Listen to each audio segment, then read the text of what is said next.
Hello, and welcome back to my Slow English podcast.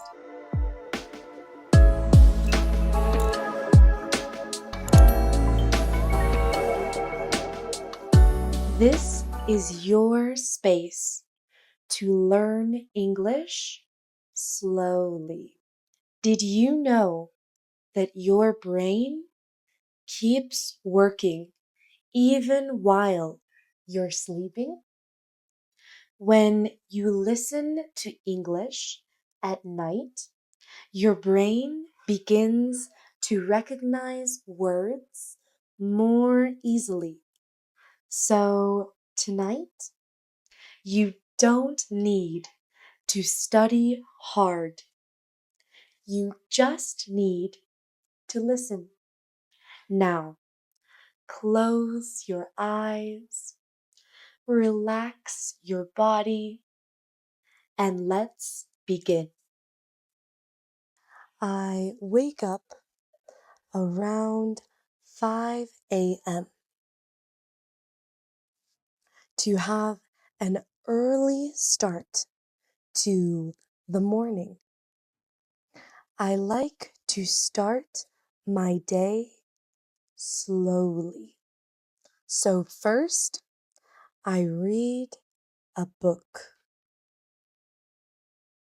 This morning, I saw a little cuija, a small lizard, hanging on my sheets. They are so cute. I love the sounds they make. After making my bed, I stretch, I breathe, and I meditate. Once I finish warming up for the day, I go downstairs. I brush my teeth and I sit down to start work. I check emails, I edit videos, I plan my lessons, and I hop on video calls and meetings. Then I make breakfast, something filling, so I can feel full for a long time. Most mornings, I like to eat chickpeas, onions, and potatoes. It's delicious. After I finish eating breakfast, I put on my shoes, I grab my helmet, and I drive to the supermarket. I go through each aisle to make sure I don't forget anything. Of course, the bakery is my favorite part because I always crave a sweet treat at the end of the day. I like to be well prepared for when I crave something sweet. That way, I don't have to go back to the supermarket again. I get vegetables and fruits, and I stroll through the detergent aisle. I love the smell of the detergent aisle. We drive home and I make lunch. I love to eat broccoli pasta with cheese and ham. What do you like to eat for lunch? After lunch, I take advantage of a beautiful day and I visit the beach. I pack my beach bag and I head to the beach. It was a stunning beach. I swim for the whole afternoon, and finally, my favorite part of the day, dinner. I pick a nice restaurant on the beach and I order some food. This is the barbecue chicken burger with fries and salad on the side. I also love fish tacos, and those were just as delicious. After I eat dinner, I head home. I get ready for bed. I brush my teeth. I take a shower and I put on my pajamas. And finally, I go to bed. All in all, it was a great day. That's a day in my life. Now it's your turn. Tell me about a day in your life. What's your daily routine? So we'll start by introducing our guest. What is your name? My name is Brianna. And how old are you? I am 23 years old. And where are you from? I am from Norfolk, Nebraska. Where is Norfolk, Nebraska? It's in the middle of the United States. And what do you do for work? For work, I have different jobs. I am a teacher and I am a writer. What do you write? I write product descriptions. What's something you do every day? Something I do every day is probably drinking a banana smoothie. Every morning, afternoon, or night? Usually for breakfast. And what are some hobbies that you like to do from time to time? Sometimes I like going to the gym. Sometimes I like playing video games. I like painting. And tell us, what is your favorite food? My favorite food is probably pozole. I love pozole. Can you explain what pozole is?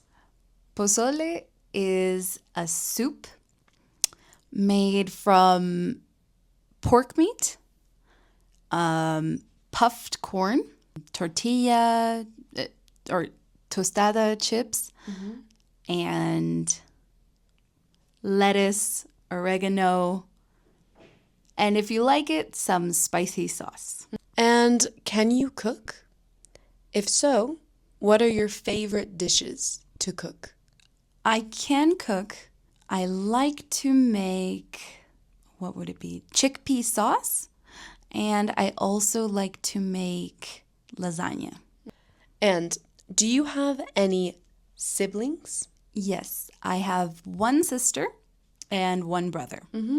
So 2 siblings in total. Yes. And what's one thing you like to do with your sister? I like to go to the park, run, and dance. Dance together. And what's one thing you like to do with your brother? With my brother, we like to play video games. Mostly video games. What type of video games? Video games like we like to play Minecraft together. Fortnite, and Roblox sometimes. Nice. Have you ever visited another country? Yes, I visited the United States, where I'm from, and Costa Rica. Very nice. And is there anywhere you want to travel in the future?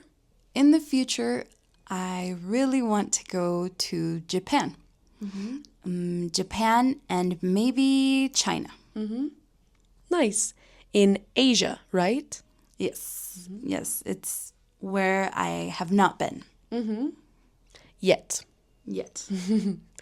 And what is your dream job? To be a scientist. Very good.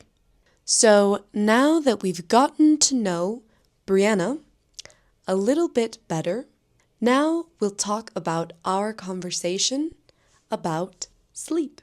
So, what time do you normally go to bed? At 11 p.m.? 11 p.m. And is that late or early for you? For me, it's a little late. And what time do you wake up? I wake up at 7 or 8 a.m. So, how many hours do you normally get of sleep? I usually get 7 to 9 hours of sleep. And do you take short naps during the day? Sometimes. If I need them. How long are your naps? Maybe a half hour or an hour. And do you normally feel sleepy after your naps or refreshed and energized? It depends. If I take longer naps, I feel sleepier. And if I take shorter naps, I feel better. Yeah, me too. And do you like sleeping in noisy places or quiet places? I can sleep in both, but I prefer quiet. What about white noise? I like it, but not always. Yeah.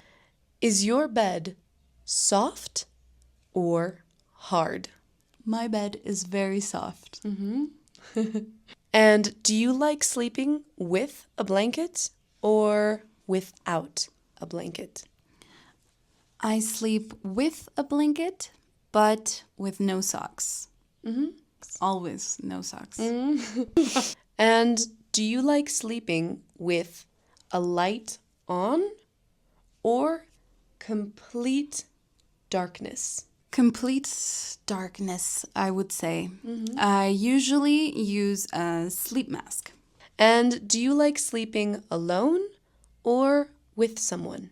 I like both. Sometimes it depends if it's hot or cold. True. Now, what's something you do before bed? Maybe a routine? My nightly routine, washing my face, brushing my teeth, skincare, and my sleep mask. No shower at night? I usually shower after the gym. Okay. So, in the afternoon. Yes. And do you like to drink any tea or milk before going to sleep? I should, but I don't. And can you use your phone or computer before sleeping? I do, but I shouldn't. But you can sleep.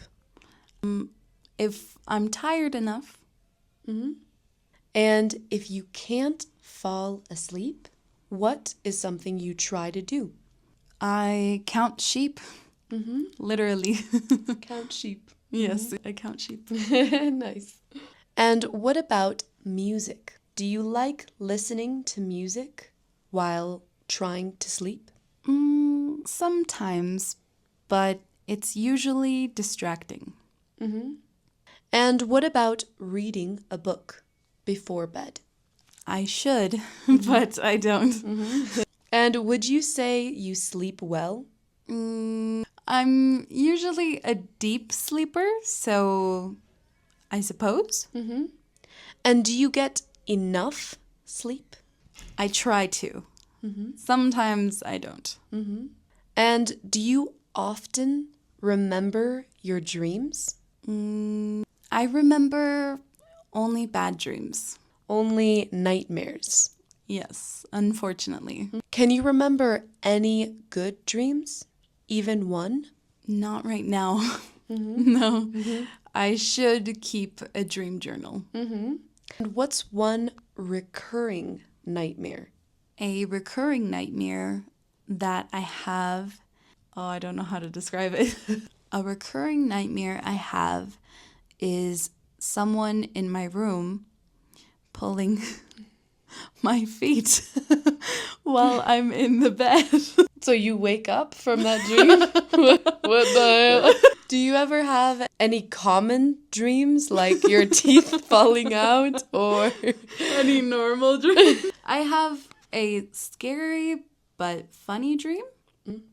My family is the Adams family, and I am really scared of the family, but it's strange. Okay, so our family is the Addams family or the other way around? Our family is the Adams family. Very nice. Well, thank you, Brianna, for joining us for our interview today at our Slow English podcast. And now, actually, I want to try with you. Now it's my turn to ask you, Diana. Do you sleep with the window open or closed? I sleep with the window open when it's hot, but closed when I know I will feel cold at night. Do you use a fan or air conditioner when you sleep? I don't like to use air conditioner while I sleep because sometimes I get sick from it since my body's not used to it. But I do like sleeping with a fan because of the noise that it makes. Do you sleep better when it rains? I do sleep better when it rains because the rain is like white noise.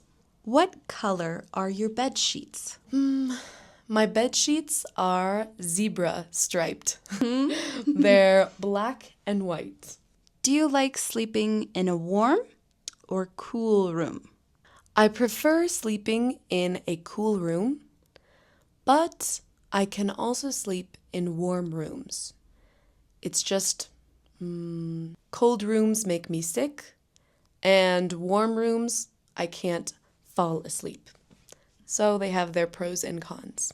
Do you ever wake up in the middle of the night? Yes, I sometimes wake up in the middle of the night, but only because I have to go to the bathroom, because I probably drank too much water before going to sleep. Do you ever sleepwalk? I used to sleepwalk when I was younger, but now I don't sleepwalk anymore. I only sleep talk. Yes. Yes.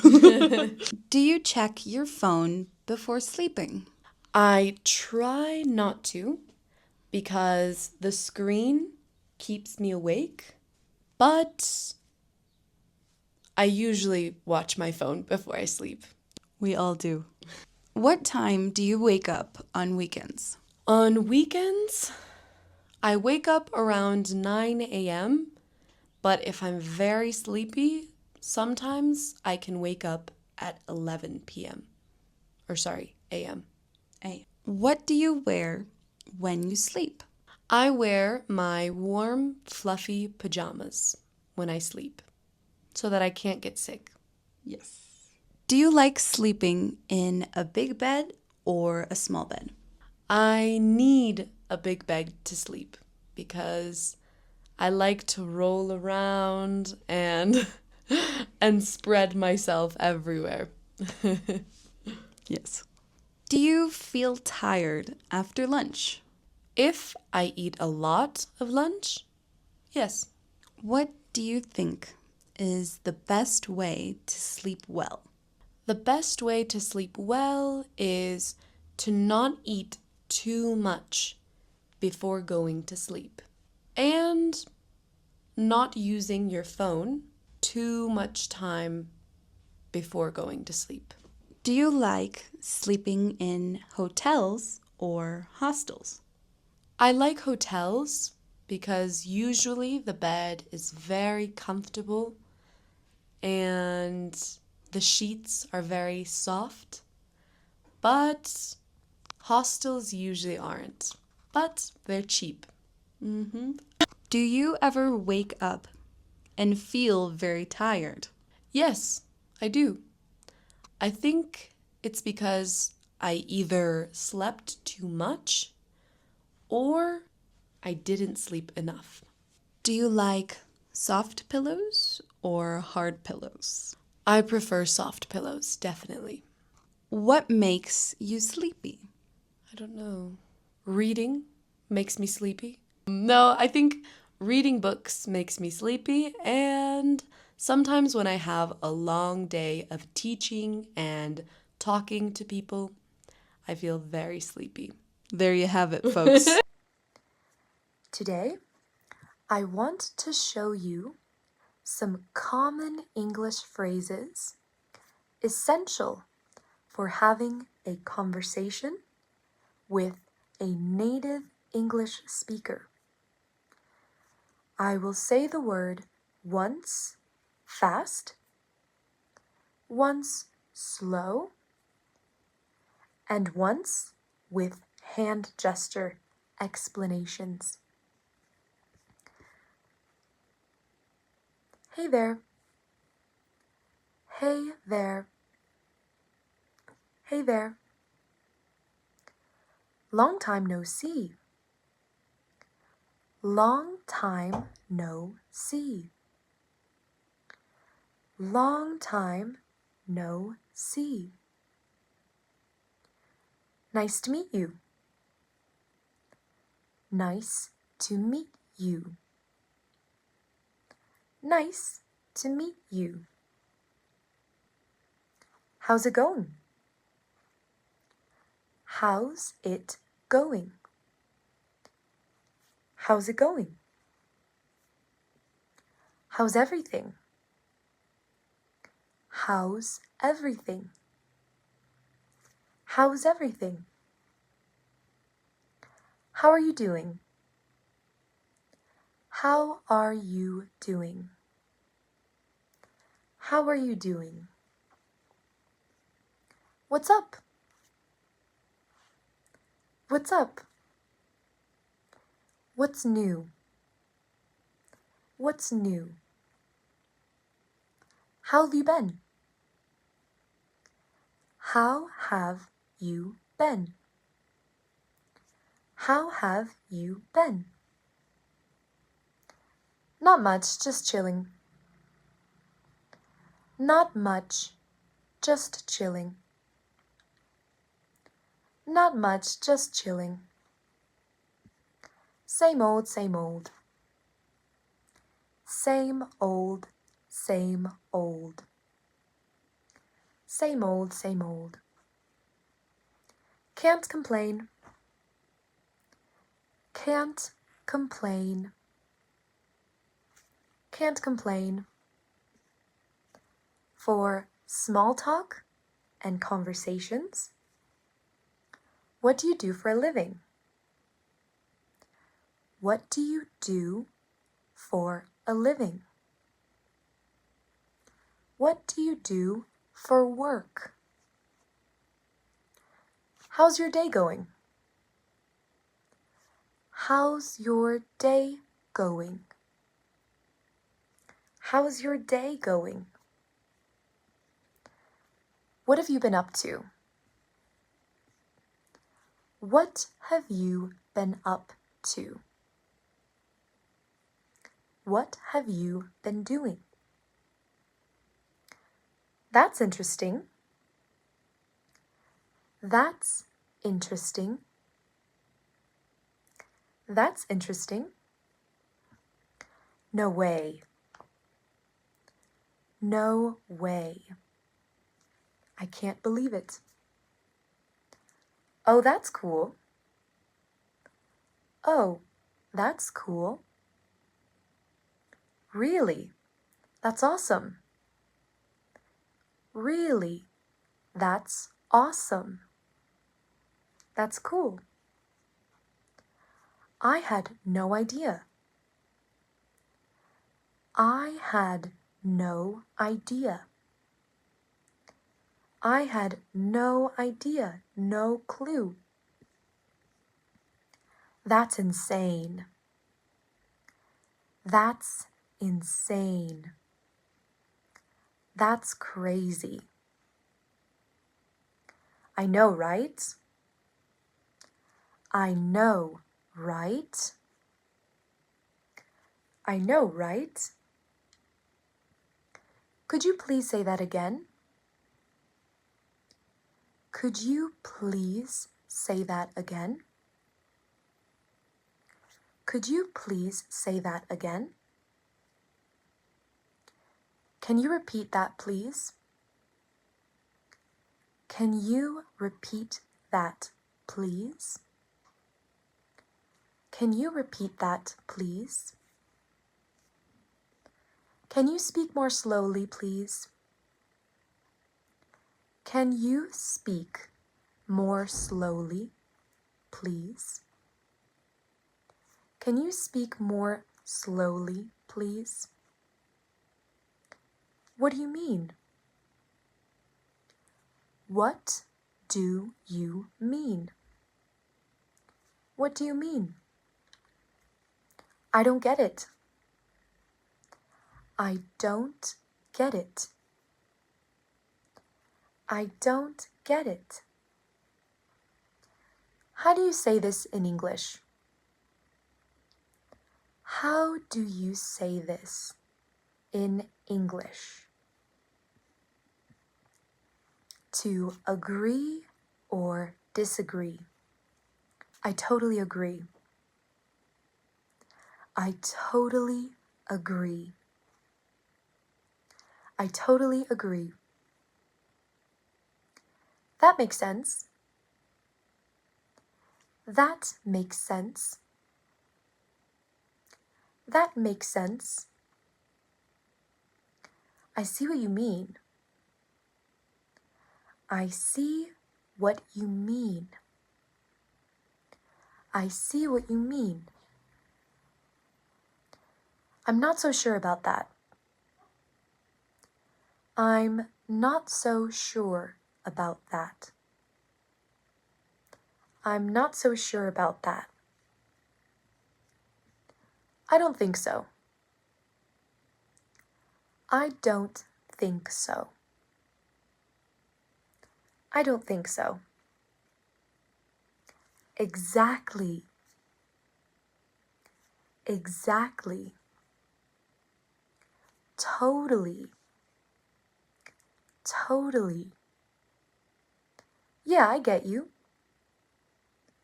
Yeah, I get you. Yeah, I get you. I don't know about that. I don't know about that.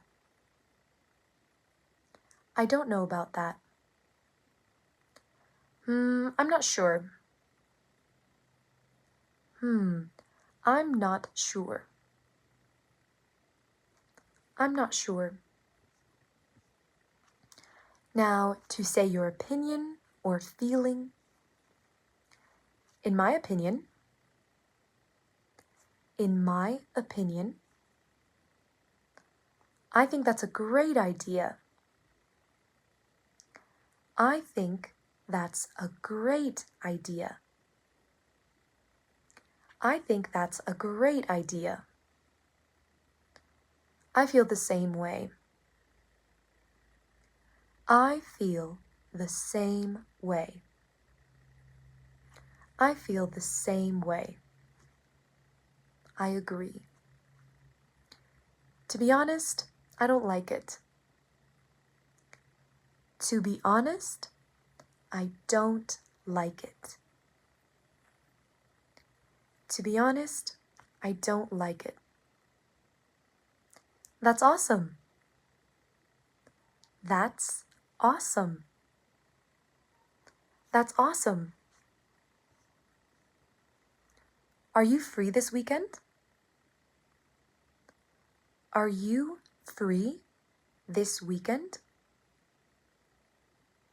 Are you free this weekend? Want to go grab a coffee? Want to go grab a coffee? Or for shorter, you can also say wanna go grab a coffee instead of want to. Instead of want to, you can say wanna. Wanna grab a coffee? Wanna hang out? Wanna hang out? Let's catch up soon. Let's catch up soon. Let's catch up soon. What are you up to later? What are you up to later? What are you up to later? Let's do it. Sounds good. Let's do it. Sounds good. Let's do it. Sounds good. Let's hang out sometime. Let's hang out sometime. Let's hang out sometime. See you then. See you then. See you then. Maybe another time.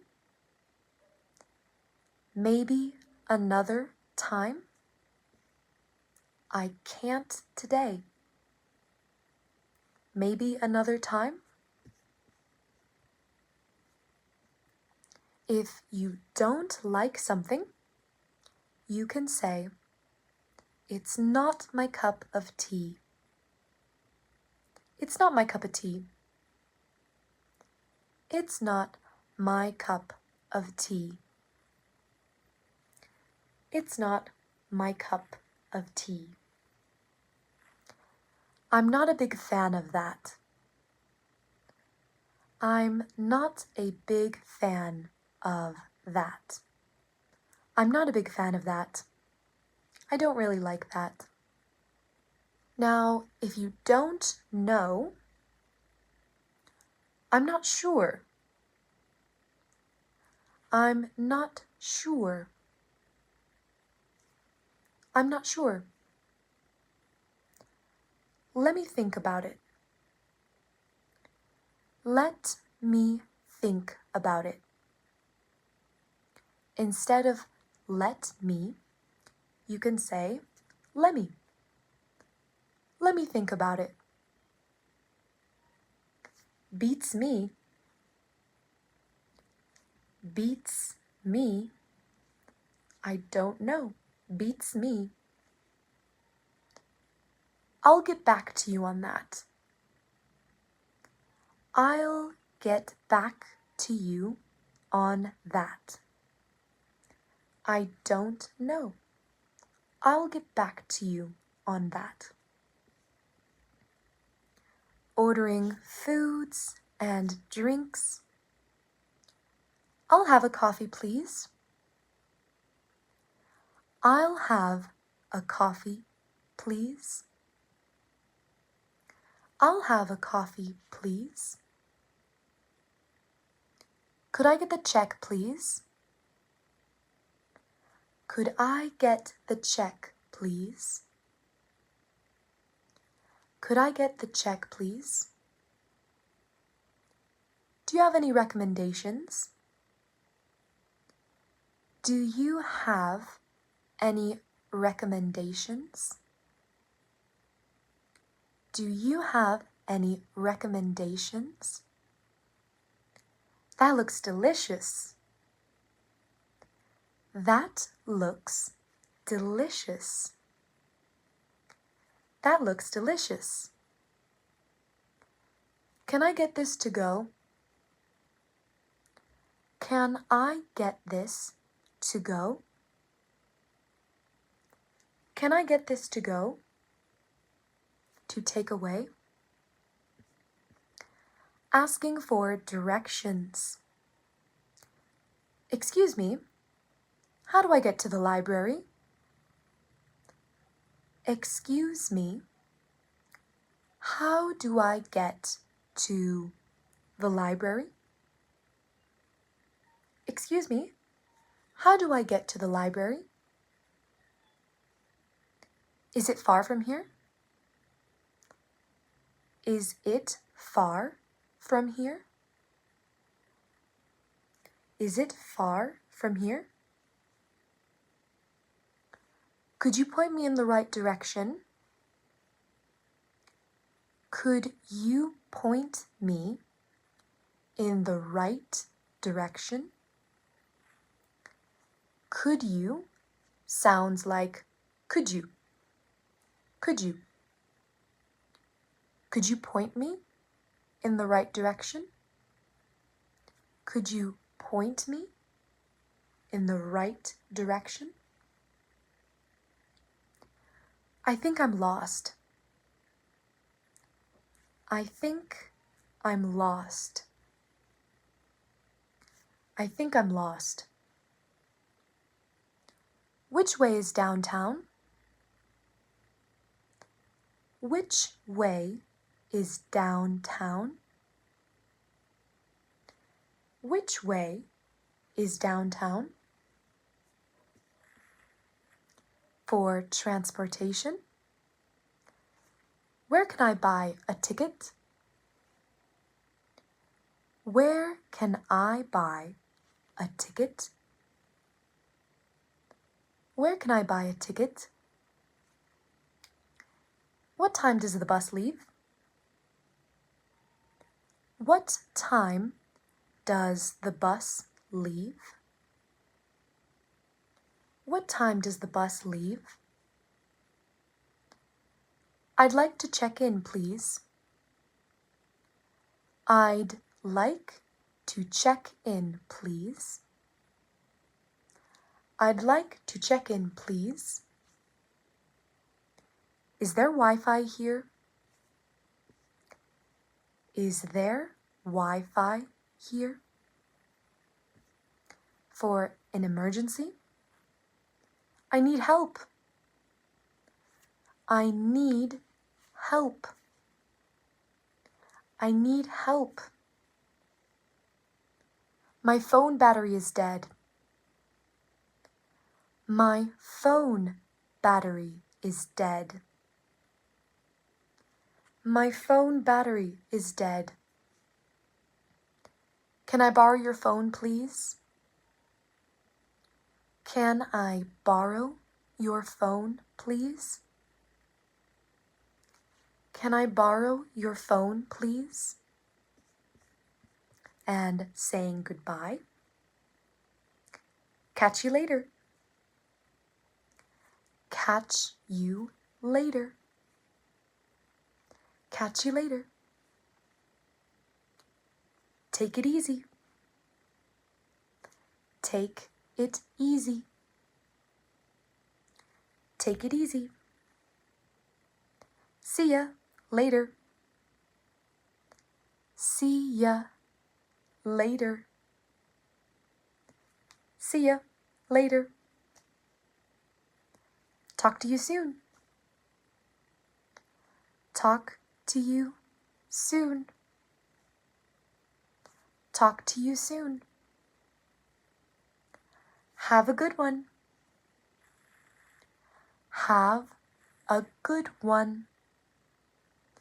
Have a good one. Try and repeat these out loud by listening first and repeating second. Today, I will talk all about me. My name is Tiana Ortiz. I am 21 years old. What is your name? How old are you? I am from the United States, specifically Nebraska, and I currently live in Mexico. Where are you from? Where do you currently live now? What I love most about Mexico are the people and the food.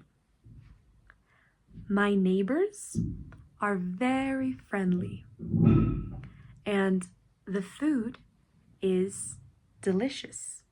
My birthday is November 22nd, and I usually celebrate surrounded by my family and friends. I like surrounding myself with people who love me. When is your birthday? How do you celebrate it?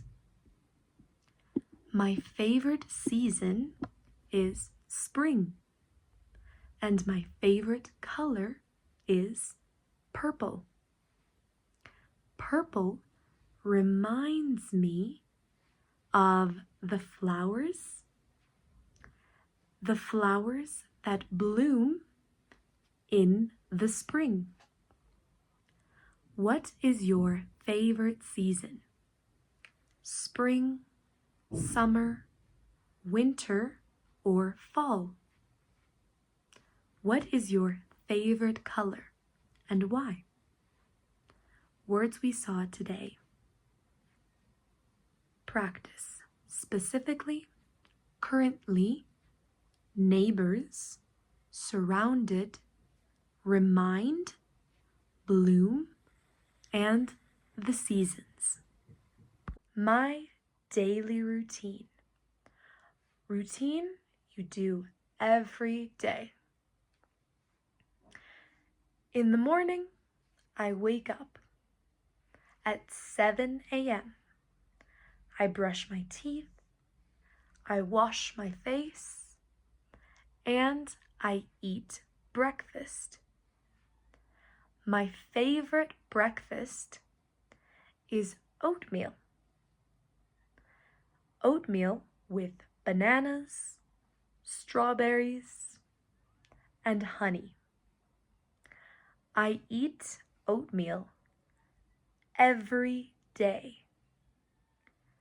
It's my favorite breakfast. What is your favorite breakfast? What do you usually eat for breakfast? After breakfast, I do yoga. I love yoga. I love stretching every day. Then I get ready for work. I am a teacher. I am an English teacher. I teach students from Ukraine, Mexico, Colombia, Germany, Russia, and more. What is your job? Who do you work with? I work with students. Who do you work with? After teaching, I study. I study Mandarin Chinese. Then I eat lunch. I normally eat a sandwich for lunch. What do you normally eat for lunch? After lunch, I get ready for my salsa dance class. I love dancing. I dance every Tuesday and Thursday. Do you like to dance? What do you like to do in your free time? In my free time, I like to dance. What do you like to do in your free time? In the evening, I relax at home. I watch TV. I read a book. Sometimes I cook dinner. Sometimes I cook Alfredo pasta. I love Alfredo pasta. What is your favorite dinner? Your favorite dinner. At 11 p.m., I go to sleep. I love sleeping. I love feeling cozy and comfy. What about your daily routine? What do you usually do every day? My family is very important to me. I am very close to my family. I have 2 siblings. I have 1 sister and 1 brother. My brother is 15 years old.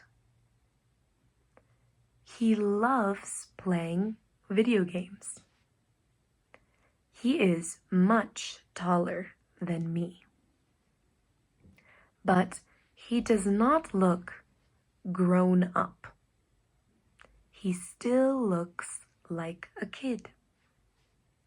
A very tall kid. My sister is 23 years old. She studies quantum physics at university. She is also an English teacher. She is also taller than me. She likes to travel. She also likes to play video games. Do you have any siblings? What do they like to do? My mom is 42 years old. She is an English teacher. She teaches students in the United States. My dad is 51 years old. Guess what he does for work? He is also an English teacher. He teaches students in Mexico. What do your parents do for work? Do your parents work in construction, education, management, or healthcare? Today, I got a weird phone call. A strange phone call. I was at home drinking a cup of tea and reading a book. Suddenly, my phone rang. Brrr. I picked up and said, "Hello?" A woman with a serious voice answered and said, I know what you did. I was confused. I answered. What did I do? Who is this? She said, Don't pretend. You stole my dog. Stole her dog? That was crazy. I love dogs, but I would never steal a dog. I said, I think you have the wrong number. I don't have your dog. She didn't believe me. I saw you. You took my dog from the park. The park? I said. I didn't even go to the park today. I asked, What does your dog look like? She said, He is small, white, and fluffy. I said, I'm sorry, but my dog is not small or white. She said, oh no, I think I called the wrong person. I'm so sorry. I laughed and said, I hope you find your dog. I hung up and I sat on my couch. I shook my head. What a weird phone call. What would you do if you got a strange phone call like this? Have you ever had a funny or weird phone call before? Today, I want to talk about my goals. I have many goals. I have lots of goals for my future.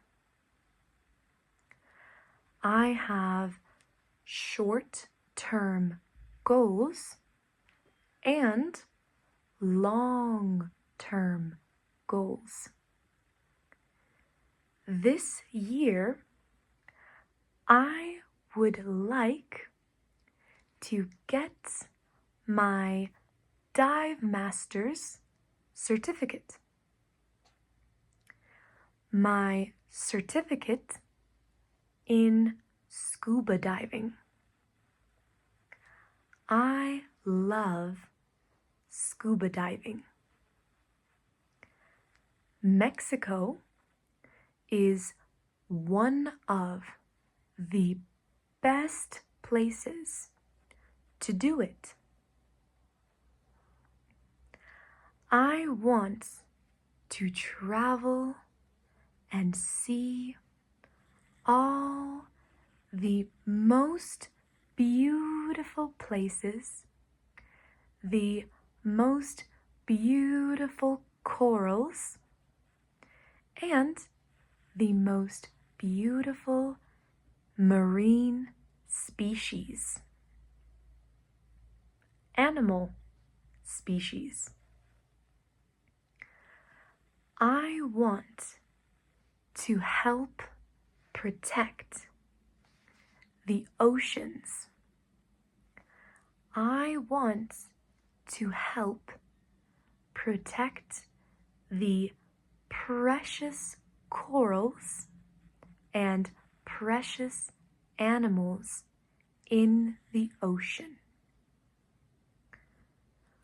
When I get my diving certificate, I want to visit Thailand. I would like to visit Egypt, Australia, and Indonesia. What is a goal that you are working on? Another goal of mine is that I want to dance all around the world. I love dancing. Dancing brings me so much joy. When I dance, all my worries go away. I want to take dance classes and learn different dance styles. Do you want to take dance lessons? I want to take dance lessons in Brazil, Colombia, India, or Japan. Do you like dancing? Do you prefer watching people dance or dancing? What type of dance is your favorite? In my opinion, the happiest cultures are the ones with rich dance culture, where people are dancing, people are smiling, where people are dancing, people are connecting. Dancing is good for the soul. Dancing is good for the heart. What is something that makes you feel so good? Why does it make you feel so good? The last goal of mine is to speak Chinese. I want to speak Chinese fluently. I want to travel to China, to Taiwan, and speak Chinese. What is a language you want to learn? Where do you want to go to speak that language? Today, I will be talking about languages. Languages are very interesting to me. I think languages connect people from all over the world. Languages take time. Languages take time and patience. But the feeling when you finally learn a new language is wonderful. That feeling when you can understand a language is amazing. The feeling of understanding one sentence or one word. Feels so good.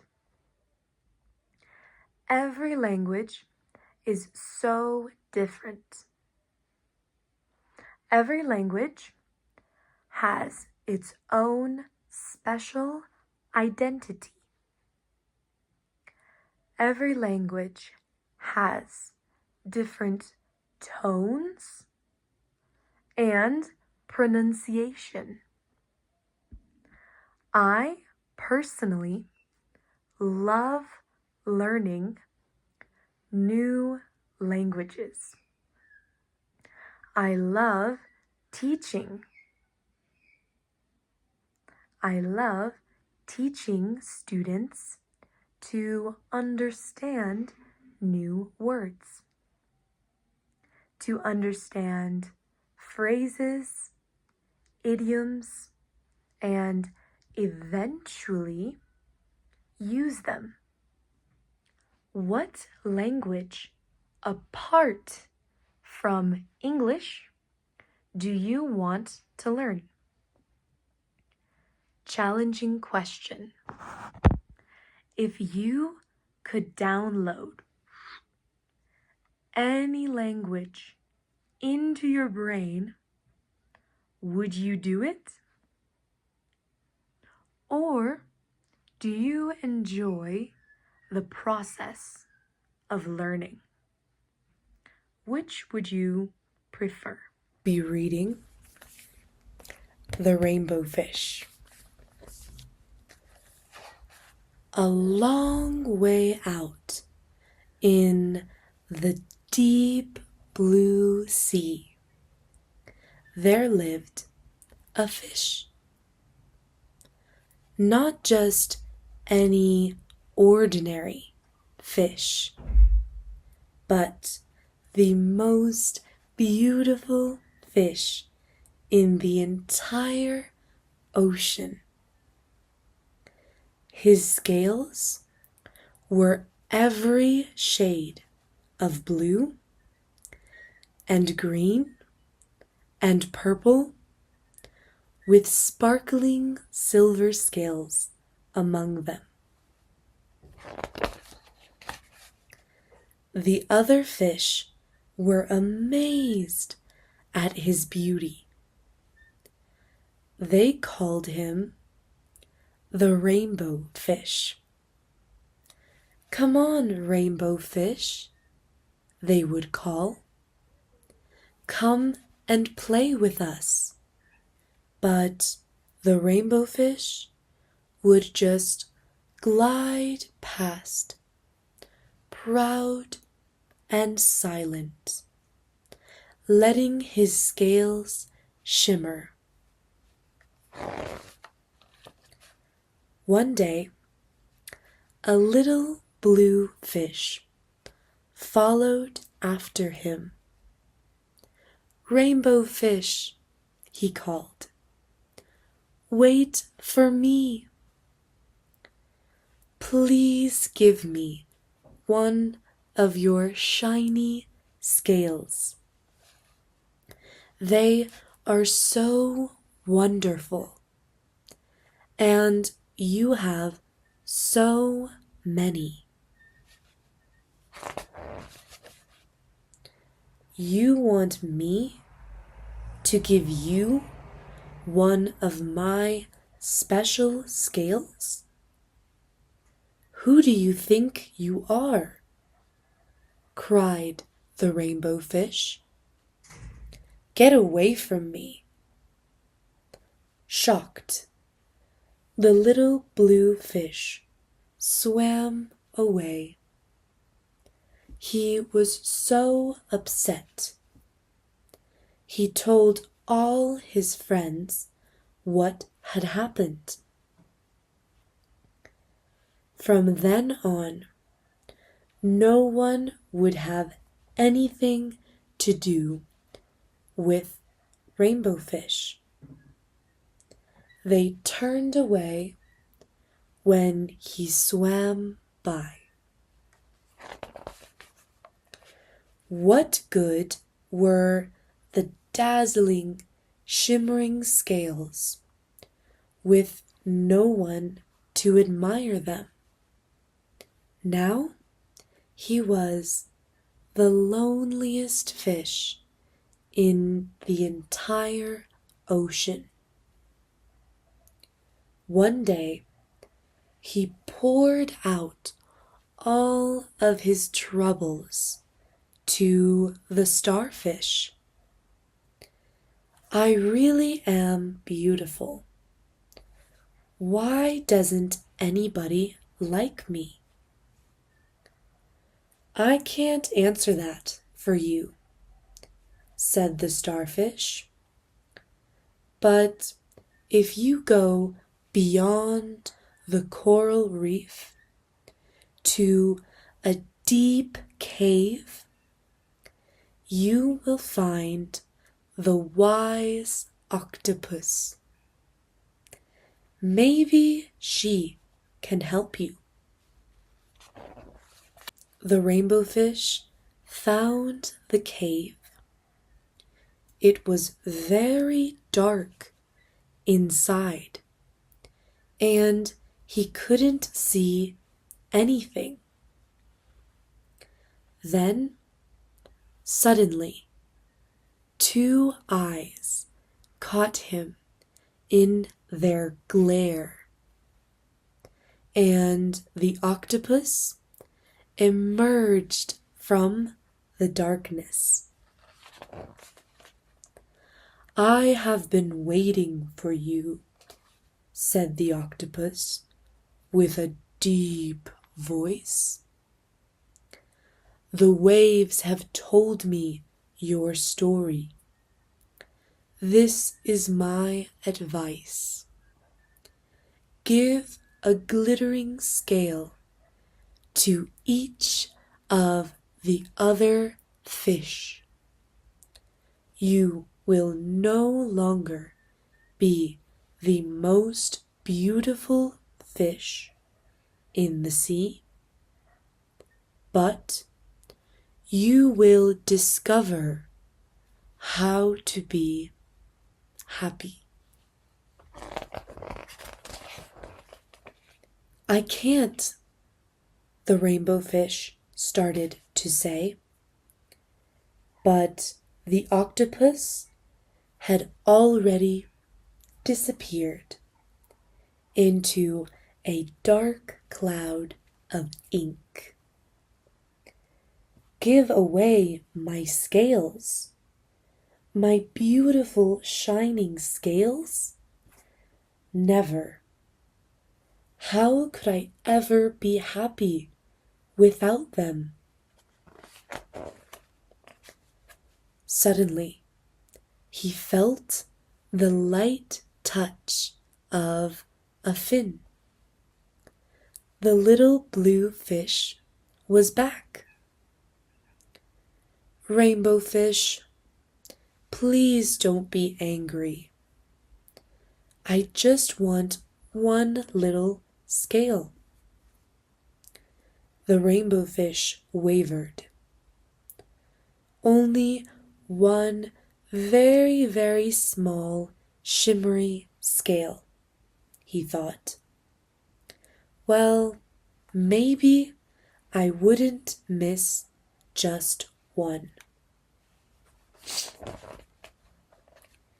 Carefully, the rainbow fish pulled out the smallest scale and gave it to the little fish. Thank you. Thank you very much, the little blue fish bubbled playfully as he tucked the shiny scale in among his blue ones. A rather peculiar feeling came over the rainbow fish. For a long time, he watched the little blue fish swim back and forth with his new scale glittering in the water.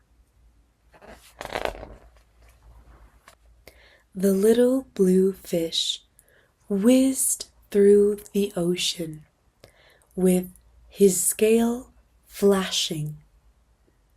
So it didn't take long before the rainbow fish was surrounded by the other fish.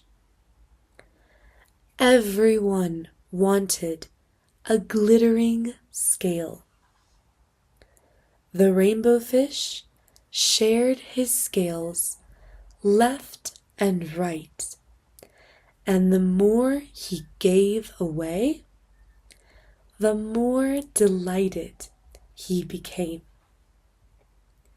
When the water around him filled with glimmering scales, he at last felt at home among the other fish.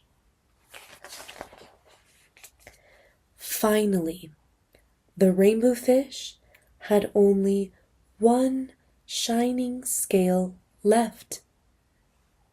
His most prized possessions had been given away, yet he was very happy. "Come on, rainbow fish," they called. "Come and play with us." "Here I come," said the rainbow fish, and happy as a splash, he swam off to join his friends. What do you think the moral of this story was? I love grocery stores. I love grocery stores like Walmart, Costco, Sam's, and Target. Those are my favorite stores to get groceries at. I like those stores the most because I love trying samples of different food in the store. And in those grocery stores, they always have free samples with no cost. Free. I also love these stores because the aisles are so wide, not narrow, but the aisles are wide. At some stores like Bodega, Soriana, the aisles are too narrow. That's why I prefer places like Walmart with wide aisles. My favorite aisle is the detergent aisle. It smells so good. It smells so fresh and clean. As a customer at Walmart, I always feel comfortable. The temperature is usually very cool, and the shopping carts stroll really smooth down the aisles. I like to stroll around on them sometimes. Sometimes I like to skate on them or lean on them. What's your favorite grocery store to visit, and why? What makes a grocery store feel comfy for you. The smells, the shopping carts, the people. When I'm ready to check out all of my groceries, I normally try to go to self-checkout. The lines, the queue is usually shorter than regular checkout. So, self-checkout is a lot faster, and I always prefer to get my fresh produce like vegetables and fruits at the local market. I prefer going to the local market for food that's fresh produce. I usually need a whole bunch of bananas. I eat one banana every day. So I need at least 5 bananas for my week. 1 kilo of bananas is usually enough for me. It's usually a whole bunch of bananas. How many kilos of bananas do you normally buy per week from Sunday to Saturday? How many do you buy?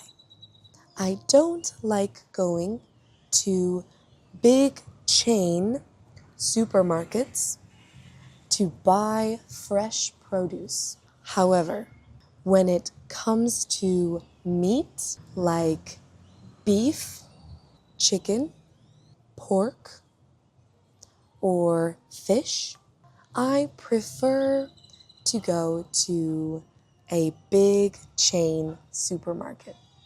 I get nervous buying at outdoor markets.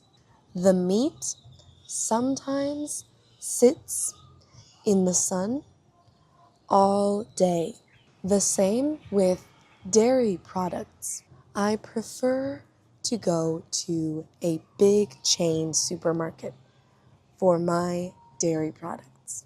And I really like walking down the aisle at places like Walmart or Soriana to buy my dairy products. I just love dairy products. Cottage cheese, Greek yogurt, ice cream. I love it all. But I am lactose intolerant, so dairy products make me feel very sick. But I don't care. I get sick and I don't care. I love dairy products. Now, when it comes to dairy products like eggs, I don't really like eggs. I can never buy a dozen eggs. A dozen is 12 eggs. It's too much for me. If I'm with my family though, we will get a dozen eggs. Can you finish a dozen eggs all by yourself? Now, when it comes to buying pastries or bread, I always go to the local bakery.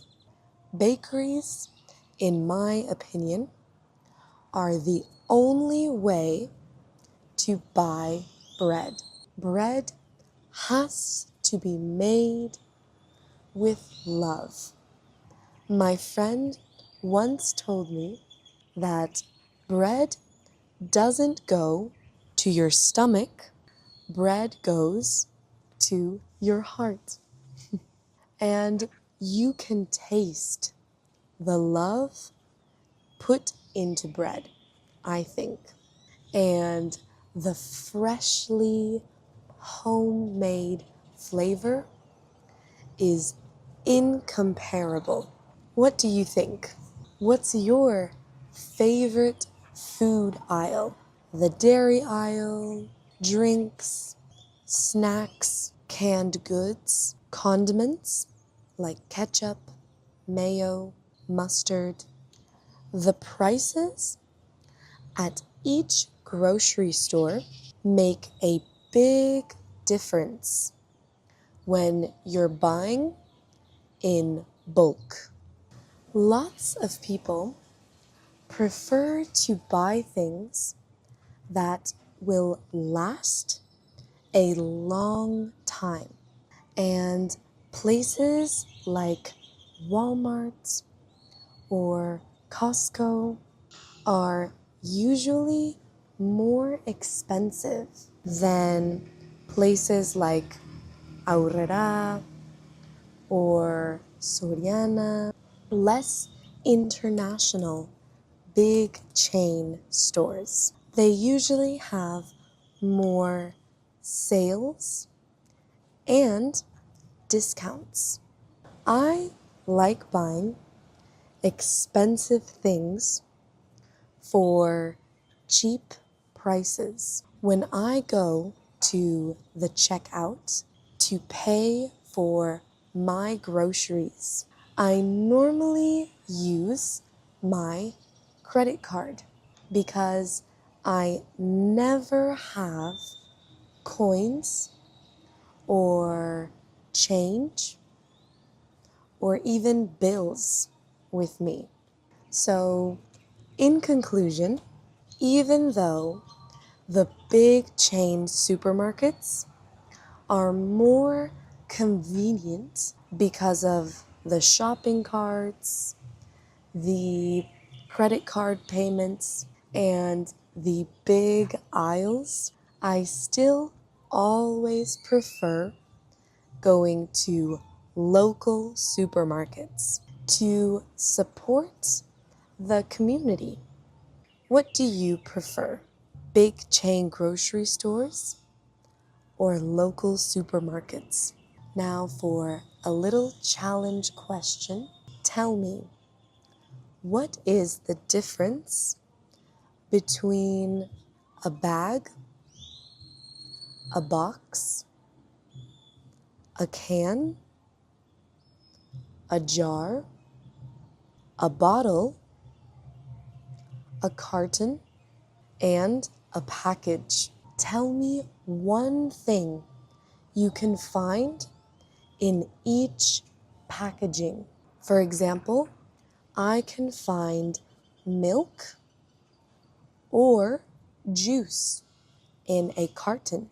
I can find jelly or olives in a jar. Also, remember to use some useful phrases at the supermarket or grocery store. If you're looking for something and you can't find it, you could say, "Where can I find the milk?" "I'm looking for the milk. Do you have any milk?" Or to ask the price of something, you can say, "How much does this cost?" How much does this cost?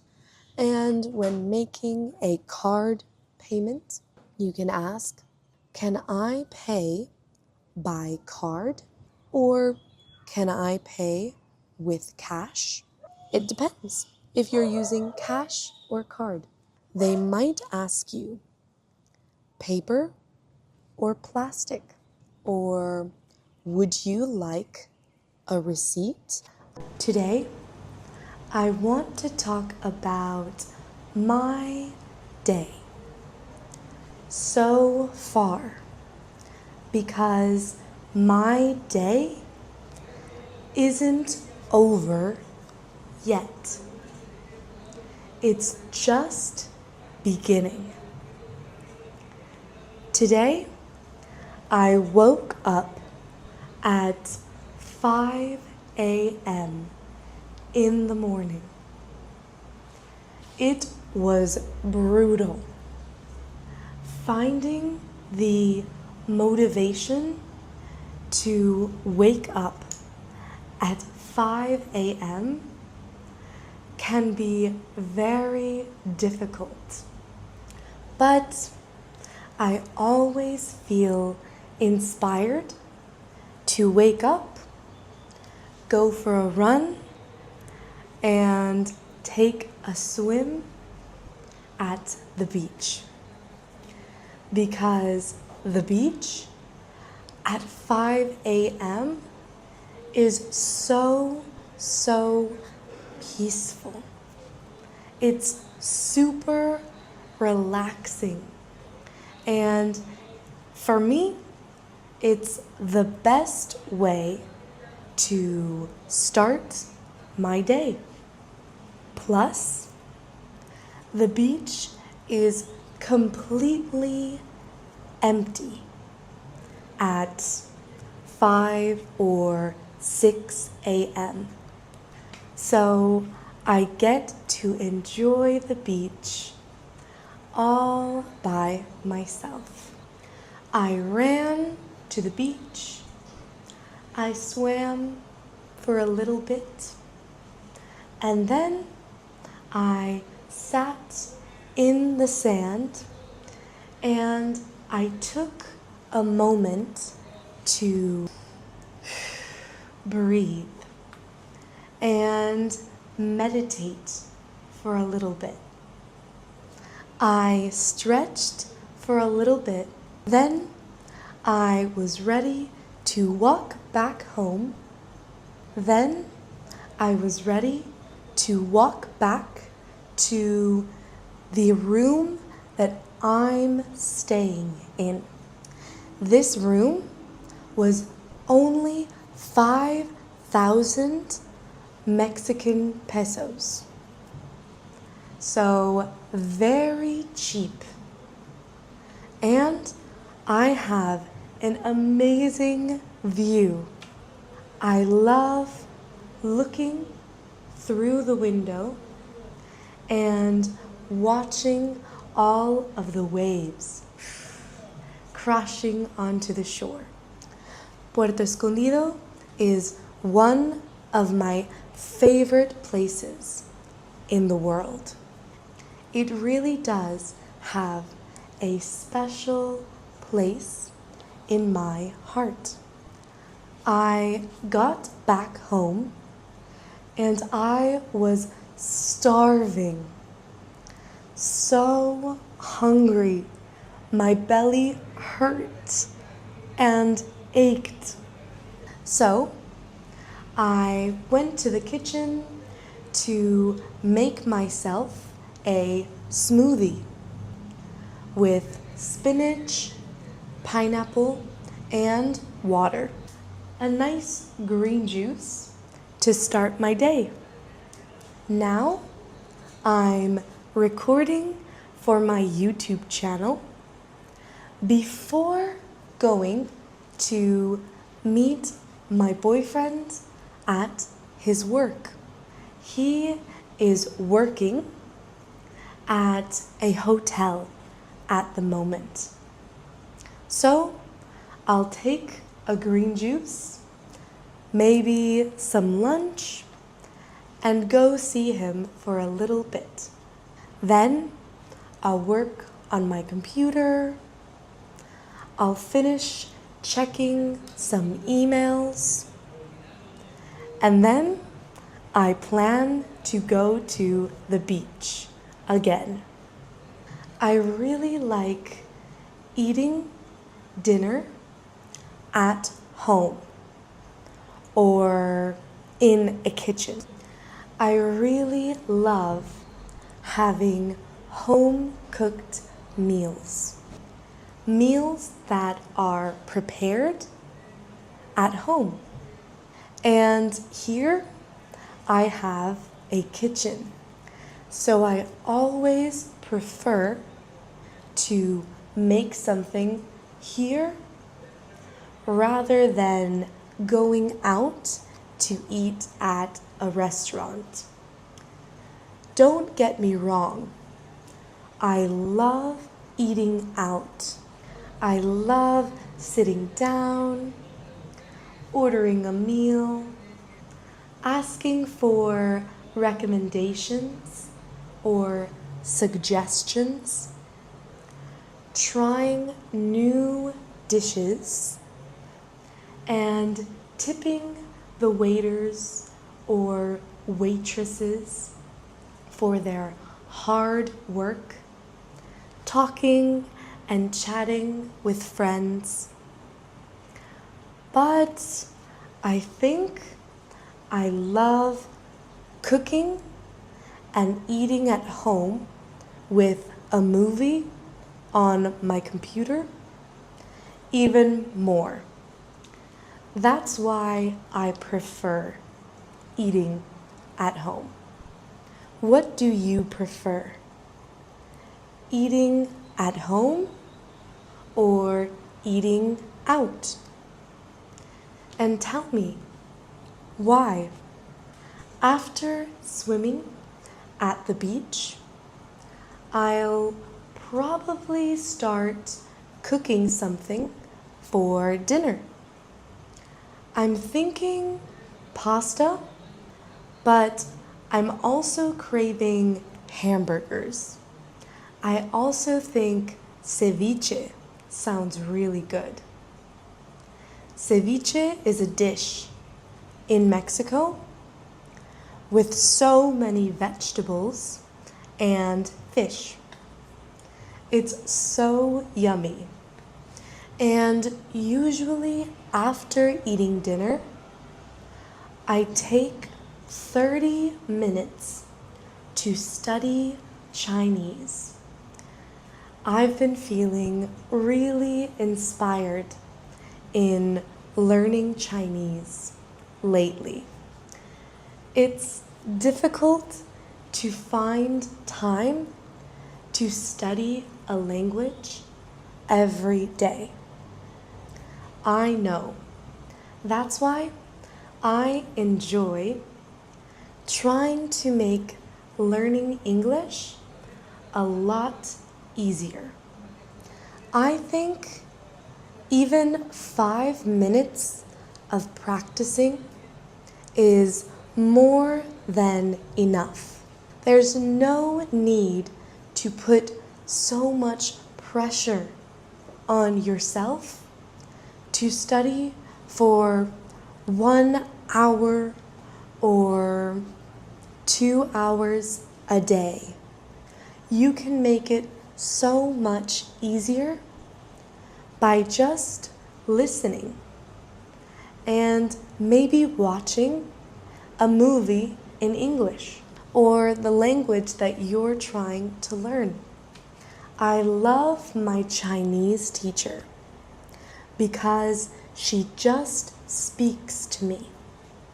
And it feels like the lesson goes by so fast. But it's because I'm enjoying myself. I don't feel the time passing by.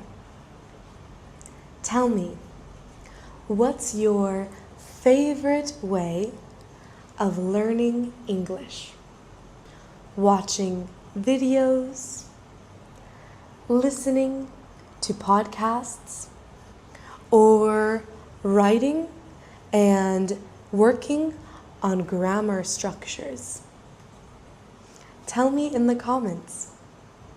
After I study Chinese, I'll probably just relax, watch TikToks, and fall asleep. And take a shower, of course.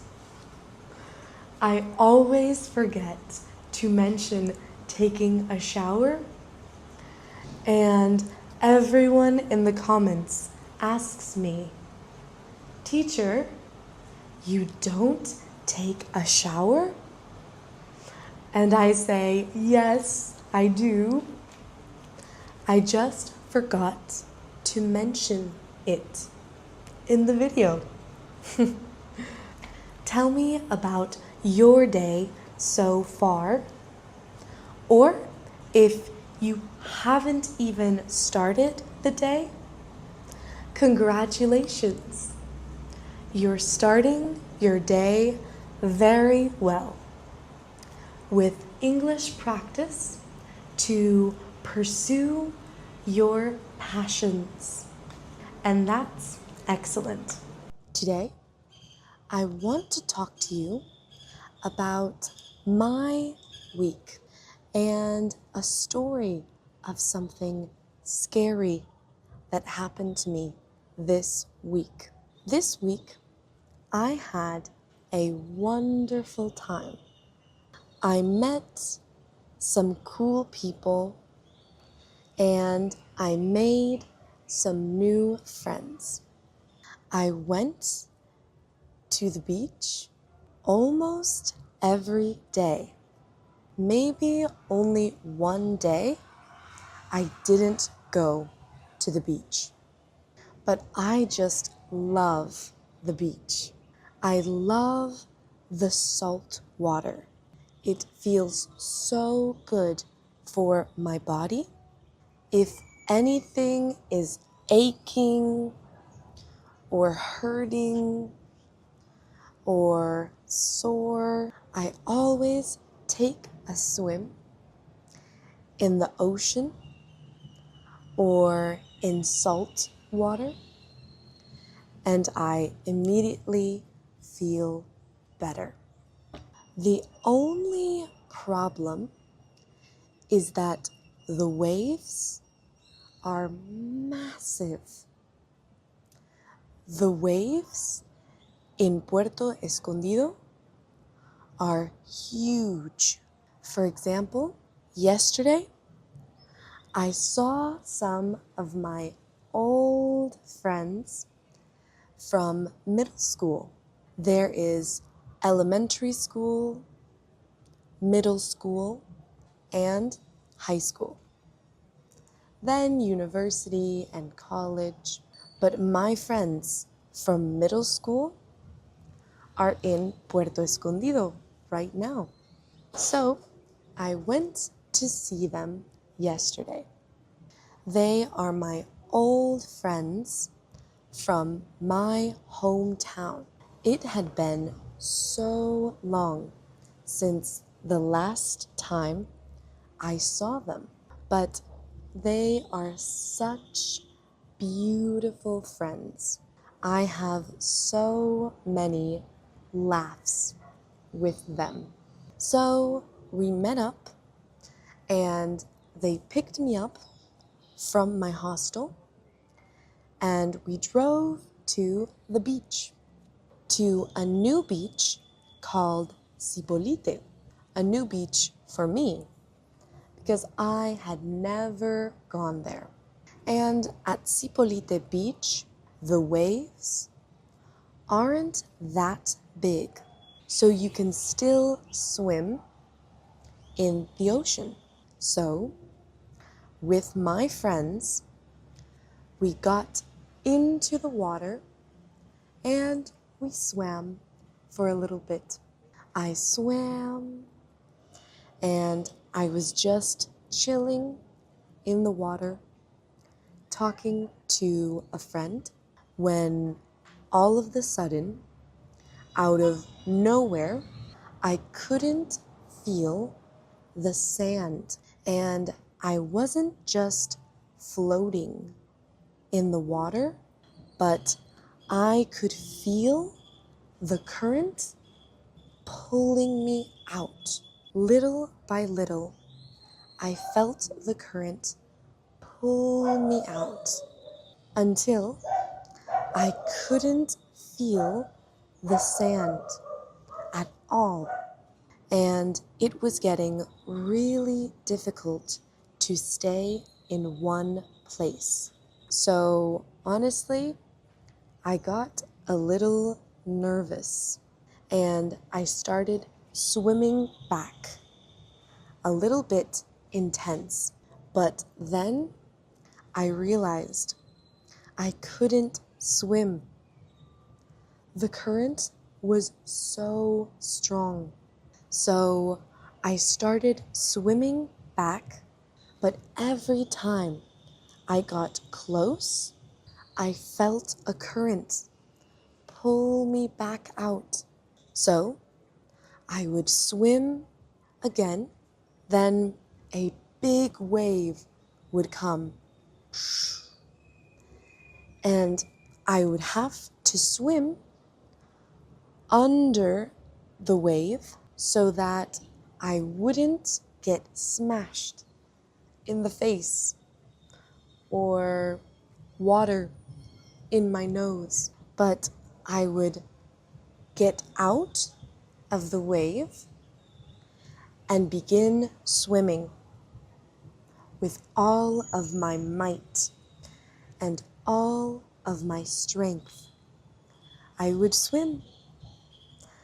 Another wave would come and crash right onto me. And I would get out and swim. And just as I would be reaching the sand, another current would drag me out until I finally realized I shouldn't swim under the wave, but I should let the wave carry me with it.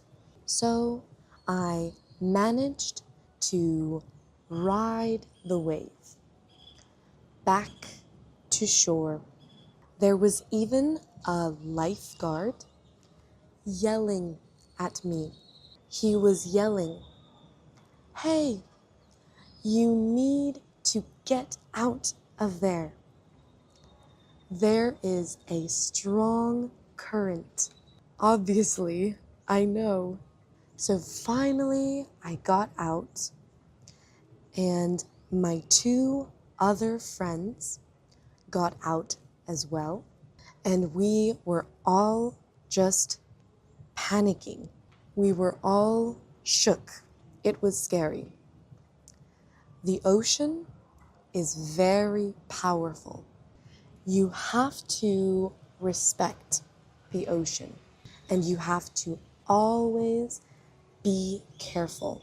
No human is stronger than the ocean. No matter how much we want to be, we aren't stronger than the ocean.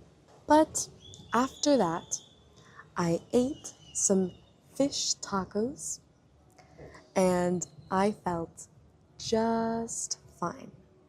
Then we drove back and I went out to eat pasta with my friends. I ordered carbonara pasta and it was amazing. But I felt so full afterwards. My belly or stomach really hurt. I couldn't finish my whole meal. So I had to order it to go, to take away. I took my leftovers in a box. How often do you have leftovers? Do you like taking your leftovers with you, or do you prefer to not carry them with you?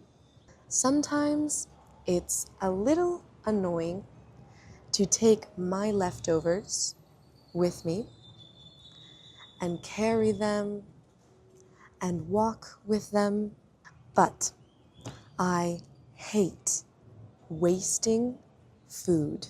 So I always take my leftovers with me. No matter what, I won't waste any food. Even my family, I always eat my family's leftovers, especially my mom's leftovers. She doesn't eat all the chicken on the chicken bone, so I always eat the leftovers on the chicken bones that my mom doesn't finish. But what can I say?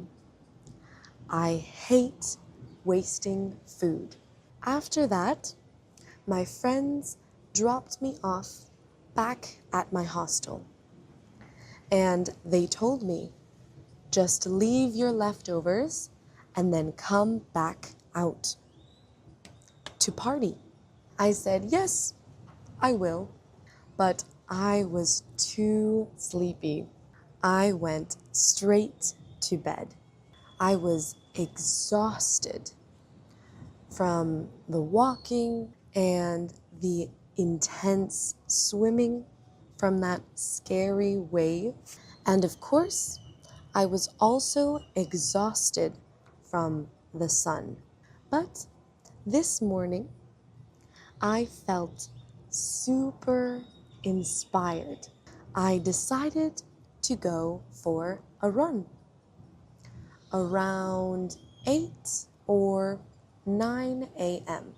But the sun here is intense. Even at 8 a.m., the heat was very, very intense. And when I got back, I jumped into a cold shower.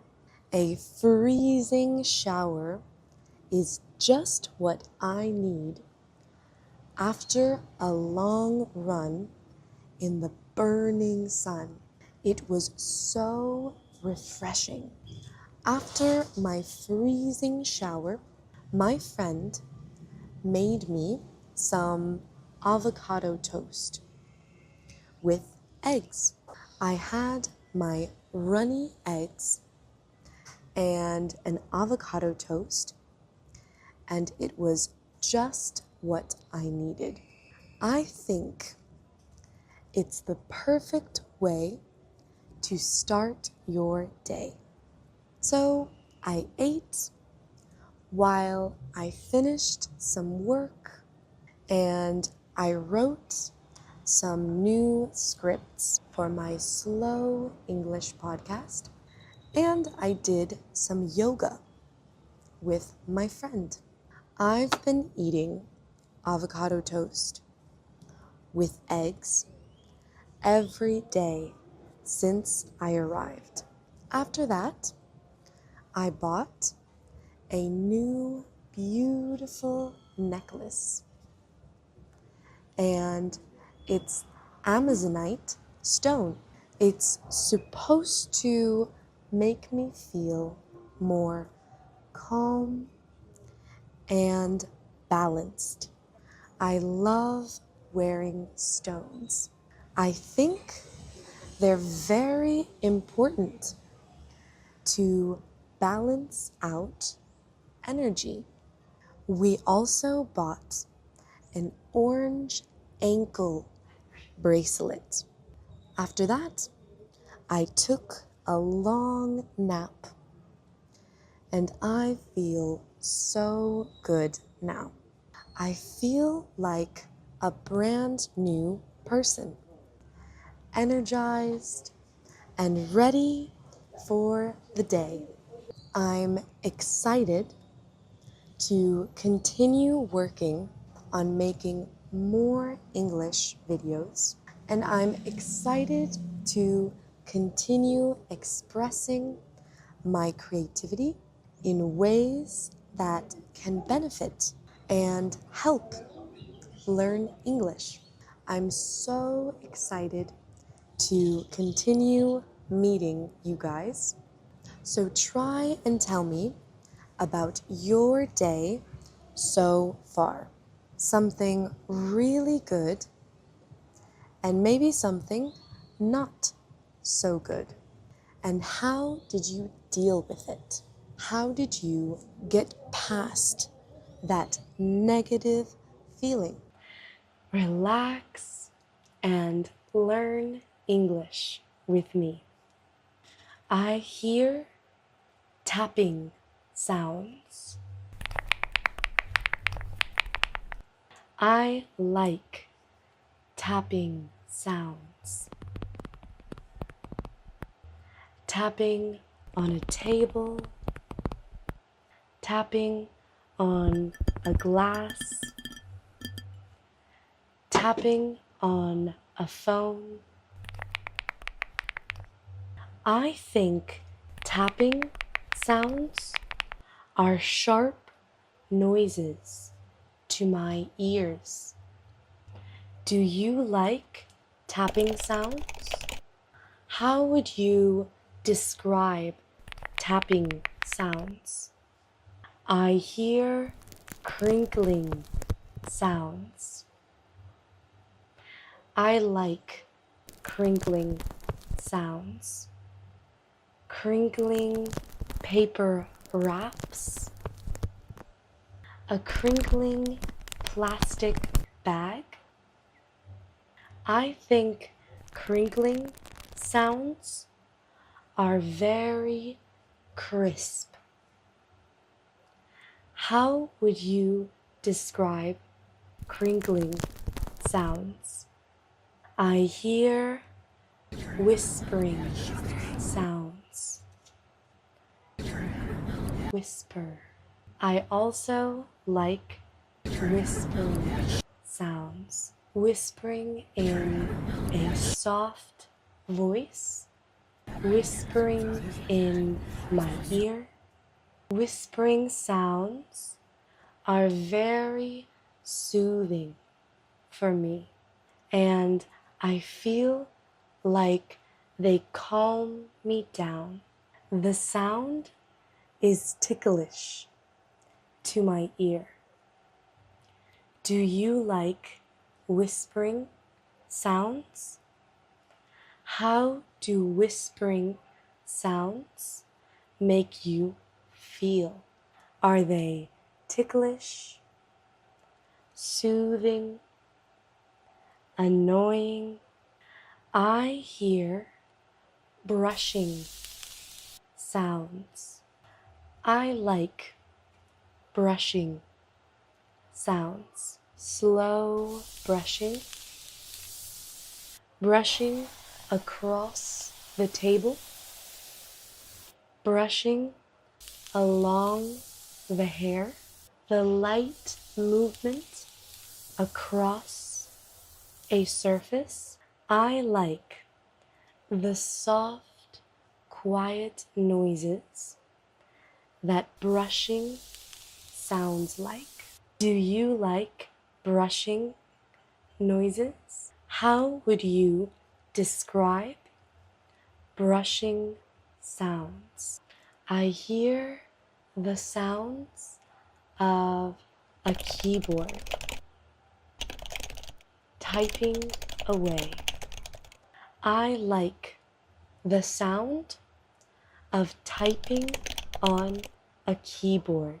Quick, repetitive sounds. They are very satisfying sounds.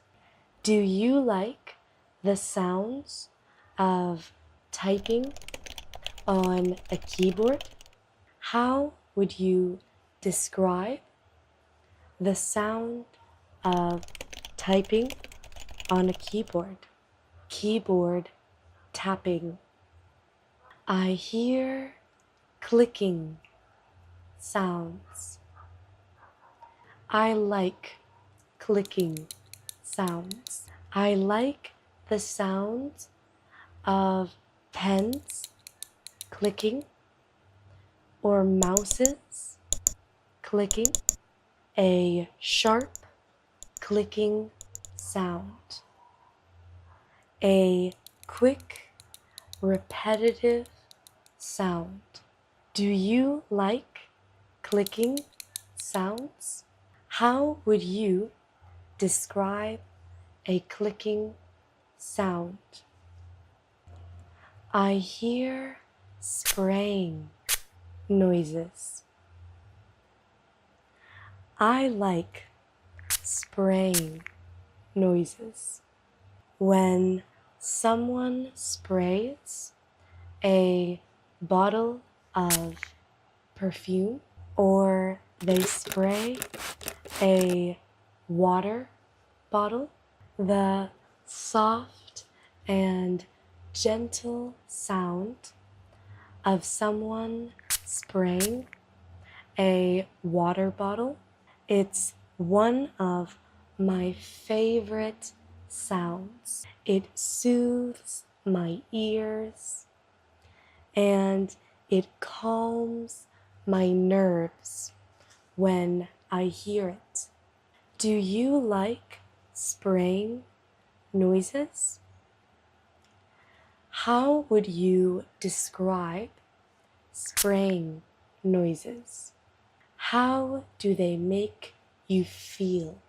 I hear pouring sounds.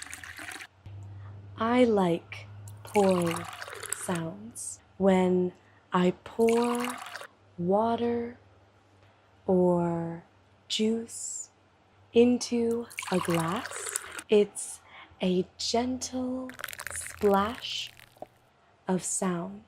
Do you like pouring sounds? How do pouring sounds make you feel? And how would you describe pouring sounds?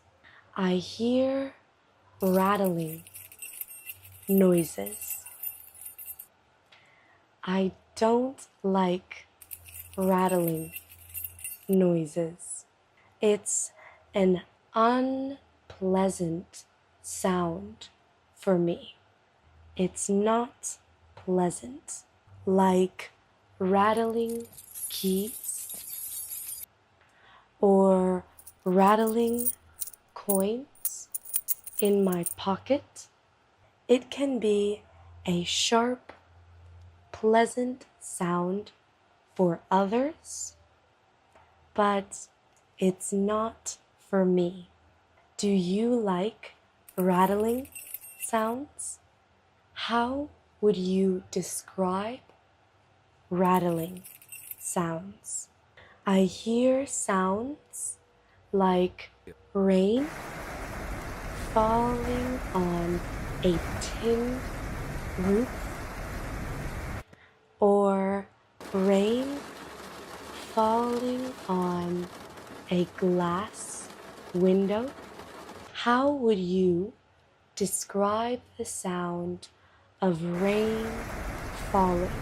Would you say it's a gentle, soft sound or a sharp, crisp sound?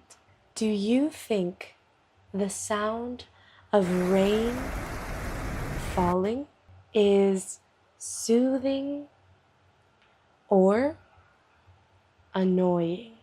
I hear the sounds of birds chirping in the morning when I wake up. Would you say it's a quiet, calming sound or a noisy, sharp sound? Do you consider the birds chirping in the morning to be a pleasant sound or an unpleasant sound?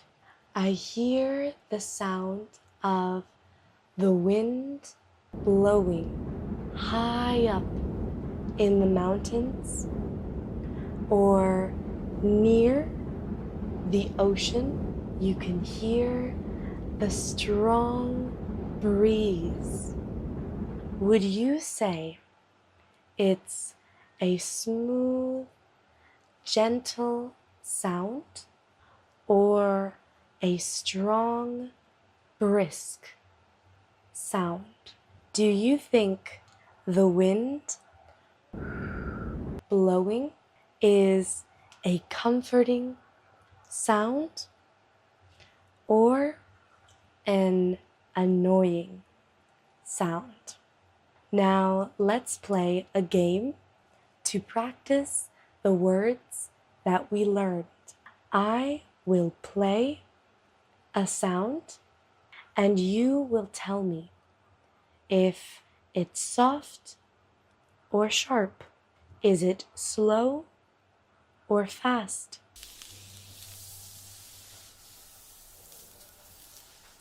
Is it soft or sharp? Is it slow or fast? I think this sound is soft, slow, and gentle. Is it soft or sharp? Is it slow or fast? I think this sound is sharp, quick, and repetitive. Is it soft or sharp? Fast or slow? I think this sound is fast and clear. Is it soft or sharp? Is it quick or slow? I think this sound is soft, calm, and quiet.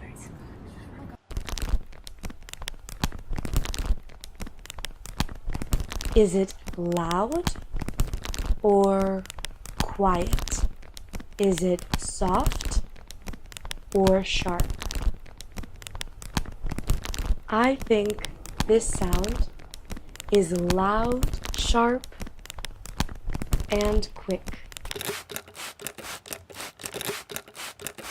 Is it soft or sharp? Fast or quick? I think this sound is light, soft, and slow.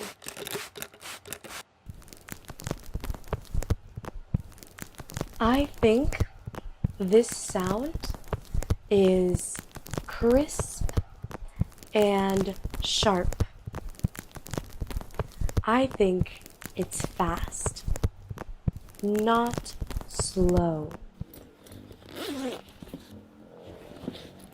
I think this sound is sharp and fast.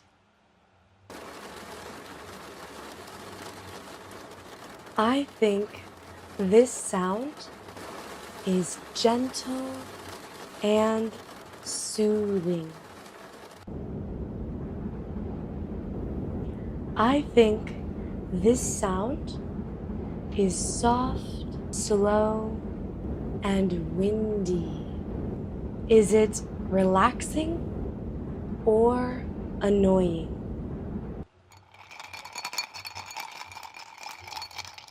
I think this sound is soft, clinky, and relaxing. Do you think it's a soft sound or a sharp sound? Last one. I think this sound is light, crispy, and soft. If you can name any of these sounds, when I arrive at the airport, I always make sure I have my passport, my boarding pass, and all of my luggage. Those 3 things are essential to check. I triple check before I leave my house and when I arrive at the airport. Once I get to the security checkpoint, I show my boarding pass to the security guard and they point me to which line I should go. So I stand in line and I wait. I take off my shoes. I take off my coat. And I take all my electronics out of my bag.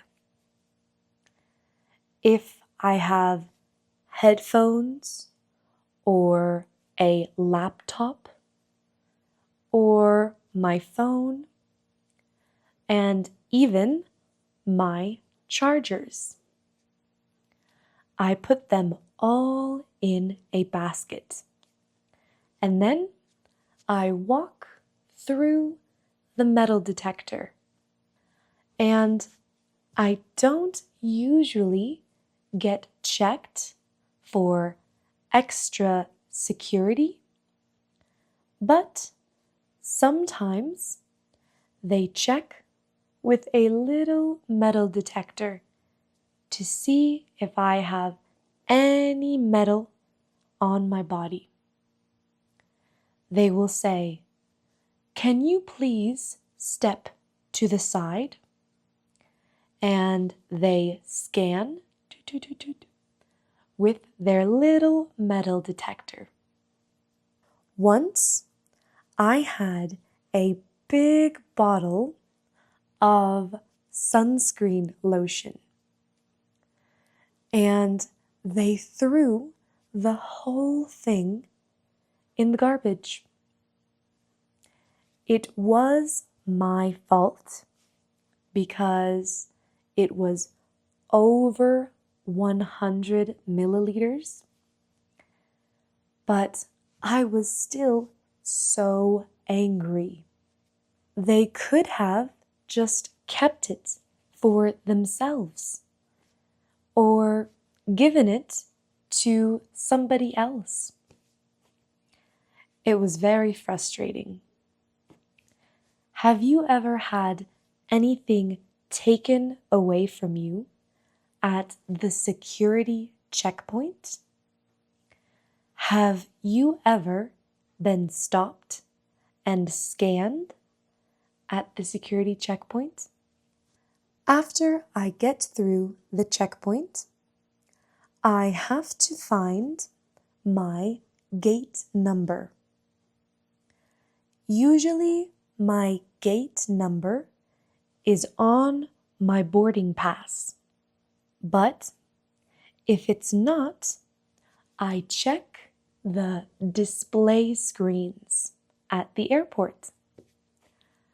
I always check to see the time and the gate number haven't changed. I always make sure to ask the service agents if I have any questions at all. Once I find my gate, I like to wait until the very end to start boarding. I don't like standing and waiting in line. And my seat number is usually one of the last ones to board the flight. So I sit down anyways. I show my boarding pass to one of the flight attendants and I find my seat. I love the window seat I always prefer the window seat over the middle seat. But for long flights, I prefer the aisle seat. The aisle seat is perfect for longer flights because that way I can go to the bathroom whenever and however many times I want. But for short flights, I do prefer the window seat. Then, on arrival to my destination, the pilot announces, "We will be landing soon." So, I start to get all my things ready. And if I have a connecting flight, then I am ready to hurry to my next flight. Connections can be very stressful. If you don't have much time to switch and to go through immigration, customs, and the security checkpoint all over again, I get so frustrated. But when I don't have a connecting flight, then I usually just sit, relax, and wait. I eventually get through customs and immigration, and if I have a checked bag or checked baggage, then I go to the luggage carousel where I look for my luggage. After I find my luggage, I order an Uber or a taxi or a bus, and I head out to my accommodation. Airports can be very stressful, but they are also very exciting.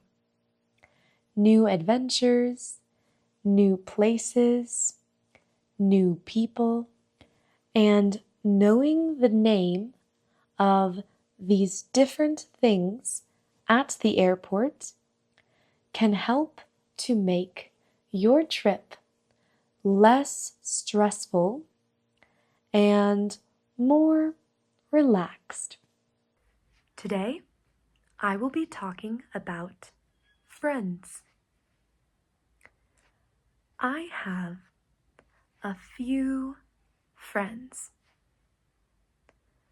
I have a few very good friends. When I feel stressed from work or home or life, I can always talk to my friends. If I ever need to vent, I can always talk to my friends. My friends make me smile. When I'm feeling down, my friends make me laugh. I laugh a lot with my friends. We laugh about everything and anything. Who makes you smile? Who makes you laugh when you're feeling down? Sometimes I will go eat with my friends. We like to eat tacos. I always get the longaniza tacos. Those tacos are my favorite. What are your favorite kind of tacos? Do you like tacos with cheese, onion, hot sauce? I like to hang out with my friends. We hang out at the mall, the market, the fair, even at restaurants or parties. We hang out everywhere. I don't know what I would do without my friends. Today, I want to talk to you about food. My favorite foods. First of all, I always enjoy sweets. Anything from cheesecake to candies to sweet bread. I love it all. But sweets are not very healthy for you. They have a lot of sugar. Sugar makes you fat. But sugar is also very delicious. So I think it's worth it. Some people like salty food more than sweets. What do you like more? Salty foods or sweet foods? I think people who like sweet foods are always very sweet. But people who like salty foods usually are very direct and straightforward. I don't know. That's just my opinion. I live in Mexico. In Mexico, we have lots of yummy foods. Foods that are spicy, sweet, salty, sour, bitter. We have them all. Mexican food is very diverse, but I think my favorite food is Japanese food. I can't resist sushi, rice, anything with soy sauce is delicious for me. Today, I will talk about colors. My favorite color is purple. Purple reminds me of the sky. It reminds me of the sunset and the purple, blue, orange, and red sky. It also reminds me of my childhood. My childhood bedroom had Tinkerbell bed sheets. I had purple Tinkerbell bed sheets and green Tinkerbell bed sheets, and they were my favorite bed sheets as a kid. I also always had purple clothes when I was younger. I only ever wanted purple clothes. What is your favorite color? What does it remind you of? Maybe a special memory or a special time? Now, I use a lot of light colored clothes. Light colors like white, yellow, orange, light green. I think my skin tone suits lighter colors. What colors suit you best? Every color makes me feel different. Every color has a different vibe. That's why I feel my best when I'm wearing light clothing. They make me feel happier and sometimes less stressed. Whenever I see someone wearing red clothing,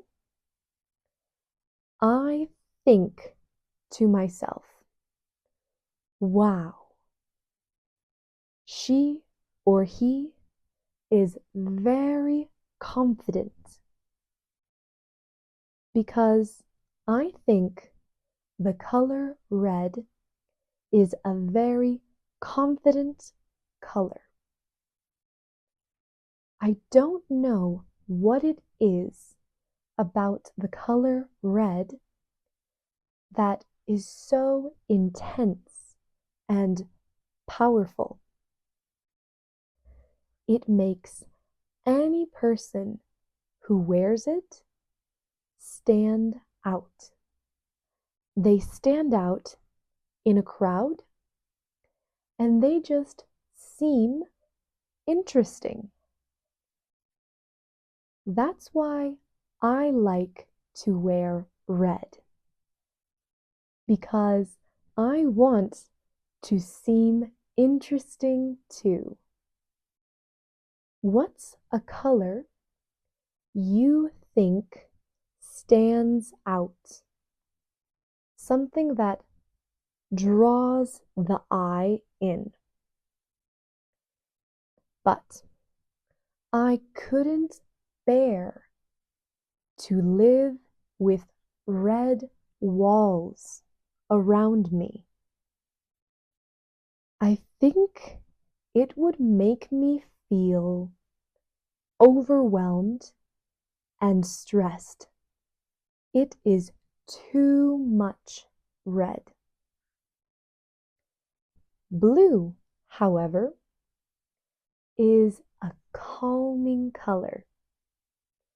Blue walls around me make me feel peaceful and calm. Do you agree or disagree? If you disagree, what do you think is a calming color? I personally love the combination of purple with orange. It reminds me of the sunset. Those two colors work together so well. What are two colors you think work together very well?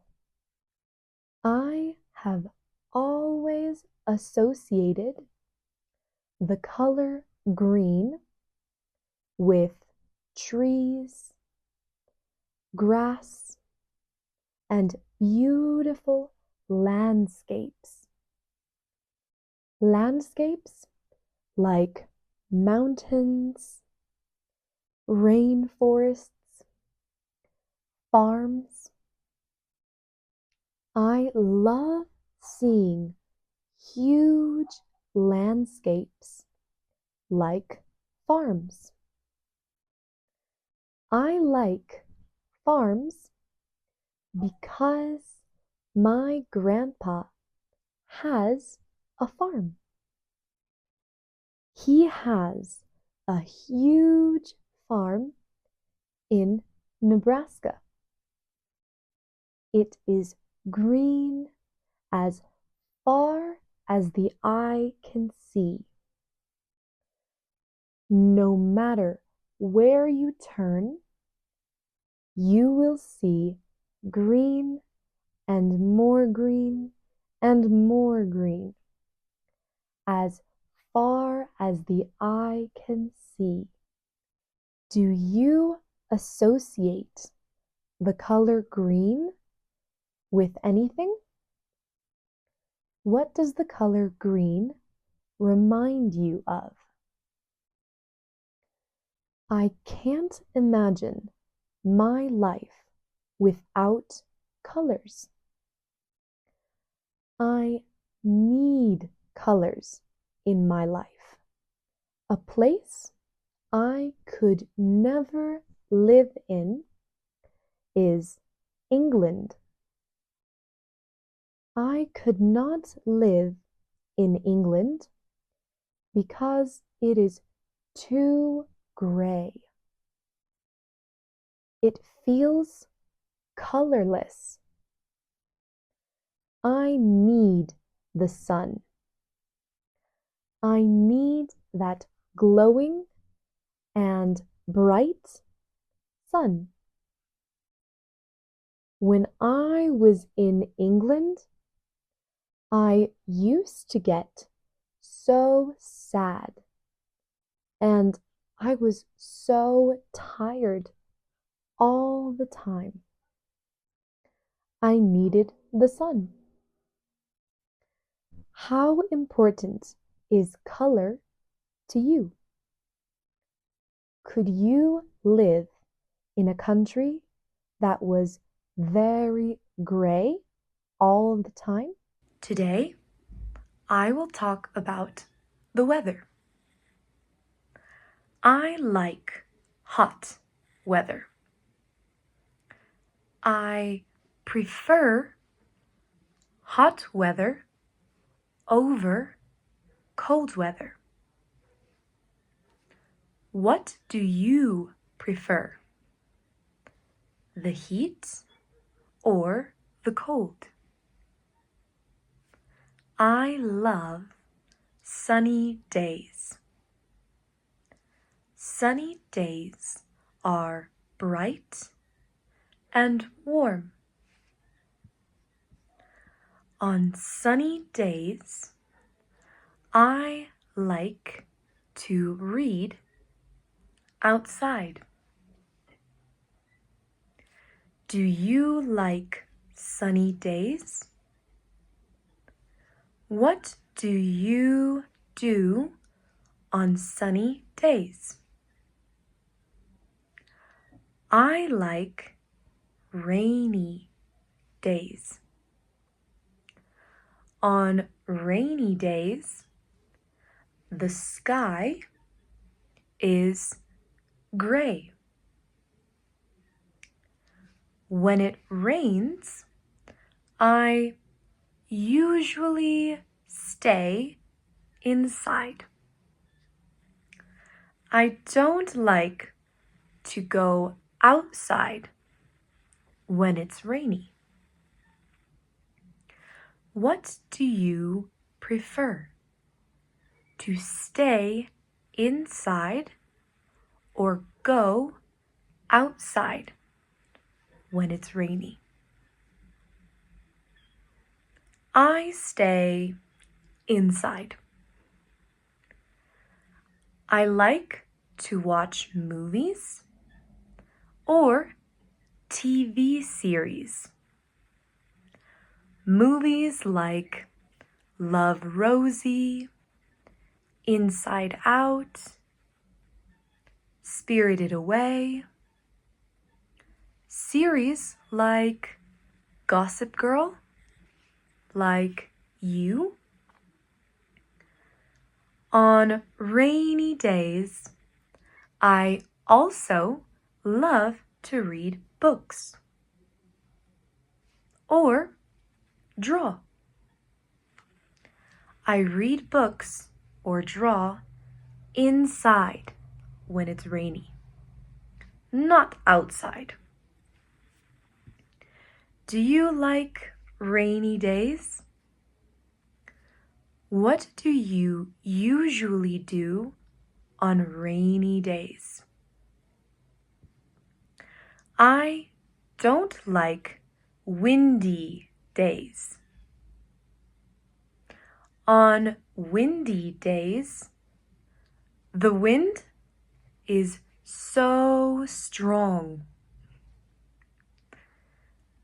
The wind blows everywhere. I prefer to stay inside on windy days. Do you like windy days? What can you do on windy days? I love snowy days.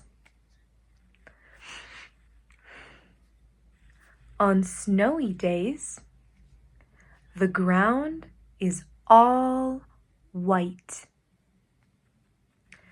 It shines bright and beautiful.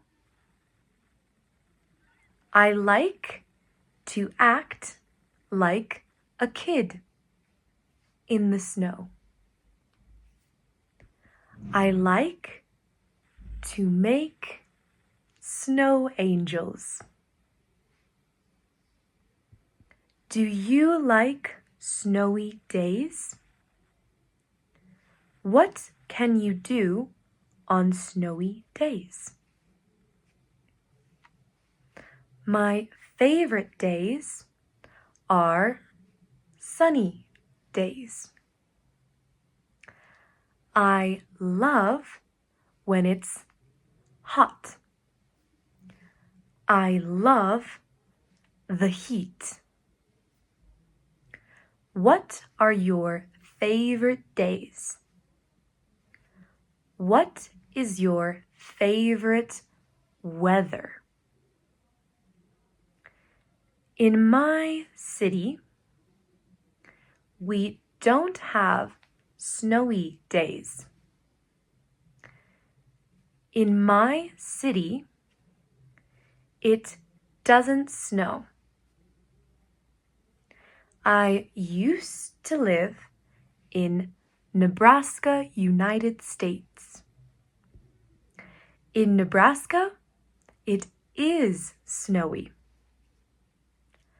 It is very snowy in the winter. Do you have snowy days in your city? In my city, it is also very windy. The wind blows dust everywhere.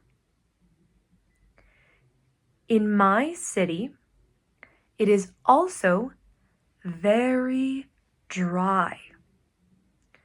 My skin gets so dry, I need lotion.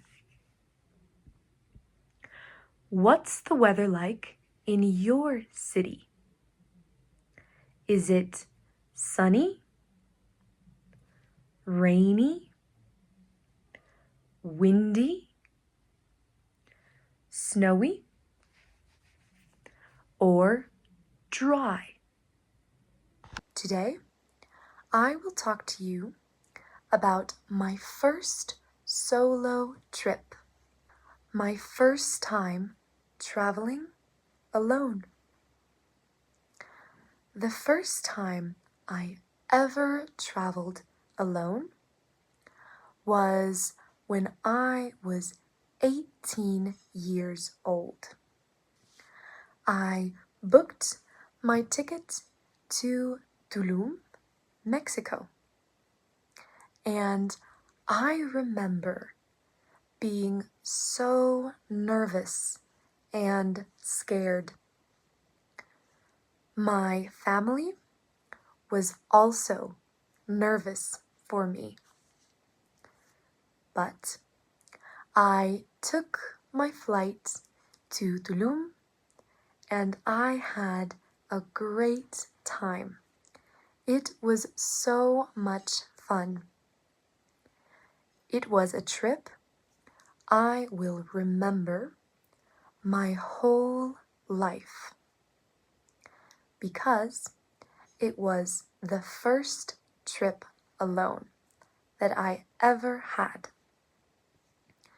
It was the trip that made me feel like I could do anything and go anywhere in the world. I saw the stunning beaches in Tulum and the breathtaking views of the cenotes. I saw one of the 7 wonders of the world, and it was the Chichen Itza. After making lots of friends and having lots of wonderful experiences, I started planning my next trip. I started planning my trip to Costa Rica. I went to Costa Rica when I was 19 years old. I traveled to Tamarindo and I saw the most beautiful sunset I have ever seen till this day. I also took surfing lessons. And after that, I traveled to another city.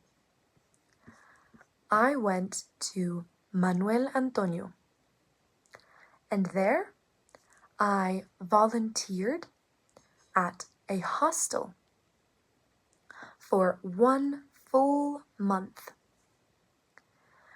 I like volunteering at places because you can stay in a place near the beach, near monuments, somewhere beautiful for free. I had to clean the bathrooms and clean the kitchen and keep the rooms tidy. I also worked at reception from time to time. Have you ever volunteered somewhere? Maybe at a hostel, a dog shelter, maybe at a farm. While I was volunteering in Costa Rica, I saw the most beautiful beaches I have ever seen. And I made 2 very good friends. They were a French couple. One of my friends is actually the girl who tattooed me. She is a very good artist, a very talented artist. And my other friend I met in Costa Rica introduced me and showed me scuba diving. I love scuba diving, so it was a very special moment for me. They will always be 2 very special friends for me. After my trip to Costa Rica, I couldn't wait. I started planning my next trip. I had always wanted to travel to Thailand ever since I was a little girl. I don't know why, but I always have loved Thailand. But I think it's because my name is Tiana and people call me Thai. So when I was little and I heard about a country named Thailand, like Tiana, I was determined to visit and see it someday. I also have always loved elephants. I have always loved watching videos of elephants and drawing elephants. And Thailand has elephants. So I had 2 very good reasons or motives to travel to Thailand. Is there any place you have always wanted to visit? And is there any specific reason why you want to visit there? So, I started planning my trip to Thailand. And I decided to go 2 days before my birthday. I wanted to spend my birthday alone. So I booked my ticket for November 19th, 2 days before my birthday. My family was so nervous for me. Thailand is so far away from Mexico. But I had made up my mind. I was going to Thailand, to my land. So I took one small backpack and my 52 hour flight to Thailand. I was so nervous, but the moment I stepped off the plane, I began to feel the nervous excitement. I ordered a Grab. A Grab is like Uber, but in Asia. So I ordered a Grab and I went to my hostel. It was around 12 p.m. and I was a little bit lost. So I asked for directions. I asked, "Do you know where this hostel is?" And this one very kind man saw I was lost and he gave me a ride to my hostel. He was a very kind person, and that was a very nice gesture. The next days, I met so many nice people, and nobody knew it was my birthday. It felt strange, but also really cool. Would you ever spend your birthday alone? I spent 3 months traveling through Thailand, Cambodia, and Vietnam. Vietnamese food is incredible. What country has had the best food you have ever tried? I loved the Vietnamese people. They were always singing karaoke, and they were always smiling. Cambodia's beaches were pristine. They had some very interesting foods.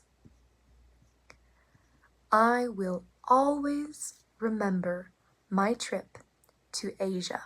Then, after my trip, I came back to Mexico.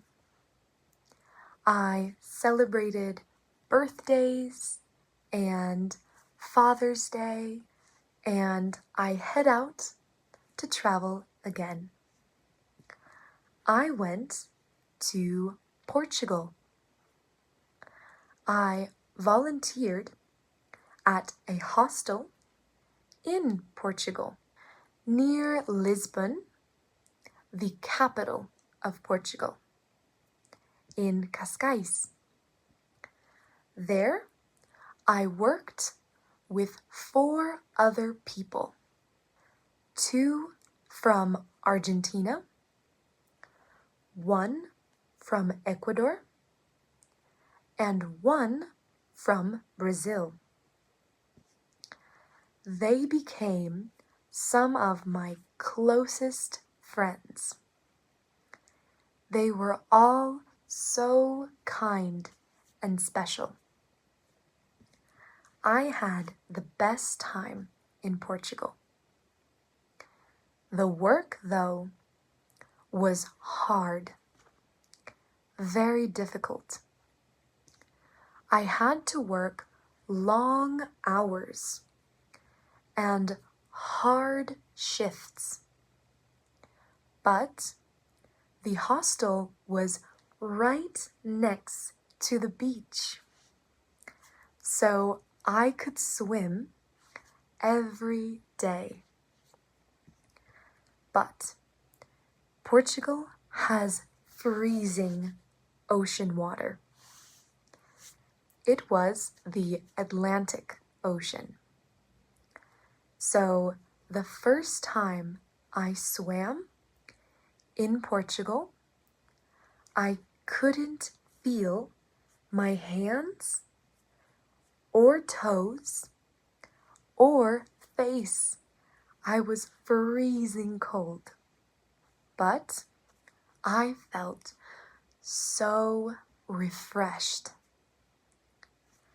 After that, I decided I would go in every single day. And so I did. Even when I was super sick, I had a fever and a cold and a cough. I still would go in the freezing ocean every single day. Do you enjoy swimming in cold water? Or do you prefer to swim in warm water? I had some of my favorite memories in Portugal. Then I went back to Mexico. I stayed home for a while to spend time with my family. Then I started planning my next trip.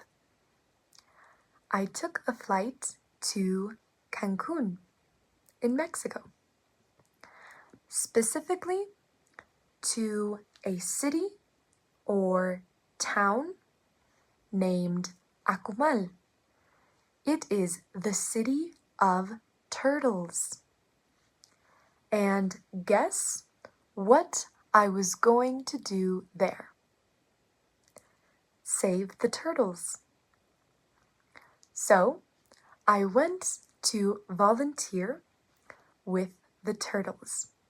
At the turtle sanctuary, we looked after and took care of the mama turtles and the baby turtles. We had to protect the eggs from different predators or even people. We also made sure nobody had bright lights on, because bright lights can confuse the turtles.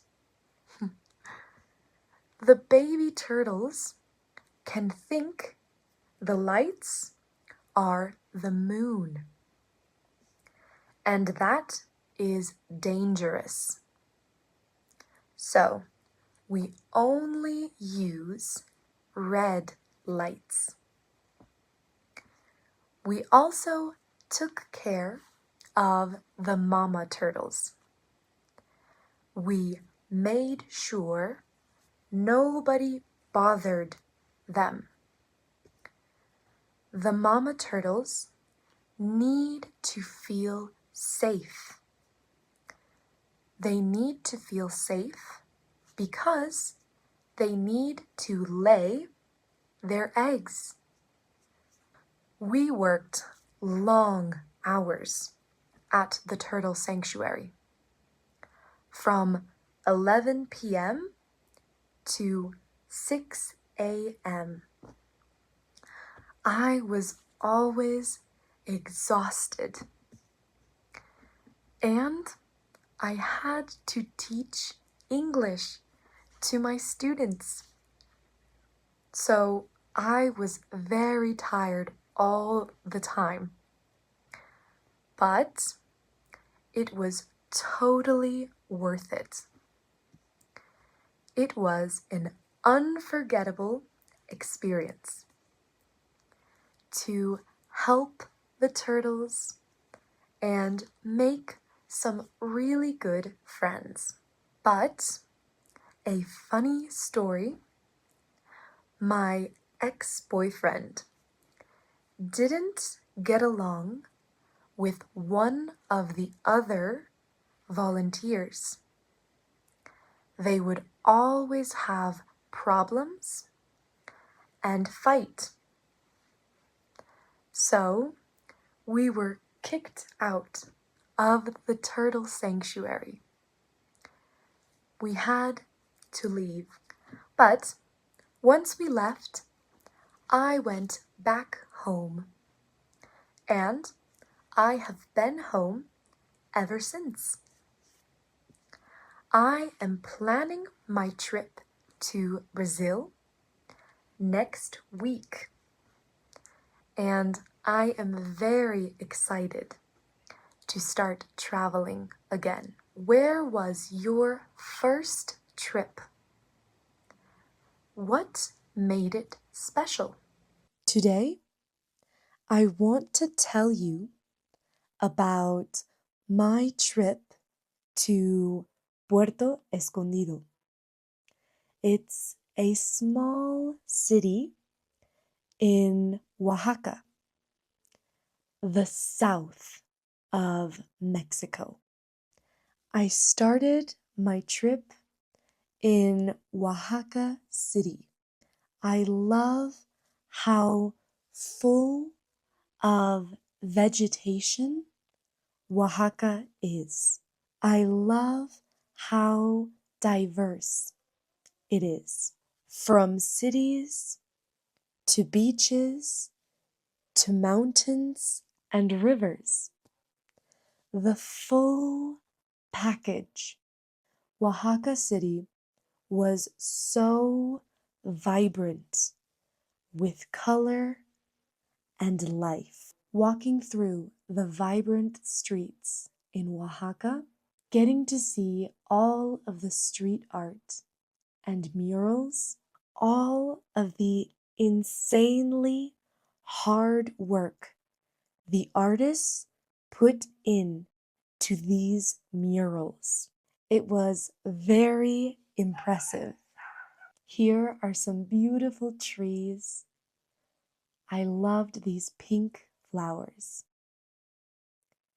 Then we went to eat at a cute little coffee shop down an alleyway in Oaxaca City. For dessert, of course, I love sweet bread, an almond cream croissant, and a chocolate-filled croissant. That had to be the best croissant I have ever tried. It was scrumptious. So many flowers in Oaxaca. Then we took our bus and we rode all the way to Puerto Escondido, a beach town just 2 hours away from the city. It was such a delight to swim in the ocean again. We arrived in Puerto Escondido around 5 a.m. and we head straight to the beach. We took a dip in the sea and then we head to our apartment. The view was magnificent. Unbelievable that we were able to stay in a room so nice. I felt so privileged to be able to look outside my window and see something so phenomenal. All around the city, there are so many flowers hanging from trees, on bushes, just everywhere. And I recorded them all. I think you must know by now that I am fascinated with flowers. I think it's so important to find the beauty in everything, the smallest things. We got pizza for dinner and head to bed. I think you also must know by now that I love smoothies. So every day I make myself a banana smoothie. This time I added some spinach, peaches, and bananas. And for breakfast, I made an avocado toast with ham. We moved all of our things, my backpack, my yoga mat, my computer and microphones, and we head to the place we were going to rent for 1 month. Our new place was surrounded by gorgeous things. For example, a luscious tree, a mango tree with mangoes hanging from the branches, and the cutest little pineapple I have ever seen. For breakfast, we made shakshuka with avocado, even a star fruit tree with the sweetest fruit.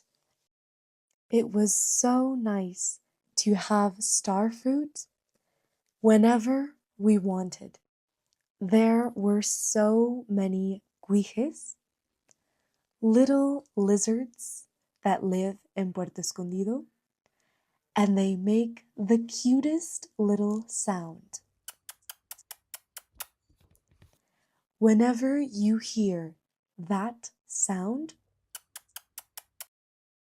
you'll know that there's a guije close by. It was so nice staying in our new cabin. I loved reading in the mornings, waking up slowly, making my bed, and then heading downstairs to start my day. Of course, the first thing on my agenda is to brush my teeth. Get rid of those nasty smells in the morning. I wash my face and I grab a smoothie from the refrigerator. I sit and work for a while. I like to start by checking my emails and looking at my to-do list to make sure I don't forget to do something important that day.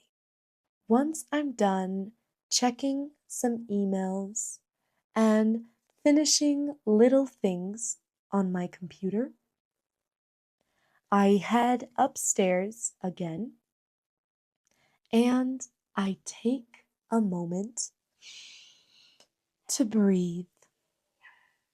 I inhale deeply and exhale all of the air. I stretch my arms. I stretch my back. I stretch my legs. And once I feel all warmed up for the day, I'll go downstairs to eat breakfast. My boyfriend cooks the best food. And this morning, he made me poached eggs with avocado, tomato,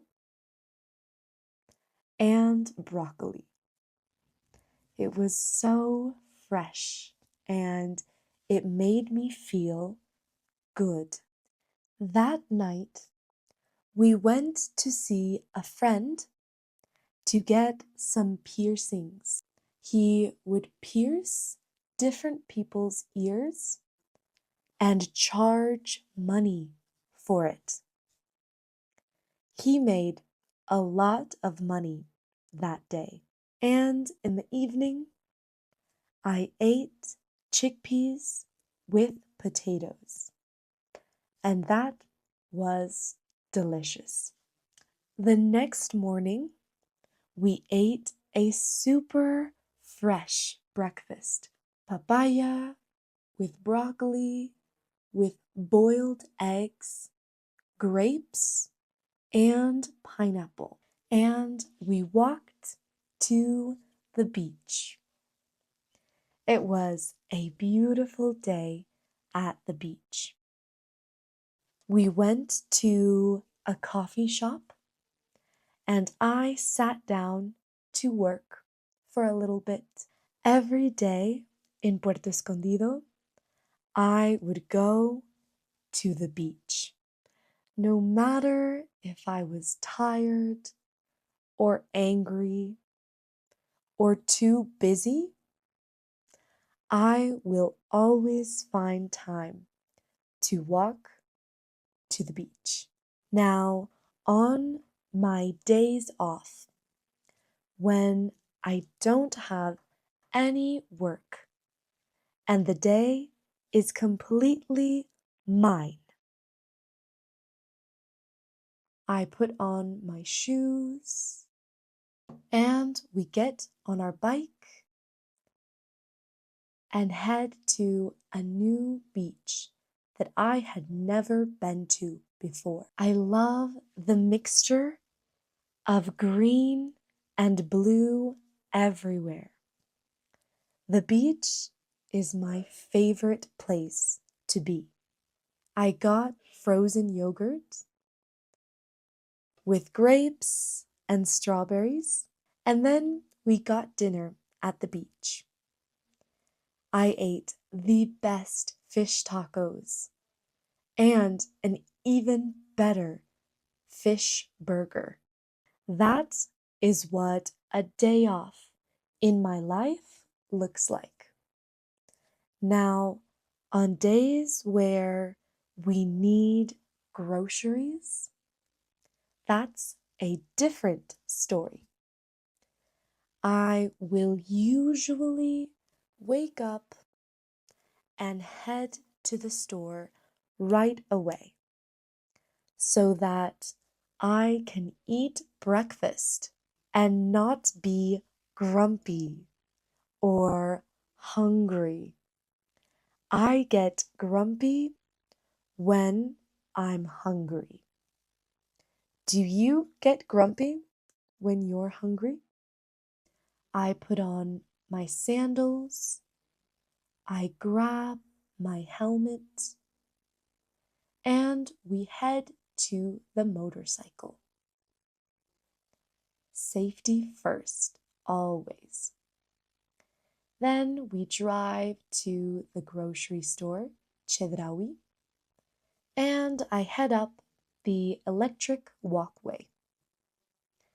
I look at some cookies for when I'm craving something sweet.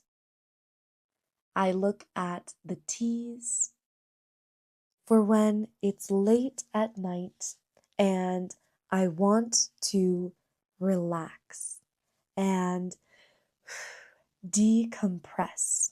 I walk around the bakery, the croissants, the donuts, the muffins. I obviously get avocados because you know I love avocado toast. I get bananas and maybe some grapes. It's hard to decide what fruit to get sometimes, especially because the fruit that I like is usually very expensive. like peaches and grapes and kiwis. Do you know a place where grapes or kiwis are cheap? If so, I want to go there. And of course, I walk through the detergent aisle to smell that amazing smell. Then we're able to cook dinner. That is my average everyday life in Puerto Escondido. Today, I am at my aunt's house. I traveled to the United States to visit my family. I really missed the big houses and green trees and the hot Cheetos. Flaming hot Cheetos are my favorite type of Cheetos. I also bought a new hat at the thrift store. It was only $6. Super cheap. I bought it at the thrift shop. So it's all second-hand clothing. Second-hand means that it's already been used. So it's previously been worn. But it's still really good quality. The weather in Nebraska has been so warm. But today, as you can see from my red nose, it's a little bit cold. I had to wear a sweatshirt. It's a nice breeze, but I prefer the warm sun. How has your summer been so far? I know some people get a long vacation during the summer, but some people don't. I remember my mom and my dad always had a vacation during the summer when it was warm and we could all go out to swim or play at the park. But some of my friends' parents would always work all year round. Some all year round jobs are like doctors, salespeople, waiters and waitresses. Lots of workers don't get summer off. Only really teachers do. And only because the students need a break as well. What I enjoyed the most about living in the United States, specifically Nebraska, were the seasons. I loved having chilly autumn or fall, snowy winters, blossoming springs, and warm summers. Or should I say, hot summers. In Mexico, there's basically only 2 seasons, rainy and dry. Just like in Thailand, I remember there was only rainy season and dry season.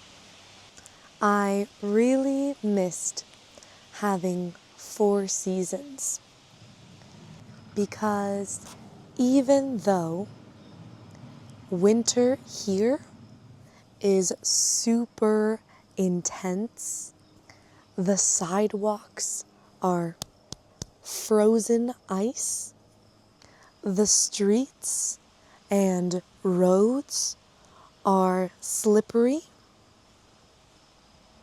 It's so easy to slip and hurt yourself. The fall is chilly and sometimes the sun never shines and I can get allergies during the spring. It's all worth it for the gorgeous summers here.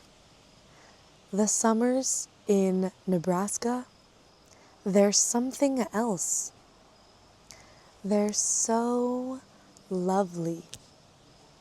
The birds chirping, the green landscapes everywhere you look, the gorgeous trees blowing in the wind, and kids playing everywhere. Summer here is like in the movies, definitely. I really enjoy visiting my aunts and uncles and seeing my grandma and grandpa and shopping for new clothes and really just relaxing and eating so much food.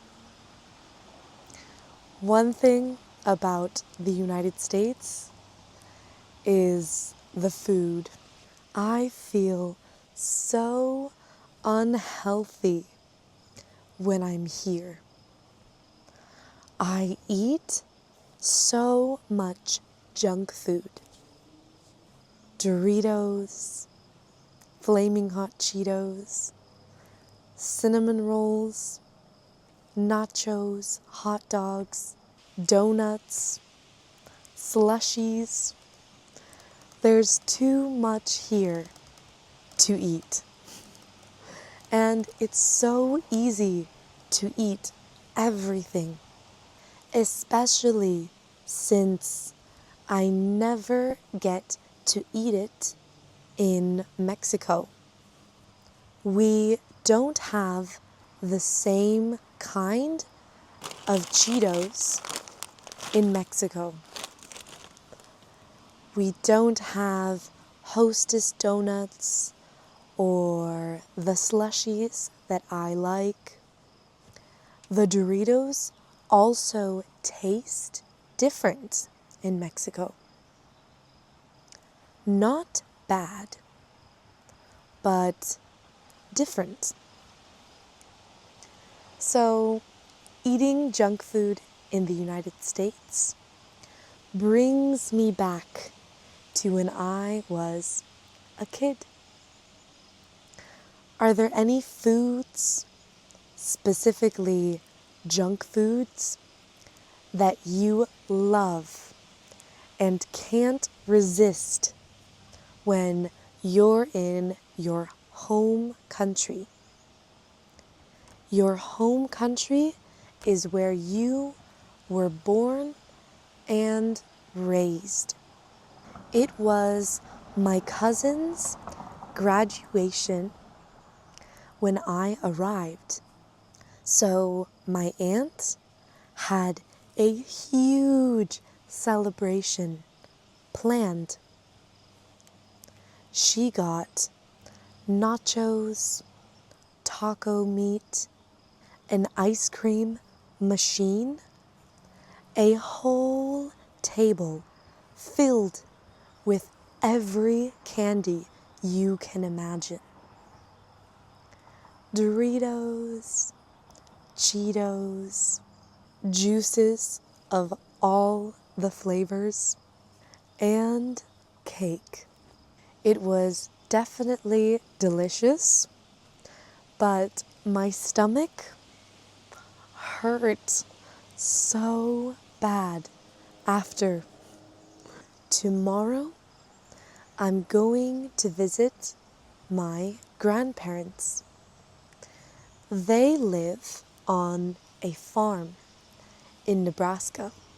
My grandpa loves his cows and pigs and chickens and hogs. He takes care of his farm really well. And my grandparents bake us some rhubarb pie every time we go.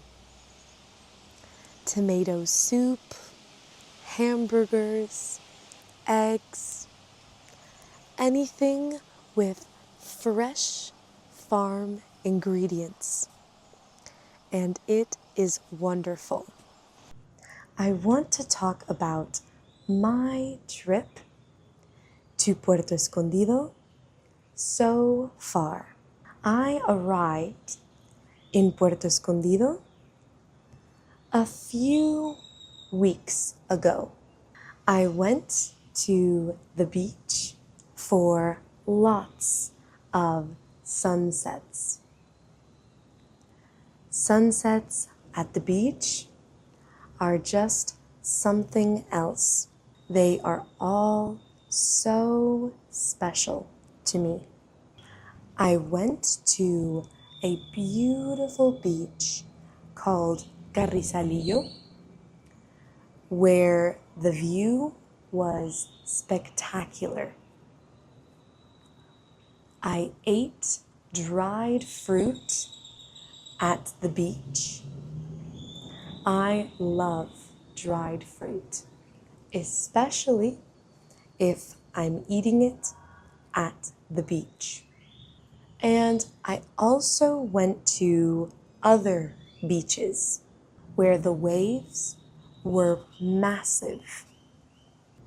It's very dangerous to try and swim in those waves.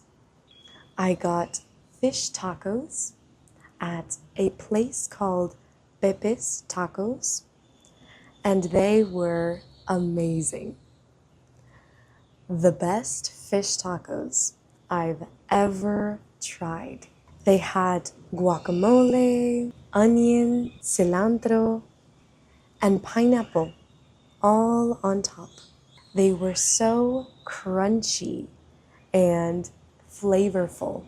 Then we sat under some trees and we watched the ants marching along the tree stem and branches. I love looking at the view from underneath the trees. How you can see all the leaves and the branches swaying in the wind, covering you from the sun. I love looking at all of the beautiful trees here in Puerto Escondido. All of the trees are filled with flowers, yellow, pink, purple, blue, so many beautiful flowers. And all of the petals just laying on the ground. Then I also went to a skating competition where I saw really good skaters compete for a prize, for a reward. I have been volunteering here at a hostel here on the beach. I really enjoy volunteering because I love staying in beautiful places for free. And I love meeting new people and exploring new places without needing to pay for accommodation, because accommodation can be very expensive. But this hostel that I arrived at wasn't the best volunteering experience for me. There has been lots of unnecessary drama and gossip. It's been really nice swimming every day, meeting up with my childhood friends, laughing, rock climbing, surfing, and walking everywhere. I genuinely walk everywhere I can. I don't like taking buses or paying for taxis, and riding a motorbike is scary for me. It's dangerous. I always see people crashing. I saw so many people hurt or injured in Thailand and Vietnam from motorbike crashes. And in Mexico, people drive like crazy. So I always prefer to walk instead. And I love walking anyways. But apart from all the nice experiences, I had some bad experiences as well. When I arrived at my hostel, I got along really well with everyone. But one night, I was sleeping in my room, and at 1 a.m., I heard a loud banging at my door, someone yelling, but I couldn't hear what they were saying. So, of course, I was scared. Like, who is this banging at my door at 1 a.m.? So, I got up to open the door, and there was another girl volunteer. She told me, "There's no water. You forgot to pump it, to pump the water up." And I said, "Oh, I'm sorry. I forgot. I will go pump it now."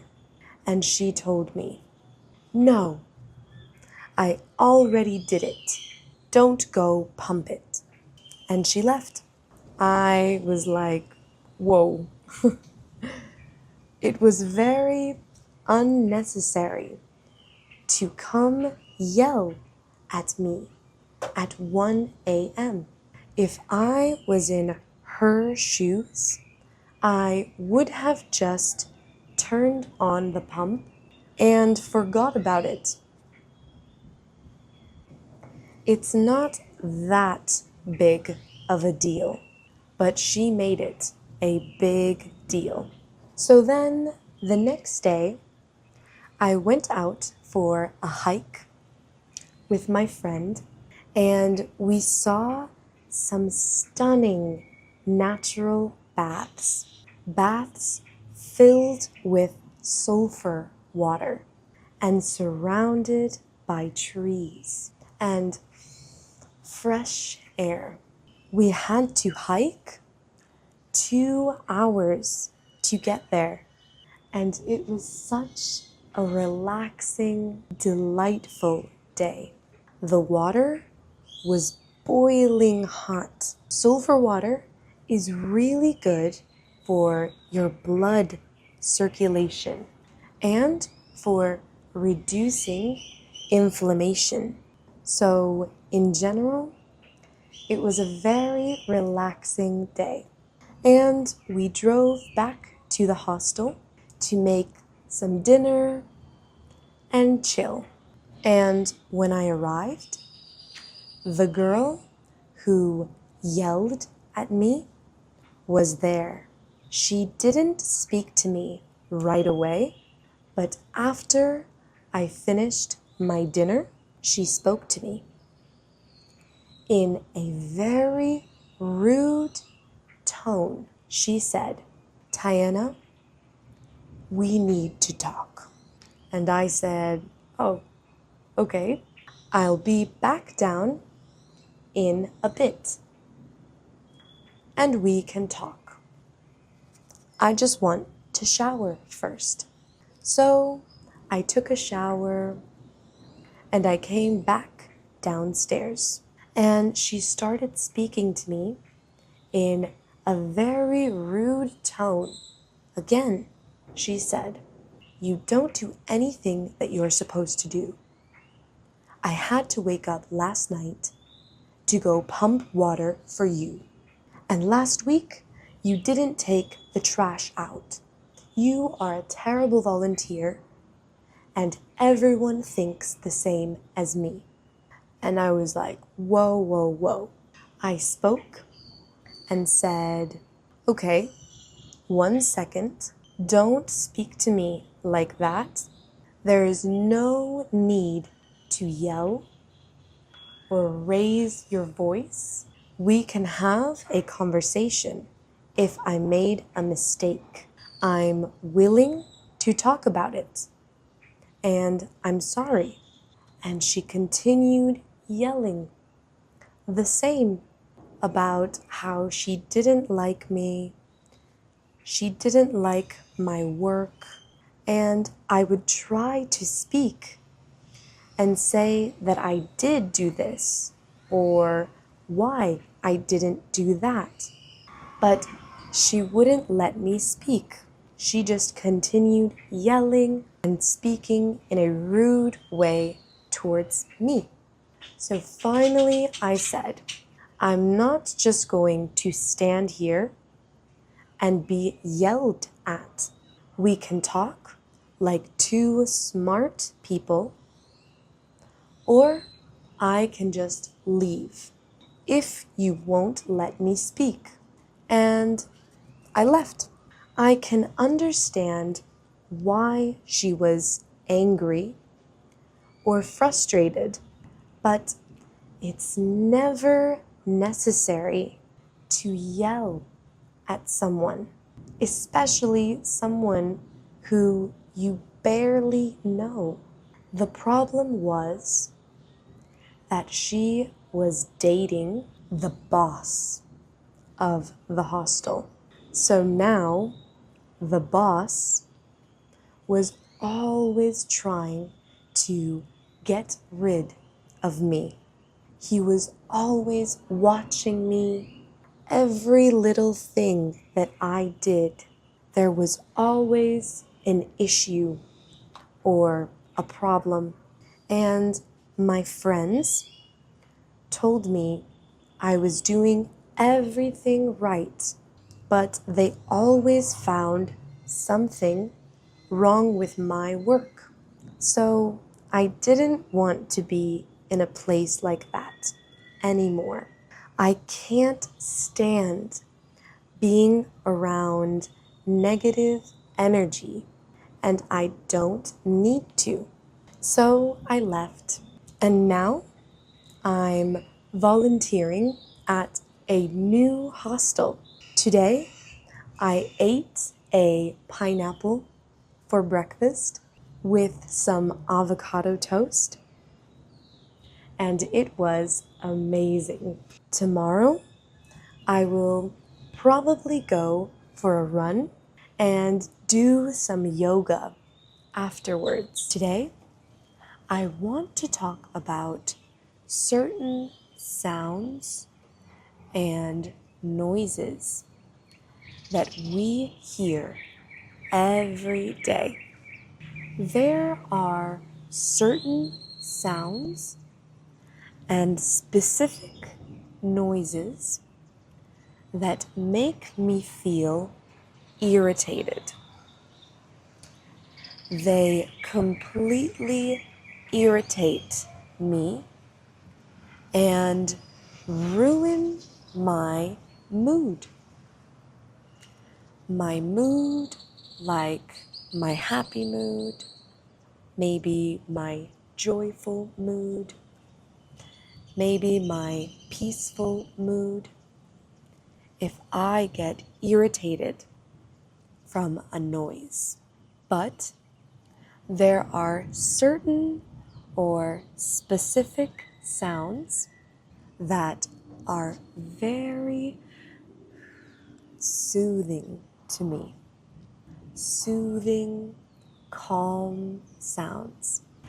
Gentle sounds like rain falling on a tin roof,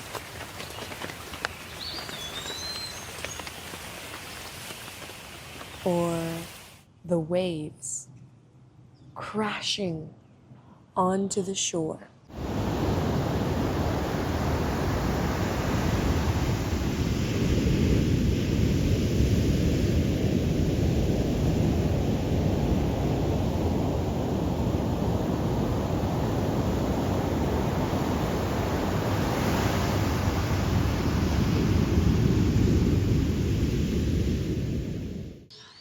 Or the sound of being underwater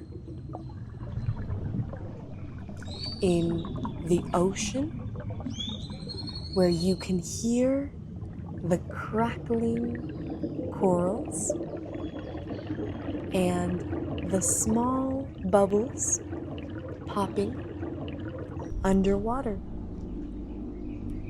I love the sound of the crackling bubbles in the ocean, or the sound of the breeze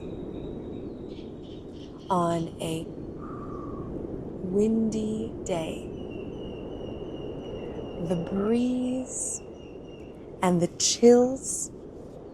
I like hearing how the wind whooshes and blows. The whooshes and blows are very soothing to hear. I like how the wind sways the trees. The wind blows and the trees sway back and forth. The wind can even create a new song, a beautiful song with the wind chimes. The wind chimes creating soft and calming, beautiful music. I love taking naps outside where I can hear the birds chirping. And I can hear the wind chimes dangling and making music. And I can hear the breeze and the trees all creating a harmonious, beautiful sound. I love the peaceful, soothing sounds of nature. I love taking naps in a hammock outside, where you can hear all of these sounds while trying to fall asleep. Any water sounds in general, for me, are very soothing. It's very peaceful to listen to water sounds while just laying down. Some trickling water sounds give me goosebumps. The trickling water falling from one end to the other. It gives me chills all down my spine. I get goosebumps or chills if I hear something too close to my ear. Subtle sounds give me the chills. A subtle sound is something very gentle and not very noticeable. It's subtle. What sounds give you goosebumps or chills? Are there any sounds that remind you of a certain person or service? For example, when I hear certain bells or whistles, they remind me of street vendors. Street vendors that go around and sell things in Mexico. They could be selling food or toys or a service. There is this one street vendor in Mexico that goes around and blows a whistle every time he comes around. He blows a whistle and he sells camotes. He sells sweet potatoes, a sweet Mexican treat that we eat in Mexico. They blow a very loud whistle. Then, when the garbage collectors come around, they ring a bell.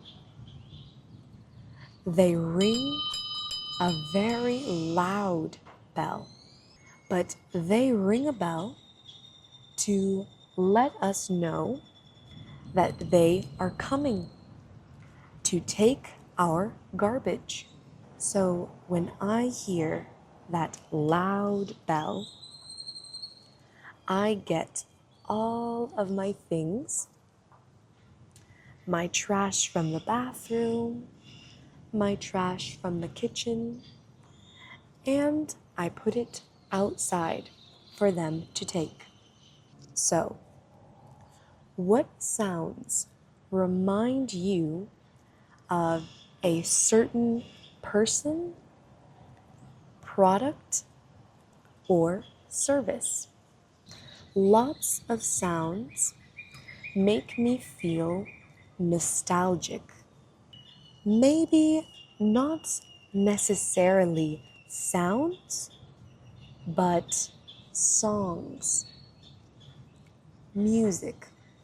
The songs that I listened to when I was younger with my sister or my cousins remind me and take me back to certain moments, usually very fun and lovely moments. What's a sound or a song or a noise that makes you feel nostalgic? Nostalgic for the past, longing for a past moment. For me, music is a huge part of my life. I listen to music every single day, all day long. I try to take the time to listen, enjoy, and sing my favorite songs and dance to my favorite songs every day. Some of my favorite artists right now are singers like Caliuchis, Karen y los Remedios, and Danny Ocean. What's your favorite song to listen to at the moment? And why do you like listening to it every single day? Do you think a song has the power to change different moments in your life? Do you think a song has the power to change someone's mood or emotions? When I'm feeling sad or down, I put on sad songs. I feel even more sad and down, but sometimes a happy song will unintentionally play as I'm feeling sad. And I will instantly feel happy after feeling very sad. So I think that music can definitely affect my mood and my emotions. I think so can sounds and noises. If I'm listening to traffic or people yelling all day long, I will definitely feel more stressed and irritated all day. Whenever I listen to white noise or ASMR, I feel a lot more relaxed. It's easier to fall asleep when listening to white noises. White noises like fans or like TV static or like the hum of the air conditioning. How do you feel about white noises? Do they help you to fall asleep? ASMR I don't use to fall asleep. However, I like watching ASMR eating videos. They always make me feel hungry afterwards. And I really enjoy hearing the chewing noises. Even if that sounds weird to some people, I really like it. Do you like listening to ASMR videos? If so, what do you like using them for? For eating, for sleeping, or just for relaxing and for fun? Even in a big city, I enjoy listening to the chatter. The chatter between different people in the background. Background noises like people talking or people walking make me feel very at ease, like there are more people around. Background noises like people talking, children laughing, or playing. But background noises can also be annoying. Background noises like traffic. Traffic can really get on my nerves. If something gets on your nerves, then they really annoy you. But things like traffic jams get on my nerves.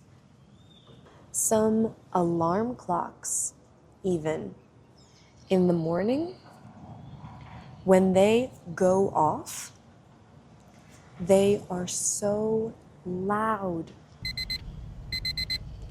And some people have very obnoxious alarm clocks. It's not a good way to wake up after sleeping for so long. And if you sleep with someone who is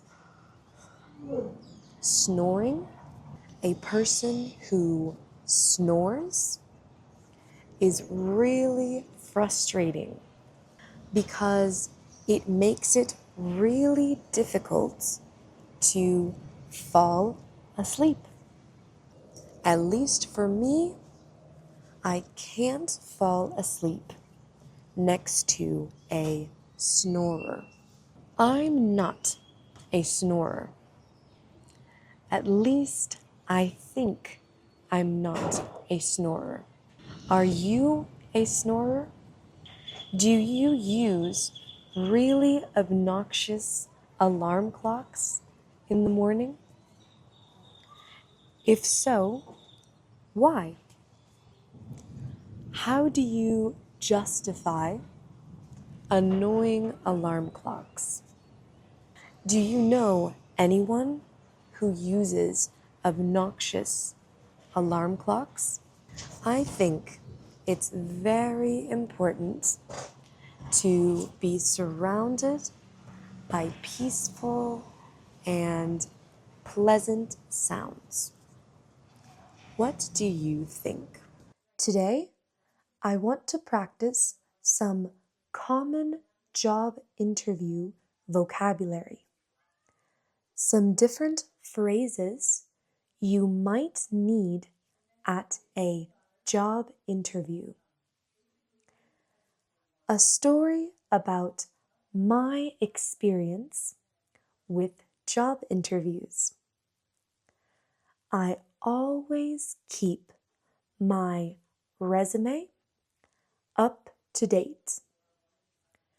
Any new qualifications or experience or employment positions, I add to my CV resume right away. I never hand in an old resume. How often do you update your resume? How important is it for you to keep your resume up to date? I have worked in a few different areas: education, translation, and transcription. But mostly, I have only ever been an English teacher. I have only ever had part-time jobs. I have never had a full-time job. Do you have a few part-time jobs or one full-time job? I prefer part-time jobs because my schedule needs to be flexible. I travel a lot, so I need to manage and change my schedule a lot. The different time zones in the world can be difficult to manage with a full-time job. I think one of my biggest skills are my social skills.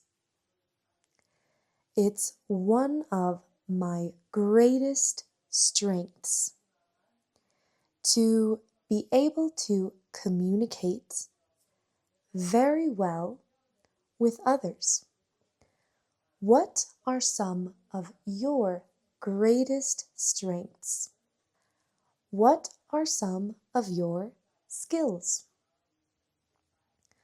Some weaknesses of mine, however, is the idea that I can do everything in one moment.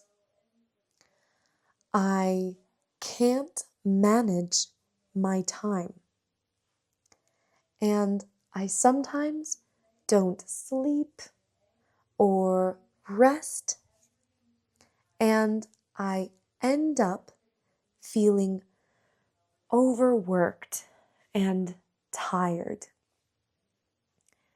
Now, I try to limit myself so that I don't end up feeling overworked and tired.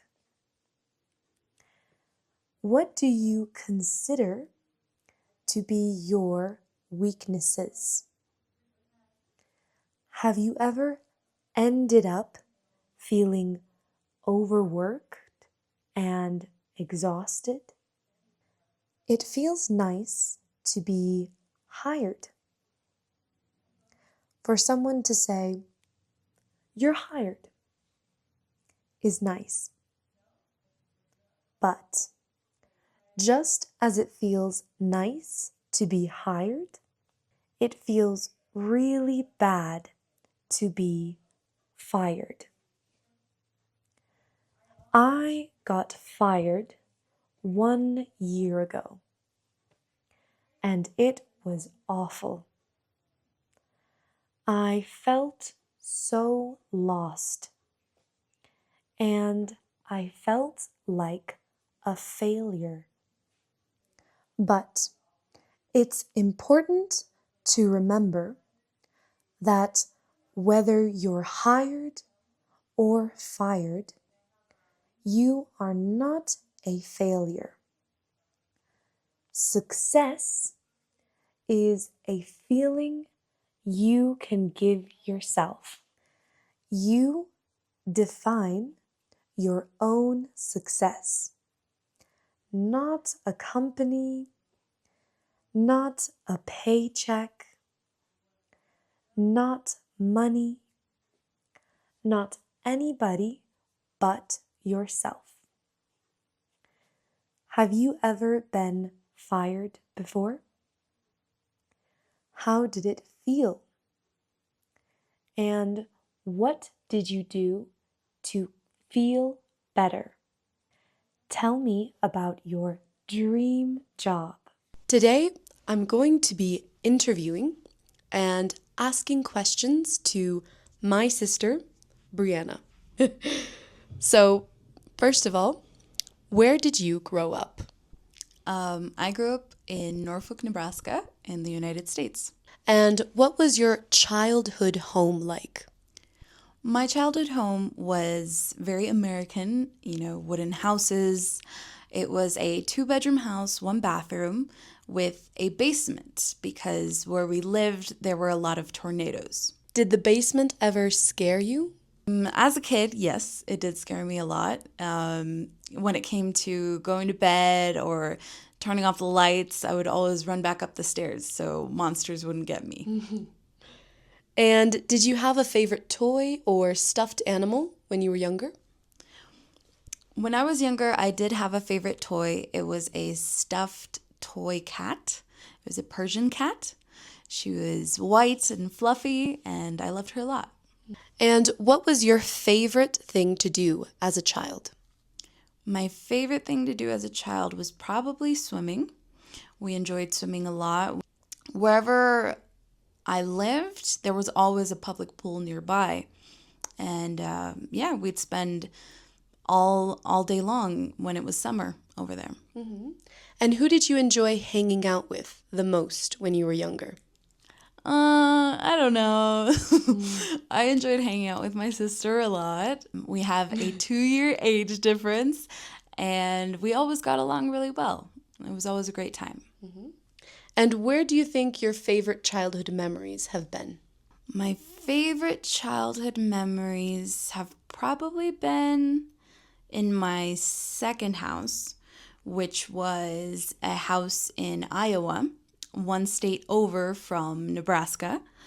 And that house was a little bigger. It was I think 5-bedroom, 2-bathroom. And I was really excited to move in. So was the rest of my family. We created a lot of memories with my cousins and with new friends. And what was your favorite holiday to celebrate as a child? My favorite holiday was probably Christmas.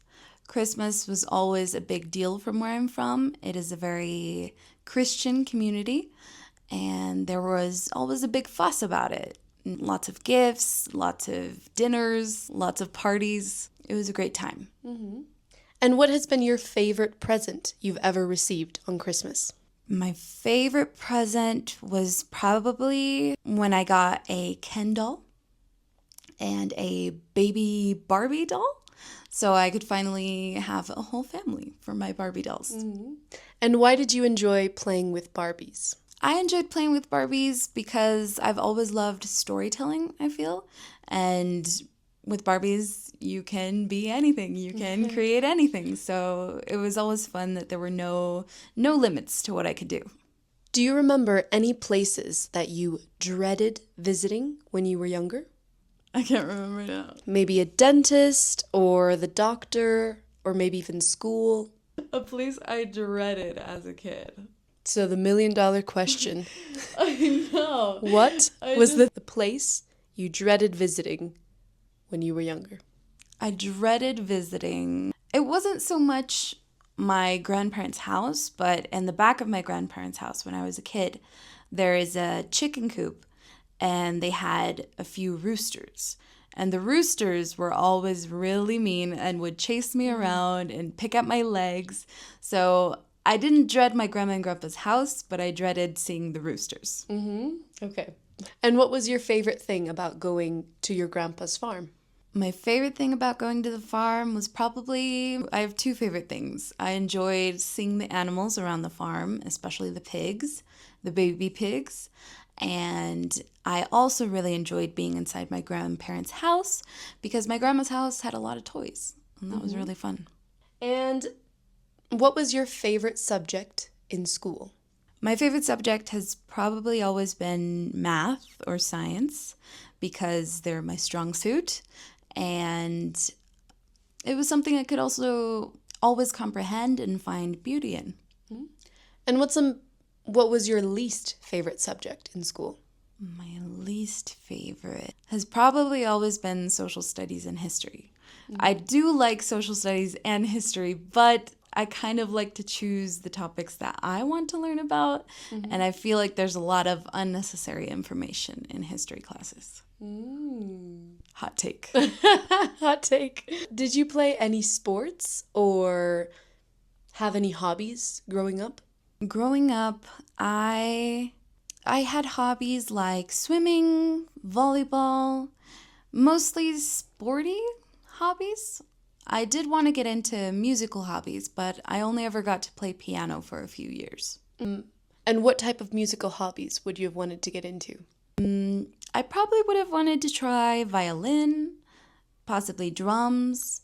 I feel like my sense of rhythm is probably the weakest thing as far as my musical expertise goes. So something in that area would have been nice. And did you ever get into trouble at school? Were you ever the troublemaker in school?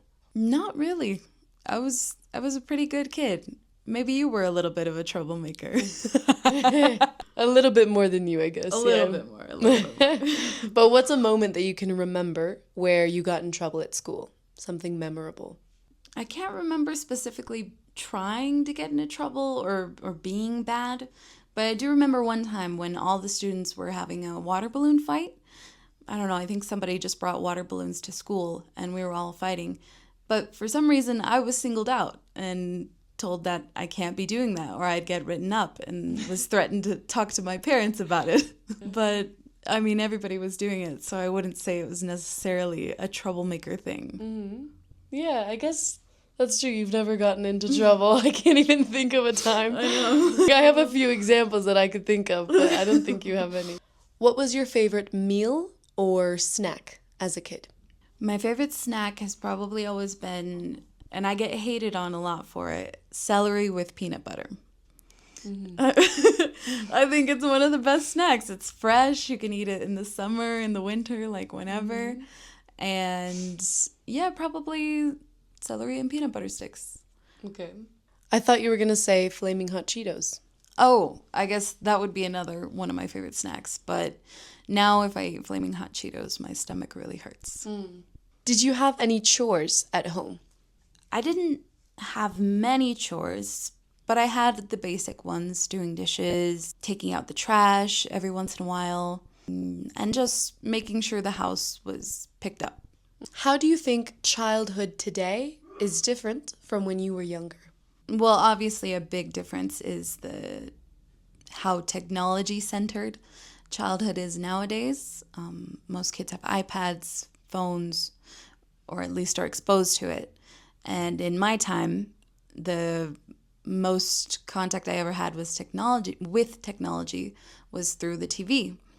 But even then, my access to TV was limited to 1 or 2 hours a day.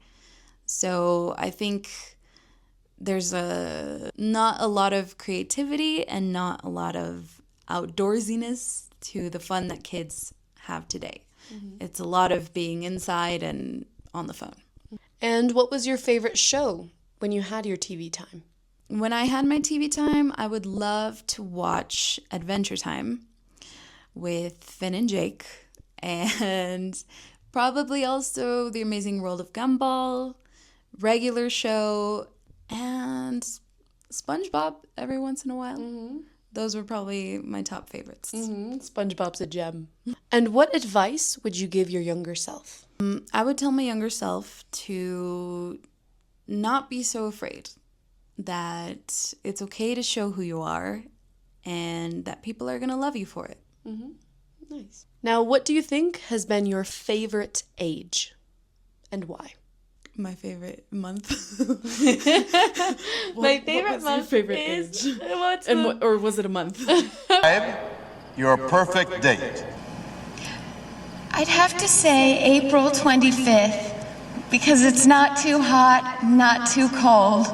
All you need is a light jacket. Sorry, ask me again. So, what has been your favorite age and why? My favorite age, I probably didn't have a favorite age, but rather a favorite moment, which was when I was about 12 years old. And we had to move to Mexico with my entire family. It's my favorite moment because I feel like it was a pivotal moment in both of our lives, and it changed us and our family for the better. Good age. Good answer. So, can you explain what pivotal means? Pivotal comes from pivot, which is a sharp turn. So it turned a Big lot. change. Yes, it was a big change. A pivotal change. Pivotal. All right. Now, if you could go back to one specific moment in your childhood, what would it be? What moment would you choose? It could be like a Christmas or, I don't know, a time when you went ice skating or... I remember for one Christmas, I came down a little too early. It was about 6 in the morning, and I came down and saw the tree and saw that there were no gifts. And I was very sad, and I went back upstairs, and I fell asleep for a couple more hours, and when I came down, I saw there were presents under the tree. And that's when I started to suspect what we all know. So I would have sent myself back to sleep, probably. So you would go back to that moment to send yourself back to sleep. Yes, to keep the magic going. I meant like return to the feeling of the moment. Oh, well, I thought you were Like you would want to experience going that back again. in time. Like, I thought that's what it meant. Oh, No. well, now I got to think about that one.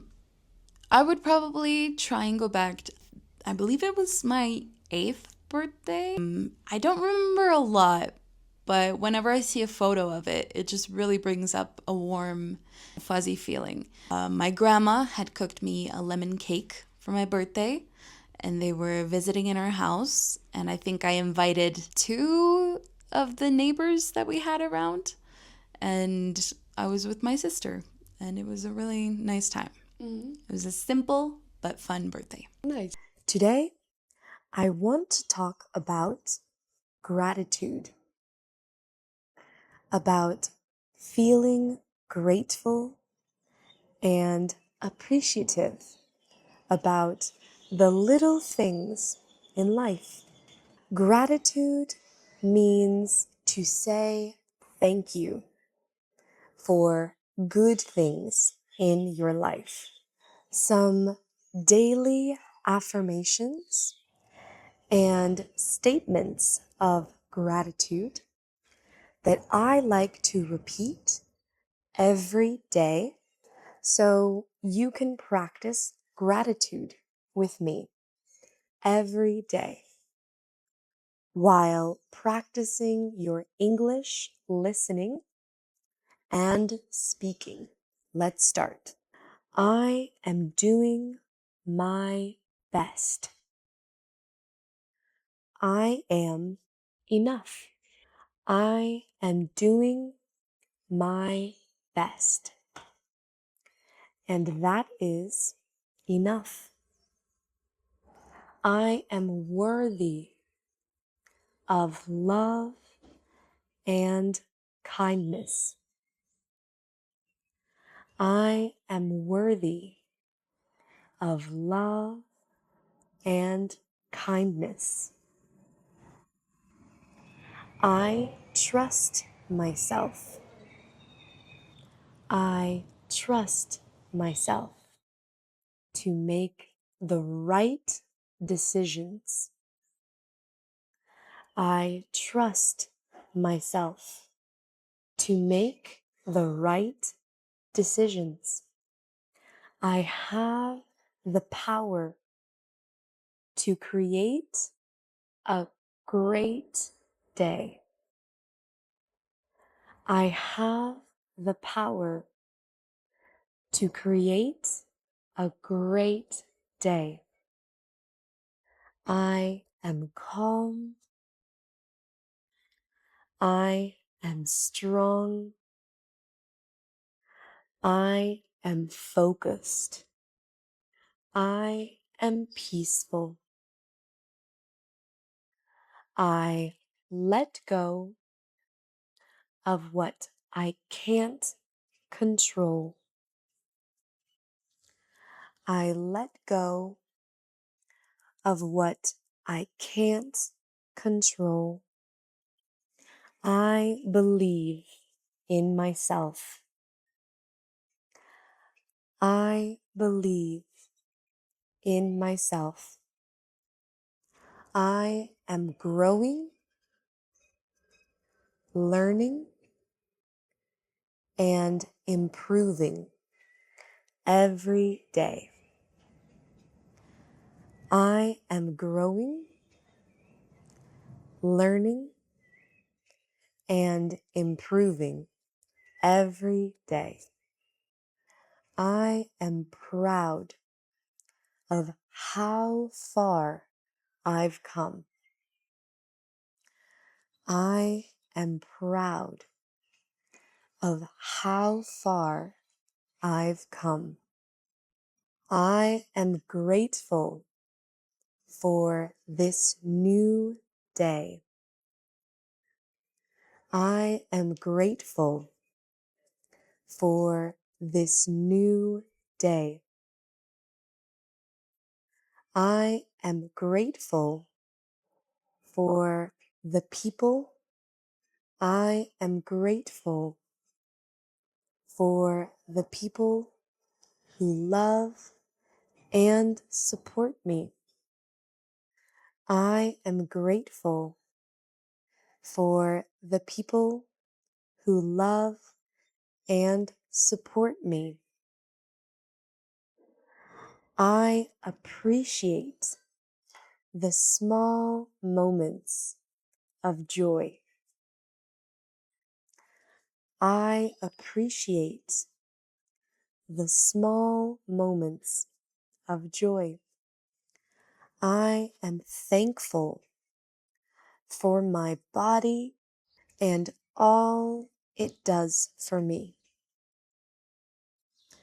I am thankful for my body and all it does for me. I am thankful for the lessons that I learn every day. I find beauty in the small things, in the simple things. I see beauty in the trees, in the plants, in the sky.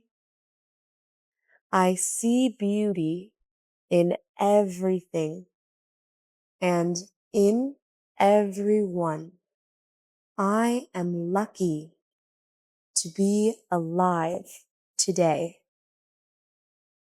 I am grateful for the food that I eat, the air that I breathe, and the love that I receive from everyone around me. The love from my neighbors, my family, my friends, and just people. The love I receive from everything. My mind is clear, focused, and open. My mind is clear, focused, and open. I release all the thoughts that don't serve me. I release and let go of all the thoughts that don't serve me. I am calm, centered, and in control. I am calm, centered, and in control. My thoughts are peaceful and positive. My thoughts are peaceful and positive. I honor my body. I respect my body. I love my body. My body is strong and full of energy. My body is strong and full of energy. I listen to what my body needs. I listen to what my body needs. Every breath I take fills my body with calm. Every breath I take fills my body with calm. I am grateful for my healthy body and all that it does for me. I am grateful for my healthy body and all that it does for me. My soul is peaceful and light. My soul is peaceful and full of light. My soul is peaceful and full of light. I am connected. I am connected with the energy of the universe. I am connected with the energy of the universe. I trust the journey of my life.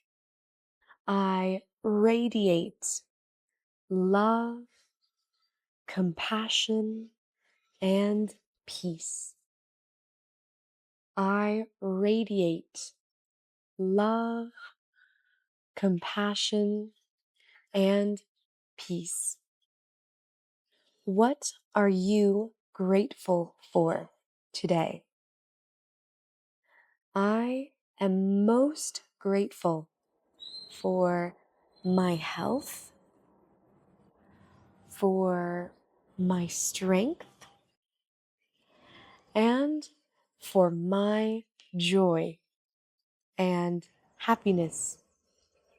If you liked this type of slow English with positive affirmations to say and listen to every day, I want to talk about essential idioms and phrases in English.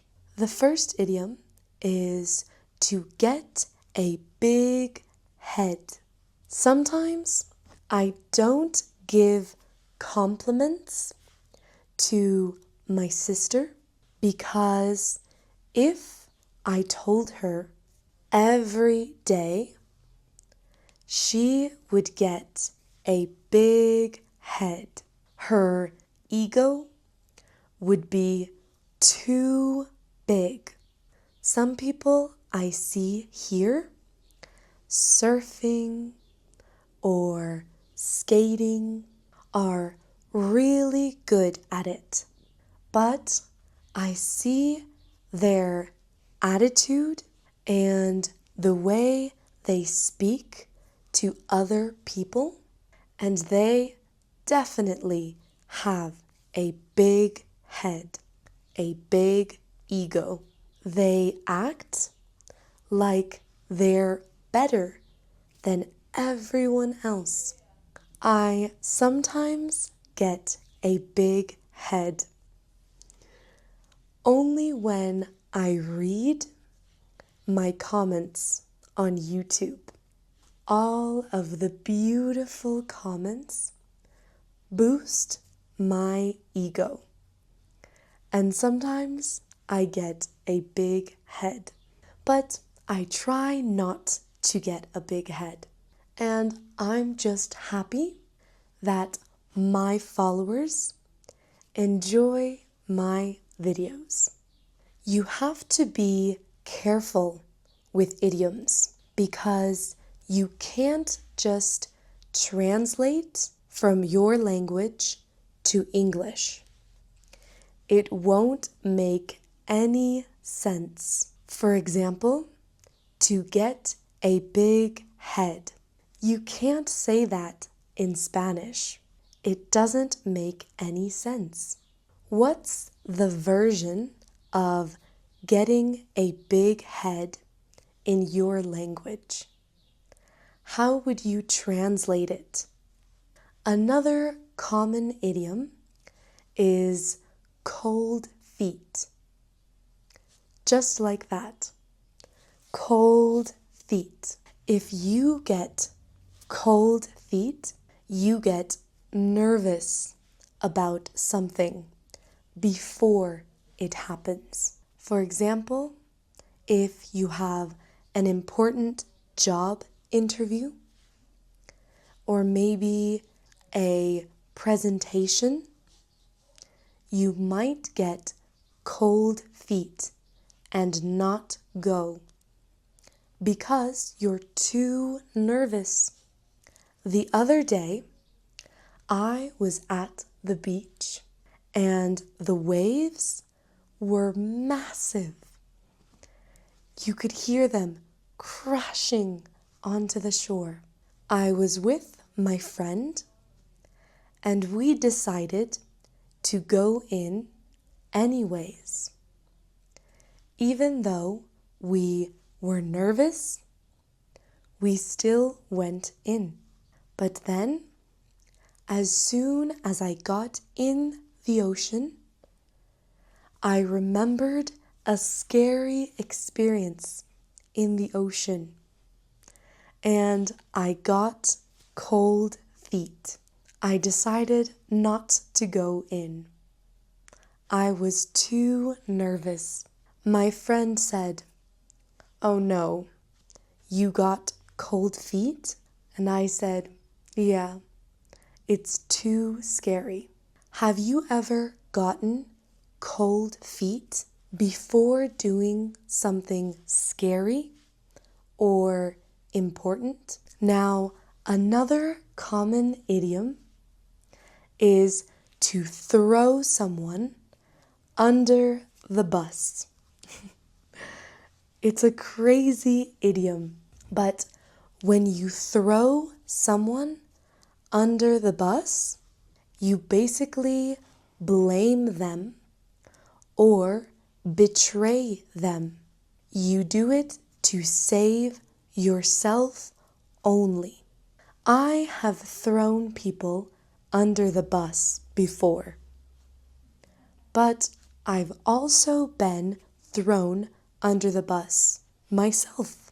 I was thrown under the bus by my sister once. One time, we were watching TV together in the basement when I said, I could really go for a big bag of Cheetos and a big tub of ice cream. Not just any ice cream, but cookies and cream ice cream. And we have one in the freezer downstairs. My sister smiled mischievously and said, "Me too." So we both went downstairs to the kitchen and we ate the whole bag of Cheetos and ice cream. When my mom got back home, she asked, "Who ate the Cheetos and the big tub of cookies and cream ice cream?" My sister threw me under the bus and said, Tiana did it. Then I said, no, she did it. And we just went back and forth, throwing each other under the bus, mutually. After that, I assume my mom knew it was both of us, and she punished both of us. Our punishment was that we couldn't watch TV in the basement for 2 weeks, which I think is a fair punishment. Have you ever been thrown under the bus by a friend or a sibling or a cousin? Tell me what happened. What did you do? Or what did you not do? Another common idiom is to blow off steam. Blow off steam. To blow off steam is to do something that releases stress or tension, that gets rid of stress and relaxes you. This one really resonates with me because I find myself constantly blowing off steam. I can go 2 days maximum without running. I need to run to blow off steam. I need to meditate or do yoga or even just journal to blow off steam. It's so important because I get so frustrated easily and I take it out on everyone around me, and that's not fair. So, in order to not take it out on my friends or family, I prevent it by blowing off steam every day. How often do you blow off steam? And how? Do you run, box, draw, meditate, clean? Another idiom that I love is to pull it off. To pull something off means to succeed at something. To succeed at something that was difficult or maybe surprising to you. Like this one time, I had an online lesson and I had a super bad Wi-Fi connection. My camera kept on freezing. My slides weren't working. My microphone was crackling. But somehow I pulled it off. At the end of my lesson, my student told me she loved the lesson, but sometimes, even if it's difficult or messy, you can still pull it off. Another thing that I thought I wouldn't be able to pull off was a shaved head. But 3 years ago, I shaved all of my hair off, and I actually pulled it off. It looked really nice on me. What's a look that you think you can pull off? Have you ever pulled something off when you didn't think you could do it? And our last one for today, on the same page. If you're on the same page with someone, it means you both understand each other. You both agree on something. This happens a lot in different relationships. If you're not on the same page with someone, it can cause conflict or problems. My sister and I, for example, are always on the same page. We both love going to Walmart, watching movies, and eating grapes. We also love traveling, exercising, and eating healthy. So when we travel together, it's so easy. We are always on the same page. Who are you always on the same page? My trip to Brazil was so much fun. I started my day around 4 a.m. I had to catch the 5 a.m. bus to the airport. My flight took off at 9 a.m.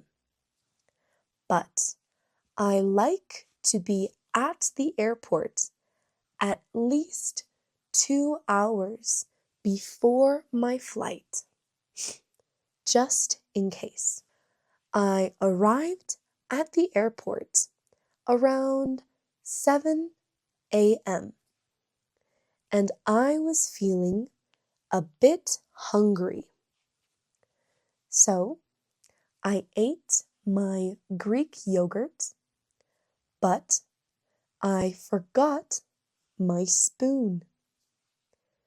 So I had to use my yogurt lid to scoop all the yogurt out instead.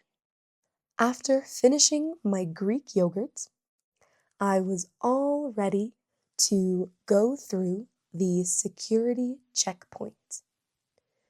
I put all my electronics on a tray and I took off my sweater and my hat. Once I got through the security checkpoint, I found my gate number. I sat and I waited for boarding to begin. Once boarding started, I sat in my seat with my headphones and some music. I love listening to music as the plane takes off. I also like watching movies during my flight, and I ate a strawberry biscuit on this 4-hour flight. Then I finally arrived in Panama for my layover. I boarded my next flight that would take me straight to Rio de Janeiro. And 7 hours later, I was in Brazil. But my legs hurt so much. They were so cramped and rigid from being sat for 7 hours. I usually like to stretch as much as I can when I have long flights. Do you think it's important to stretch in between flights? What helps you get through long flights? Does music help you? Movies? Sleep, maybe?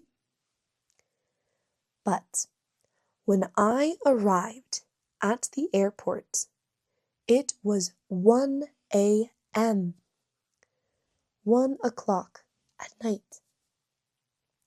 And it's never a good idea to arrive in a new city at 1 a.m. But for me, it was the only flight option. So I asked a kind lady where I could order a taxi or Uber driver. And she pointed me in the right direction.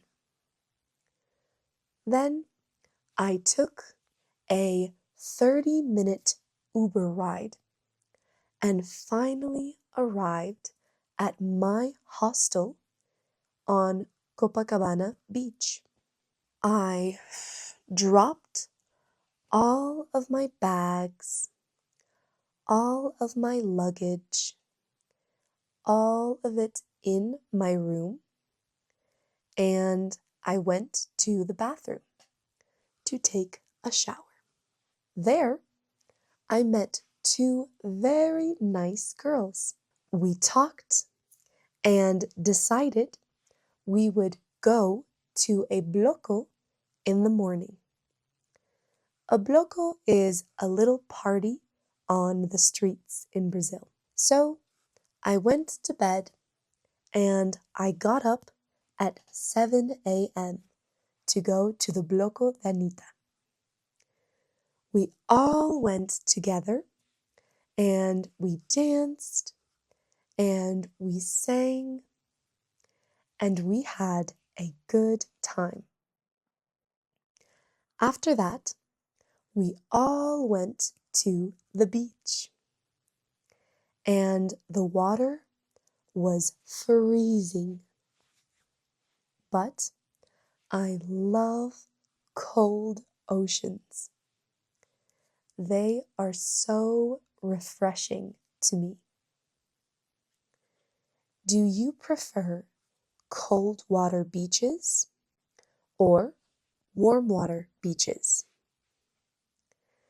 We felt hungry after swimming, so we went to get a burger at a cute little restaurant near the beach. I got a cheddar cheeseburger and it was really good. It was just what I needed. Later that night, I went to the Sopodromo to see the huge carnival that they throw in Rio. And it was incredible. Every dance, one after the other, was better than the last.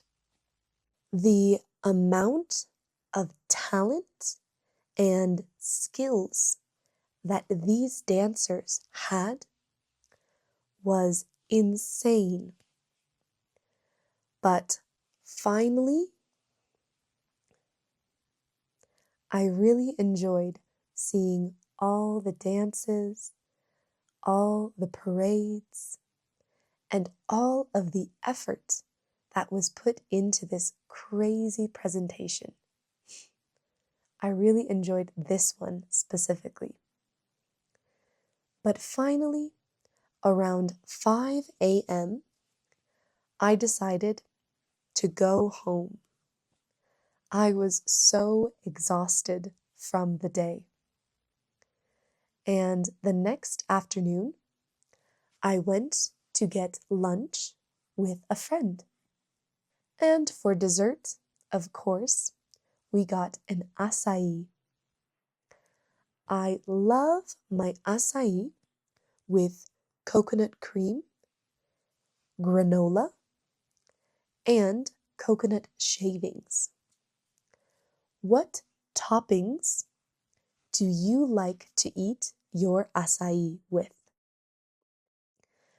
After having our açaí for dessert, we wanted to hike the Pão de Açúcar, Sugar Loaf Mountain. But when we arrived, they told us it was closed. So we couldn't hike the mountain.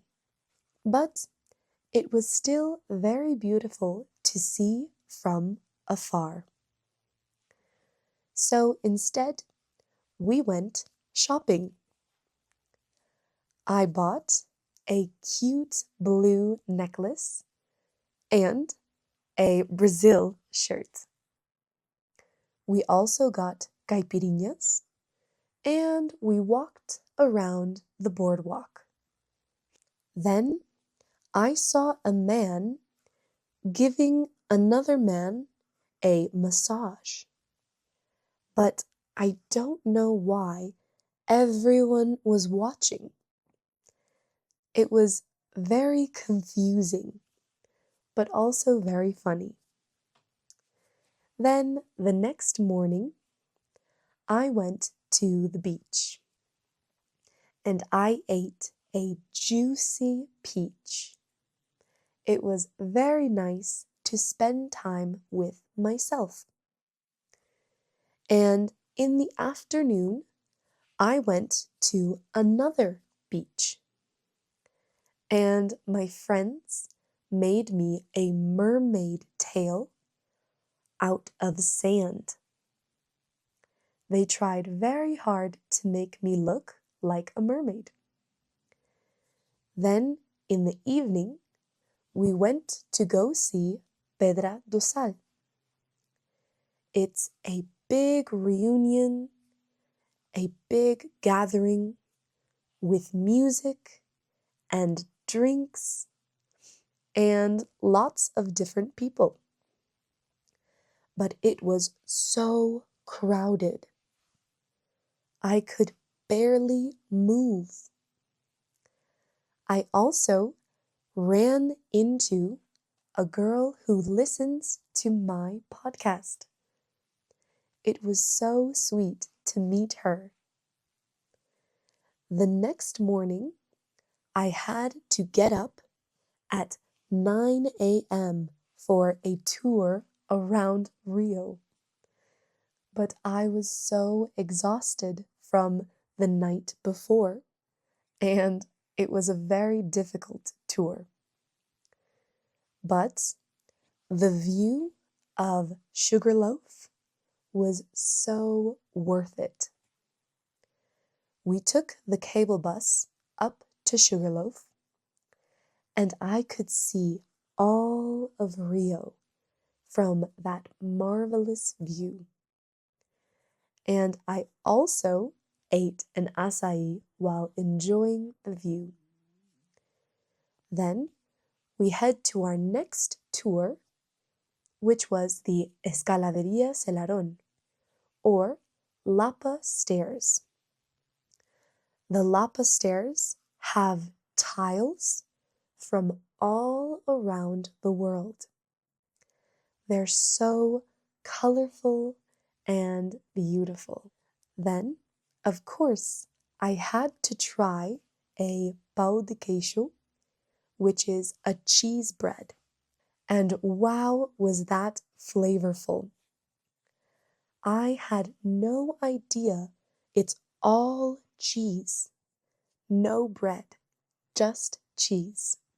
Finally, I went to see Christ the Redeemer, one of the 7 wonders of the world.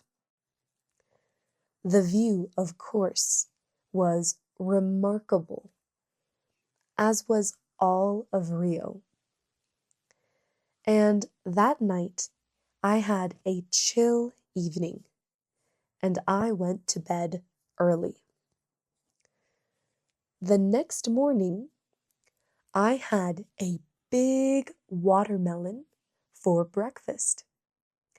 And the best part was that I ate it all at the beach. Eating watermelon in the hot sun at the beach is an experience I would highly recommend. Then we decided we would go see the botanical gardens. We saw huge lily pads, breathtaking mountain views, and some really fascinating trees. I love trees. This was definitely a highlight of my trip in Rio. The botanical gardens are not to be missed. After taking in all of the wonderful scenery, we had to try feijoada, the typical dish in Brazil. So we ordered picanha at a Brazilian restaurant, and it was definitely one of the most delicious meals I have ever tasted. What's a tasty dish from your country? Describe the flavor and the ingredients. Then, of course, for dessert, I had to get an acai. And I was so tired from walking all day, so I went to bed early. And I hadn't seen the sunrise in Rio yet, but I had heard people say that the sunrise in Copacabana was wonderful. So I woke up at 5:50 a.m. and I ran to the beach to watch the sunrise. And it was a beautiful sunrise. I took in the sunrise for a while before buying some strawberries and bananas for my breakfast. The strawberries and bananas in Brazil are a lot sweeter than the strawberries and bananas in Mexico. Then we took the subway to Uruguayana Market, an outdoor market where they sell everything from bikinis to food to souvenirs. And I bought a bikini, some souvenirs, and some delicious food. And on the way back, we decided to go all the way to Barro de Tijuca station to see Joatinga Beach. And I have to say, Joatinga Beach is one of the most spectacular beaches I have ever seen. The waves would crash against the rocks and make thunderous noise. By the way, it's so impressive how people are always playing soccer at the beaches in Brazil. I wish I could join them, but I'm not that good at soccer. That evening, we went to another Brazilian restaurant, and there was a man who really liked Michael Jackson. Whenever a song from Michael Jackson would come on in the restaurant, he would stand up and start dancing. It was actually pretty admirable. He was so confident and he didn't care about what anyone else thought. I want to be that confident when I'm older. Then, unfortunately, my trip was over. I took my Uber around 2 a.m. and my flight to Panama left at 5 a.m. from Rio. Then I went from Panama to Mexico City. But I am happy to be home, and I'm very excited to go back to Brazil and visit more beautiful places and meet more beautiful Brazilian people to practice my Portuguese. Today, I'm going to talk about my trip to New York, the whole entire story. From the moment I arrived at the airport to my home in Nebraska, to New York, and back in Mexico City. First, in the morning, my family and I woke up at around 4 a.m. super early because my dad had to drive us to the airport and then go to his work. So my mom, my sister, my brother, and I woke up, got our bags, and head to the airport in Mexico City. Once we arrived at the airport, we had to find our airline. Our airline was United or Aeromexico. So we found our airline, we checked in, we checked a bag, and we went through security check. The security check this time was so chill. The security guards were super friendly and not intense or angry at all. So it was a good start to a good trip. Then, once we were past security, we had to walk through the duty-free section. The section where everything is duty-free. And we were so hungry. We hadn't eaten anything since the night before. So we all made a unanimous decision to get breakfast at Carl's Jr. And it was so yummy.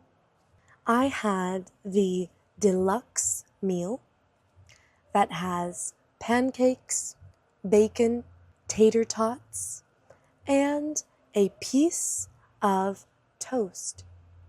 My brother and my sister got the breakfast burrito, and my mom got the breakfast burger. We had plenty of time to find our gate. So we were in no rush. We were in no hurry. We took our first flight in Dallas. That was our first layover. And then our second flight to Omaha, Nebraska. And that's where my aunt picked us up in her car and drove us to her home. I saw the big roads right away. The roads in the United States always surprise me. They're so big. They're unnecessarily big, with almost no cars, just roads. I can't imagine walking somewhere in the United States. Right away, my aunt took us all to eat ice cream. We got the biggest ice cream cones I've ever seen. You can't even imagine. Unnecessarily big. But they were very friendly at the ice cream shop. And it was a very delicious ice cream. We relaxed at my aunt's house for a few days, and we ate some delicious fresh vegetables from my aunt's garden. And after a few days, we went to my cousin's graduation. He is 19, graduating from high school. My aunt, my cousin's mom, made a huge celebration. She went all out on this graduation party. She had an ice cream machine, unlimited ice cream. She had a candy table. She had hot dogs, hamburgers, nachos, and lots of fun games like Jenga or tic-tac-toe. The graduation party was really fun. And for the next few days, we hung out at my aunt's house. My aunt's house is in the same city where me and my family used to live. We all used to live in Sioux City. And it brought back so many nostalgic feelings, so many warm memories. I walked around the streets in Sioux City with my sister, and we saw all of the old houses that we used to see every day on our way to our cousin's house, or just going for walks every day when we were little. There's nothing like that nostalgic feeling of being in your childhood home or childhood city. What place brings back nostalgic feelings for you? What things bring back nostalgic feelings? For me, It's all of the green trees and the big houses and even the big roads. What brings those feelings for you? We saw a house with cute little mushrooms and a tree that had a hole cut through the middle for the cable lines going through the tree. It was funny to see. Instead of chopping down the whole tree, they just cut around so the cable could go through it. And one day before heading to my grandma and grandpa's farm, we decided to go to the gym with my cousin. It was so nice because we got a hydro massage after, a very relaxing massage. The next day, my aunt drove us to my grandma and grandpa's farm. I got to see all of the huge landscapes of fields and fields of grass, fields and fields of corn, and fields of just lots of vegetation, the huge windmills, and arriving at my grandma and grandpa's farmhouse brought back so many warm and nostalgic feelings. The piano that I used to play when I was little, even though I didn't know how to play the piano, the screen door to keep bugs out of the house, the living room, the photos, the farm, so many wonderful memories. I feel so lucky to have had such a beautiful childhood. Can you think of one heartwarming story from your childhood? One person, thing, place, or story that you feel grateful for having as a kid? I went outside with my grandpa to see his vegetables, like his rhubarb, his tomatoes, his potatoes, and more. He's very proud of his garden, and I felt very proud of his garden too.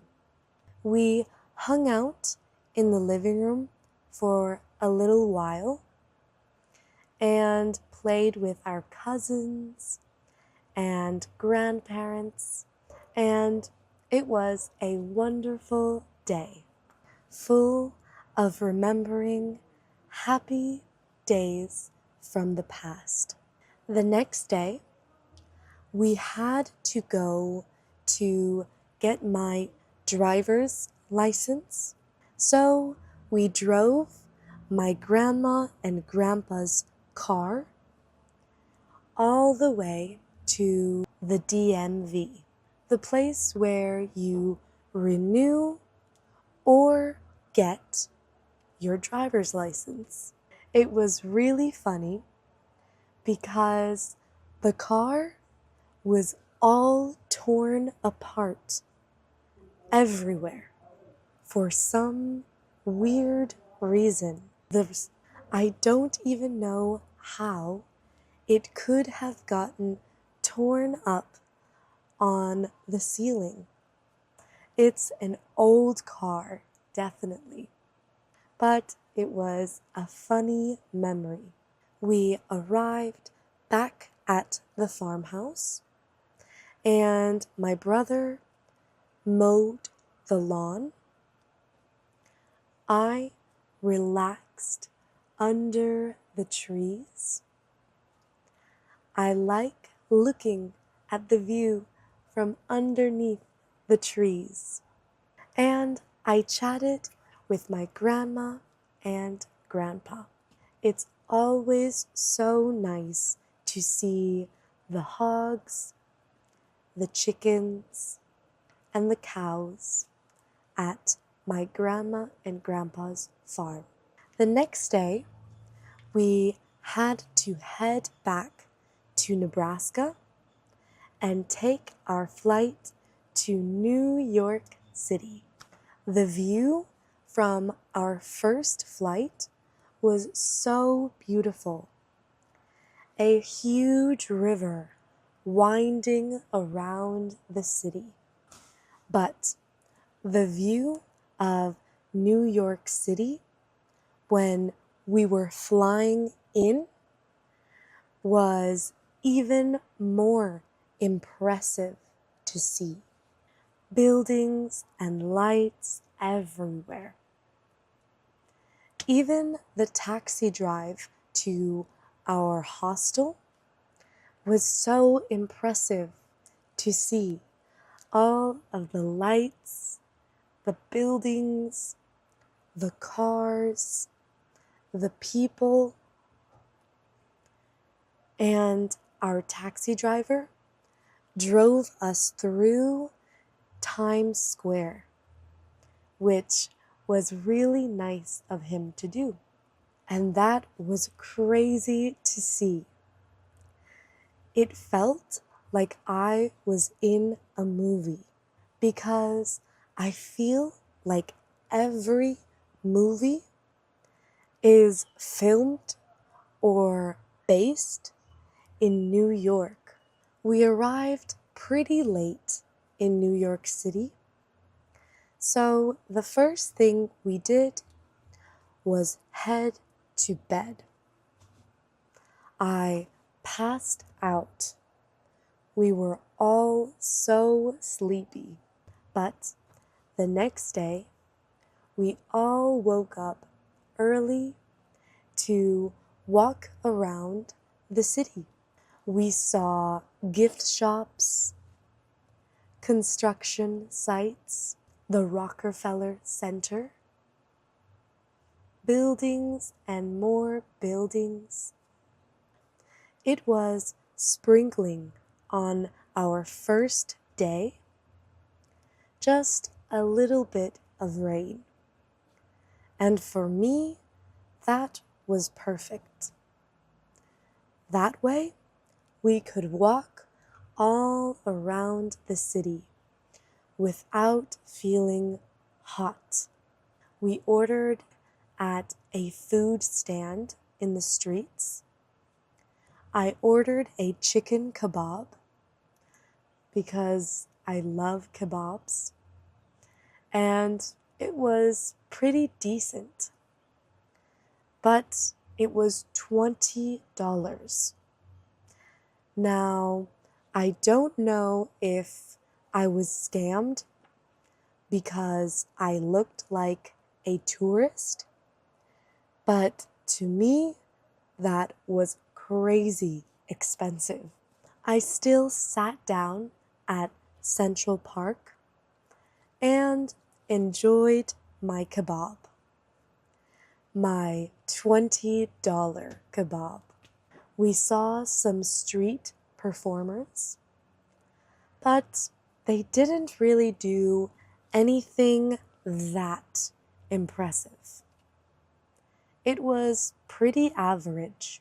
I think they are just good at scamming people, getting you to pay attention to the show so that behind you they can take your wallets and your phones. So be careful. Be aware in big cities. Is there a big city in your home country where you need to be aware of your surroundings and careful with your things. Later that evening, we ate some chicken strips and French fries at Cane's. It's the first time that I've ever been to Cane's. It was pretty good. Then, for desserts, we had to get a crumble cookie. I've been obsessed with trying crumble cookies since the first time I saw a video of somebody eating one. I've been dreaming of this moment for so long because in Mexico, there's no crumble cookie. We tried a snickerdoodle cookie, and it was everything I expected and more. I definitely love cookies, specifically doughy cookies. So maybe I'm being biased because of that. But in my opinion, they're the best. Have you ever tried a crumble cookie? If not, would you like to? The next day, we woke up, got some smoothies and some ginger shots, and we took the subway to see the Statue of Liberty. And like I said before, it felt like I was in a movie. Eating a salted pretzel in New York was a dream. And then for dinner, we had the best pizza ever at a place called Joe's Pizza. Later that evening, we walked to Times Square and we were able to see everything completely by ourselves. The next morning, we got breakfast and I ate an avocado toast. And we went to see the Harry Potter shop.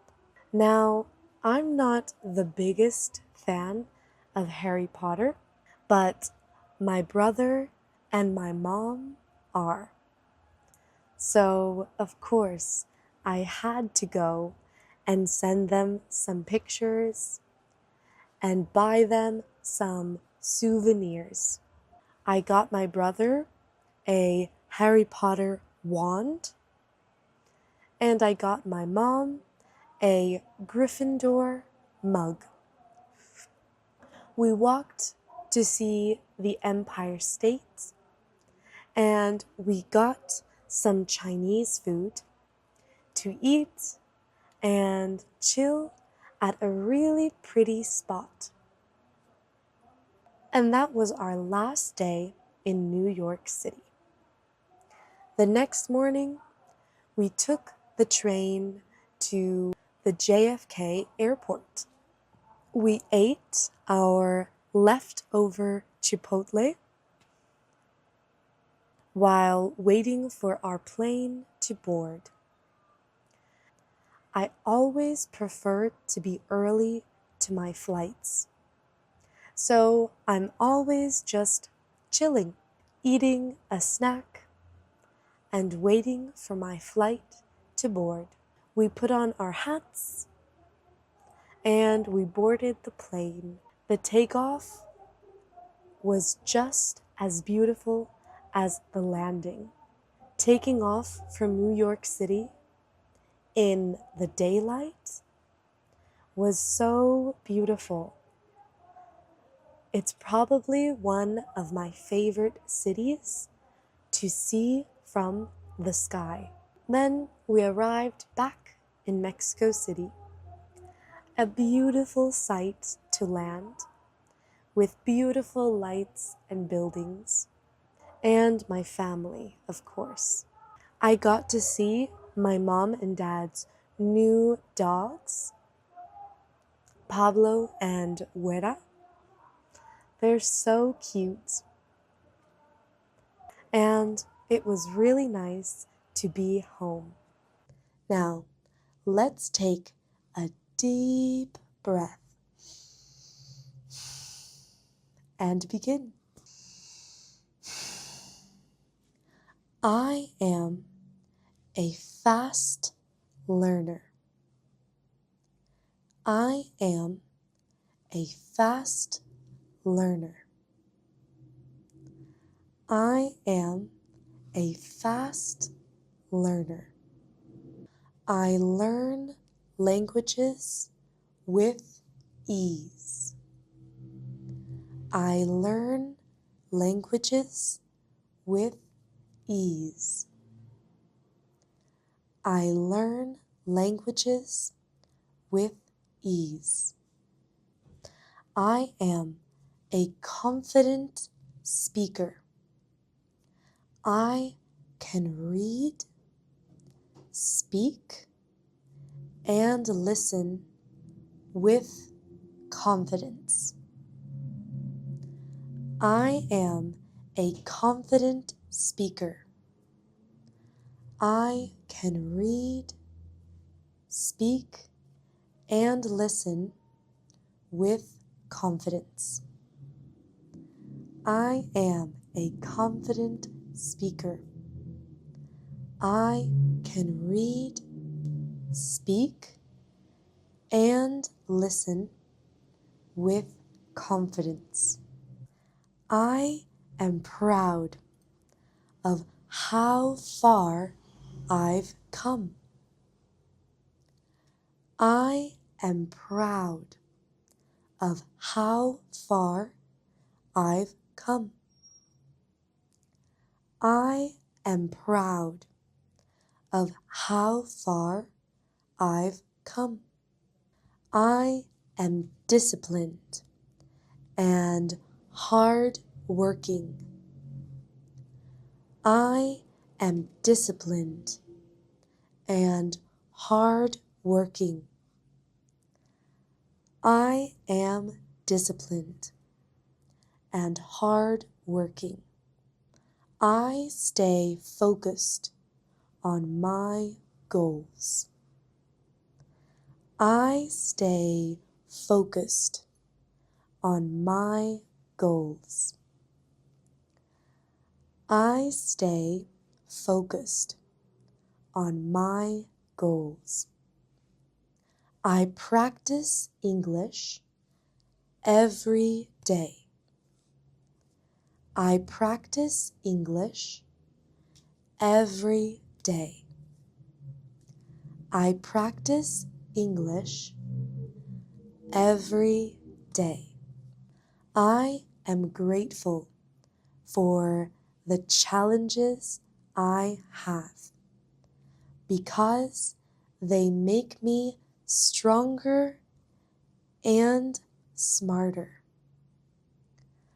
I am grateful for the challenges I have because they make me stronger and smarter. I am grateful for the challenges I have because they make me stronger and smarter. My mistakes are opportunities to learn and improve. My mistakes are opportunities to learn and improve. My mistakes are opportunities to learn and improve. I improve my English every day. I improve my English every day. I improve my English every day. I am grateful for the opportunity to learn and communicate in another language. I am grateful for the opportunity to learn and communicate in another language. I am grateful for the opportunity to learn and communicate in another language. I am a natural English speaker. I am a natural English speaker. I am a natural English speaker. My mind is focused on learning English. My mind is focused on learning English. My mind is focused on learning English. Every word I learn brings me closer to fluency. Every word I learn brings me closer to fluency. Every word I learn brings me closer to fluency. I am confident when I speak English. I am confident when I speak English. I am confident when I speak English. I express myself clearly and naturally.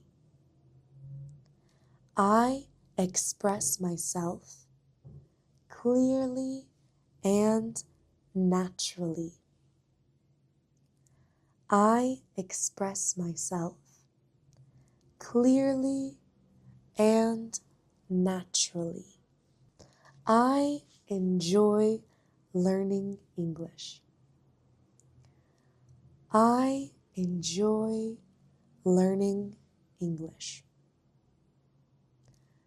I enjoy learning English. English is opening doors for me. English is opening doors for me. English is opening doors for me. I am a fluent English speaker. I am a fluent English speaker. I am a fluent English speaker. I can communicate perfectly with native speakers. I can communicate perfectly with native speakers. I can communicate perfectly with native speakers. Repeat these affirmations daily, and your brain will unconsciously work its hardest at being exactly who you want to be. Stay positive and believe in every affirmation daily. Believe in your ability to be fluent in English. Comment which affirmation inspired you the most, and comment down below what affirmation would you add to this list. Today I want to talk about sports and hobbies. I have always enjoyed playing sports. Anything from soccer to ballet. I have always loved participating in different social activities.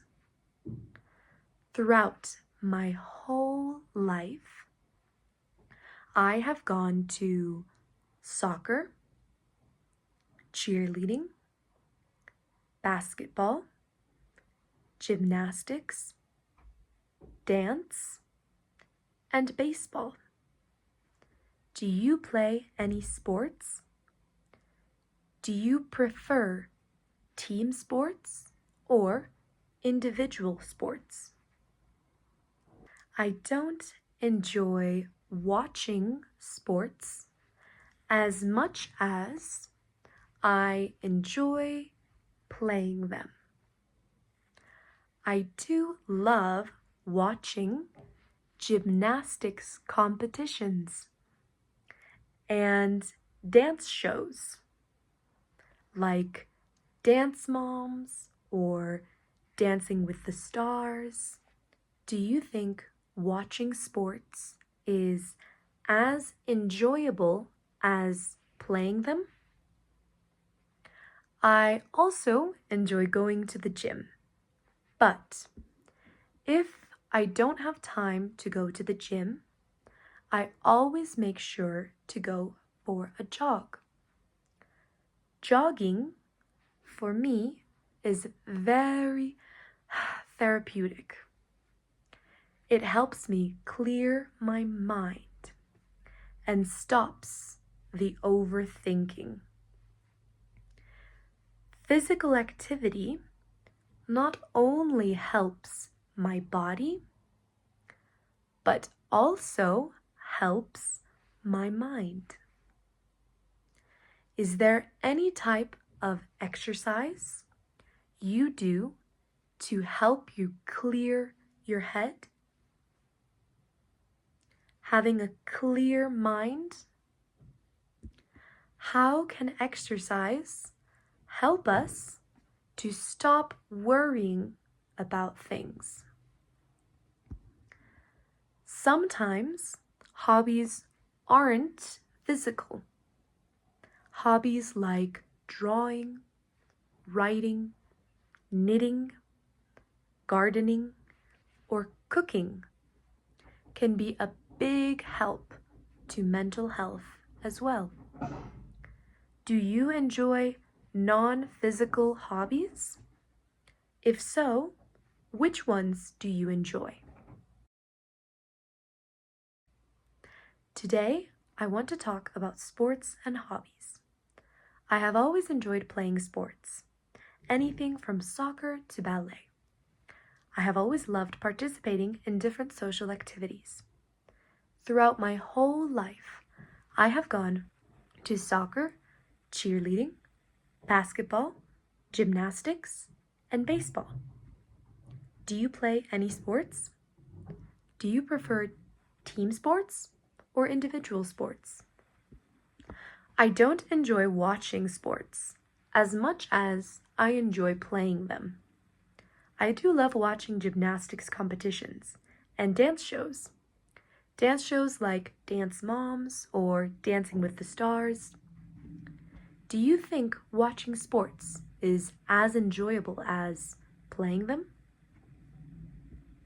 I also enjoy going to the gym, but if I don't have time to go to the gym, I always make sure to go for a jog. Jogging for me is very therapeutic. It helps me to clear my mind and stops me from overthinking.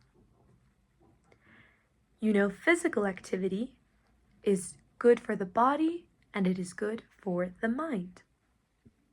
Is there any type of exercise you do to help clear your mind?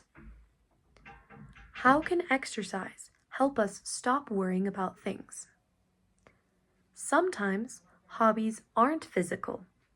Hobbies like drawing, writing, knitting, gardening, or cooking. They can be a huge help to help mental health. Do you enjoy any non-physical hobbies? Today, I'm excited to talk about airports. I hate airports. Airports are the worst. My experience with airports is probably very similar to everybody else's. Whenever I go to the airport, I just pray I didn't forget one tiny detail. One tiny detail that could make me miss my flight. I triple check everything. I triple check every single detail. And when I'm done, I check one more time. I always make sure to check in online. I check in right away so that I have more peace of mind. My peace of mind is very important for me at the airport. I usually get my boarding pass on my phone. Then I am ready to go. I prefer to check in online than to check in person. I think it's less stressful checking in online than it is in person. What do you prefer? Checking in online or in person? Convince me. Why? Why is it better? The worst part of going to the airport is the security check. Everyone is yelling and rushing, and it's pure chaos. It's too chaotic for me. Finding my gate is usually less stressful than going through security. But it still is very frustrating to find my gate, especially if the airport has like 8 terminals. But Once I am at my gate, my worries go away. Now I just have to board my plane. I only need to board and take a seat. I usually am the last person to board the plane. Everyone is always so eager to board, but I prefer to stay seated and wait. Do you prefer to board the plane right away, or do you prefer to take your time and wait? I usually only bring one personal item. A personal item is a small bag. I don't pack very many things. I am a light packer.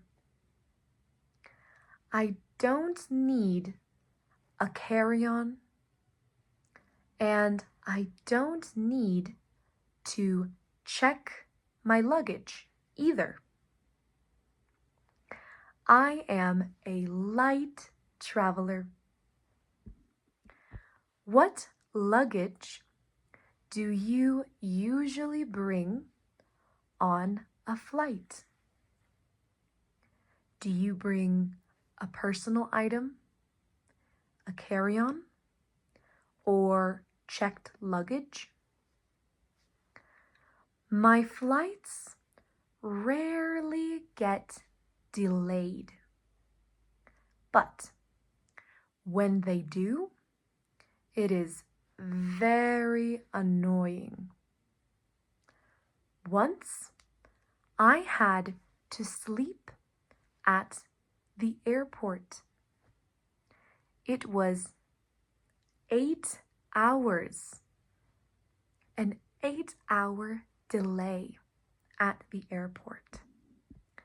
But me and my family were in economy class, not first class. So no hotel, no accommodation for us. We weren't first class. Do you travel in economy class or first class? But one thing I can say about airports is that anything goes. You can see people sleeping, people eating McDonald's at 8 a.m., watching movies, running, stretching. You can see people doing anything. Anything goes at the airport. Where else can you see people doing all of those things in one place? Nowhere. Only at the airport. Airports also give me that nervous excitement, that feeling of butterflies in my stomach. Butterflies for all the adventures to come. What is something you like about airports? What are some tips you can give me to enjoy airports more?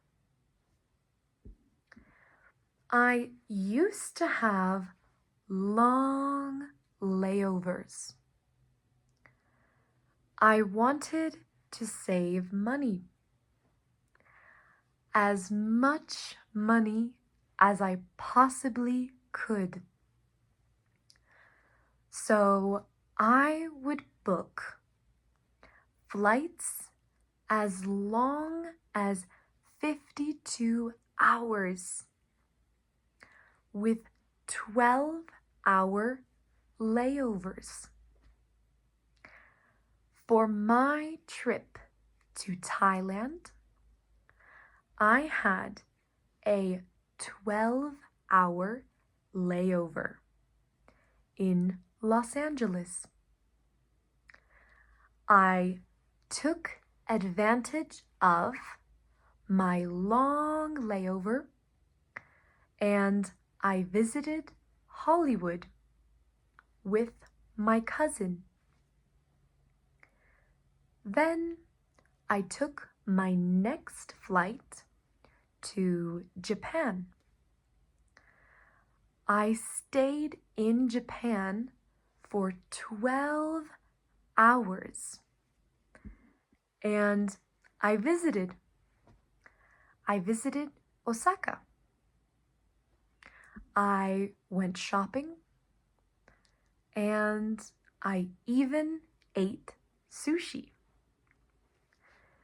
Then finally I got on my last flight to Bangkok, Thailand. After 52 hours of flight, I finally arrived to Thailand. But 52 hours of flying is very bad for your sleep schedule. But it was worth it for the price. And I was able to visit 2 extra countries. But I wouldn't do it again. I would not repeat that experience. Now I prioritize my time and my sleep. What has been your longest layover? Would you rather have a cheap 52-hour flight or an expensive 12-hour flight? Today, I want to tell you a story about the bus. The other day, I was on the bus. My friend and I had to get home. So we waited for the bus to come for maybe 10 minutes until finally it arrived. But it was so packed, full of people, like sardines. The driver stopped and told us to get in. But we said, no, we don't fit. We'll take the next one.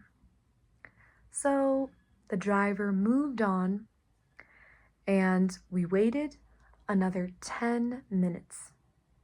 But at that point, we had already waited 20 minutes. I wasn't waiting any longer. So we got on the bus and we fit just right. But the driver was driving like a maniac.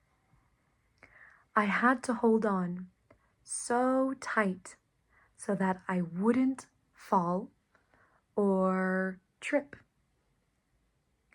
I could barely hold on. Then the driver stopped one more time to pick up a family. It was a mother and her 2 young boys.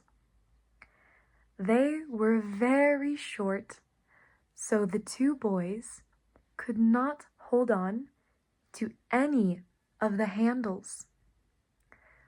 So they were going side to side, falling and tripping. I told one of the boys, "Hold on to me." And one older lady said the same. One older lady told the boys, "Hold on to me. Hold on to my sweater." So the boy did. He grabbed the lady and held her tight, and he didn't fall anymore. It was a very nice scene. It was a very cute experience. We all rode like sardines the whole way home. And once we finally arrived, we all said goodbye, "Nice to meet you," and it was a very nice experience. I always have nice experiences on the bus. I love the beautiful people I can meet every day in my normal day-to-day life. I love seeing kind actions and really appreciating all the kind people I meet throughout my days.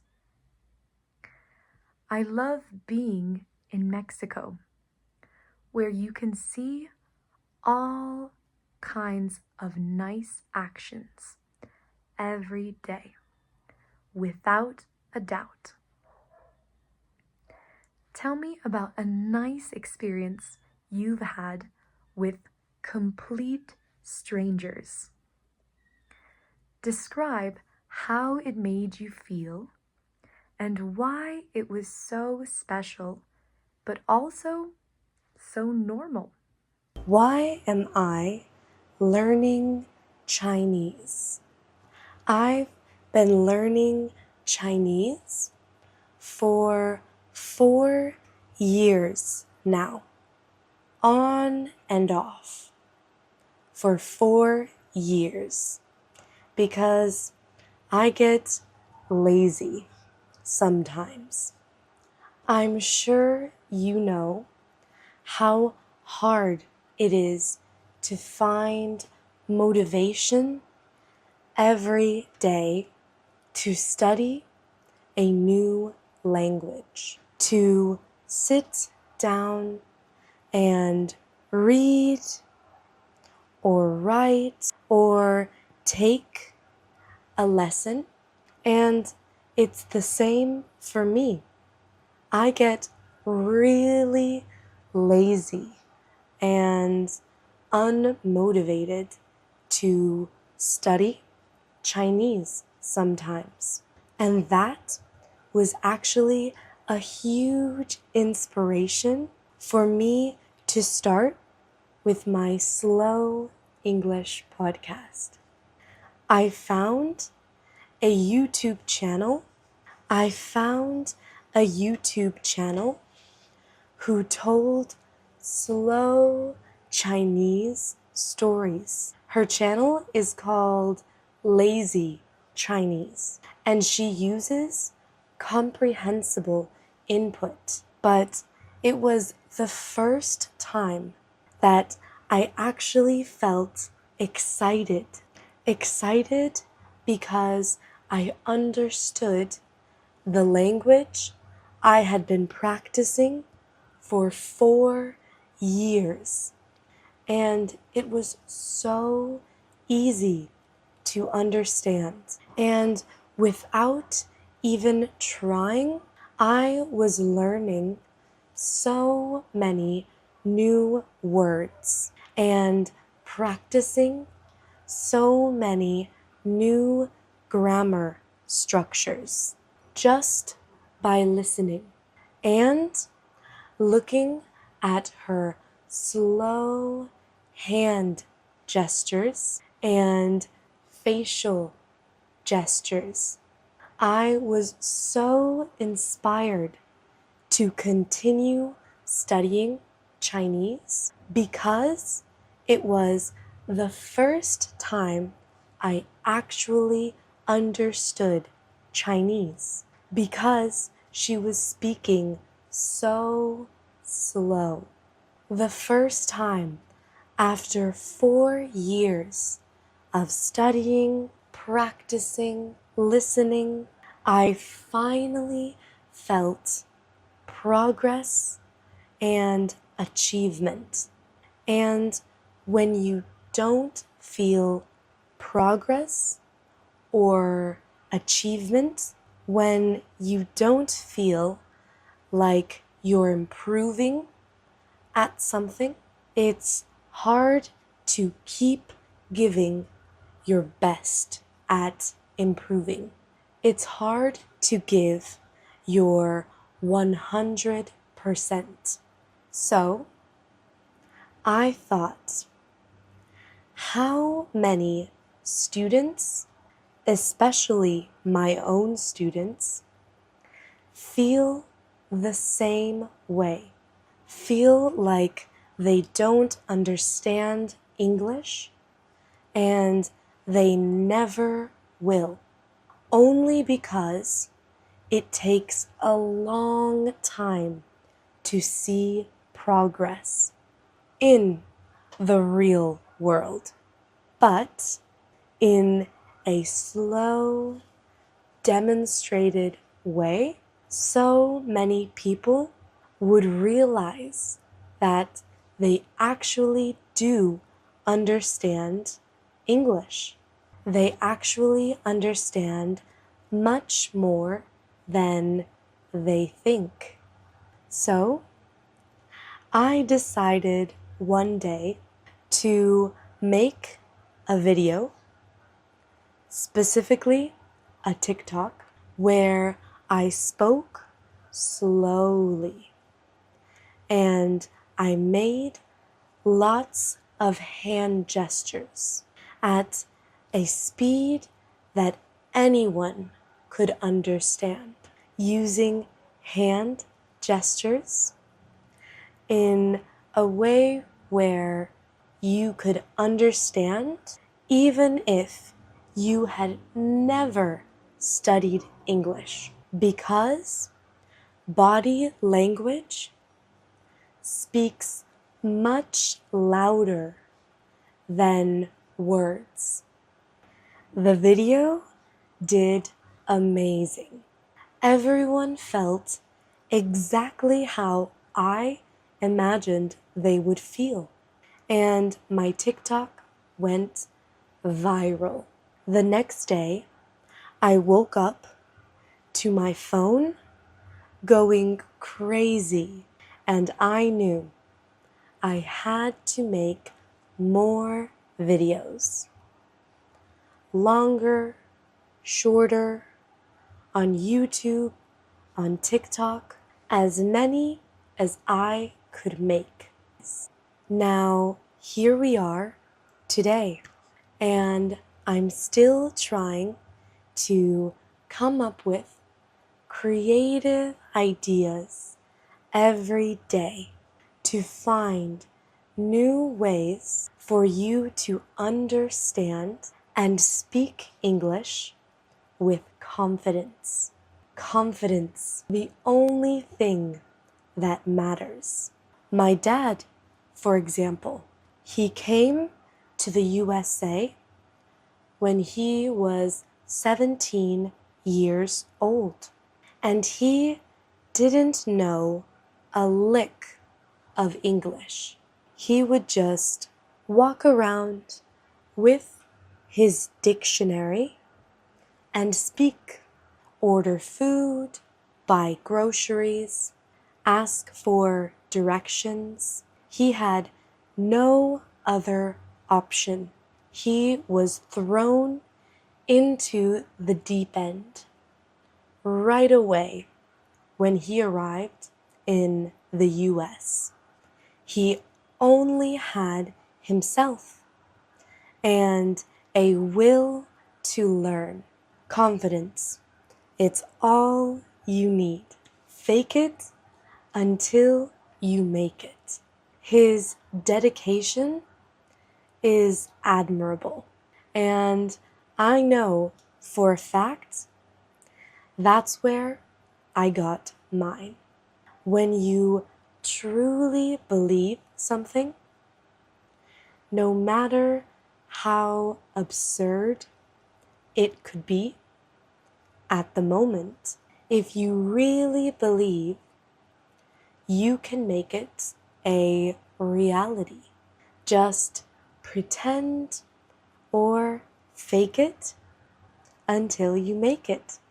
But anyways, going back to the topic about why I am learning Chinese, a lot of people ask me why I decided to learn Chinese.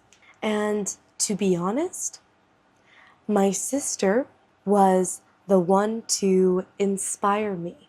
She used to be obsessed with learning Chinese, and all she did was study and practice Chinese.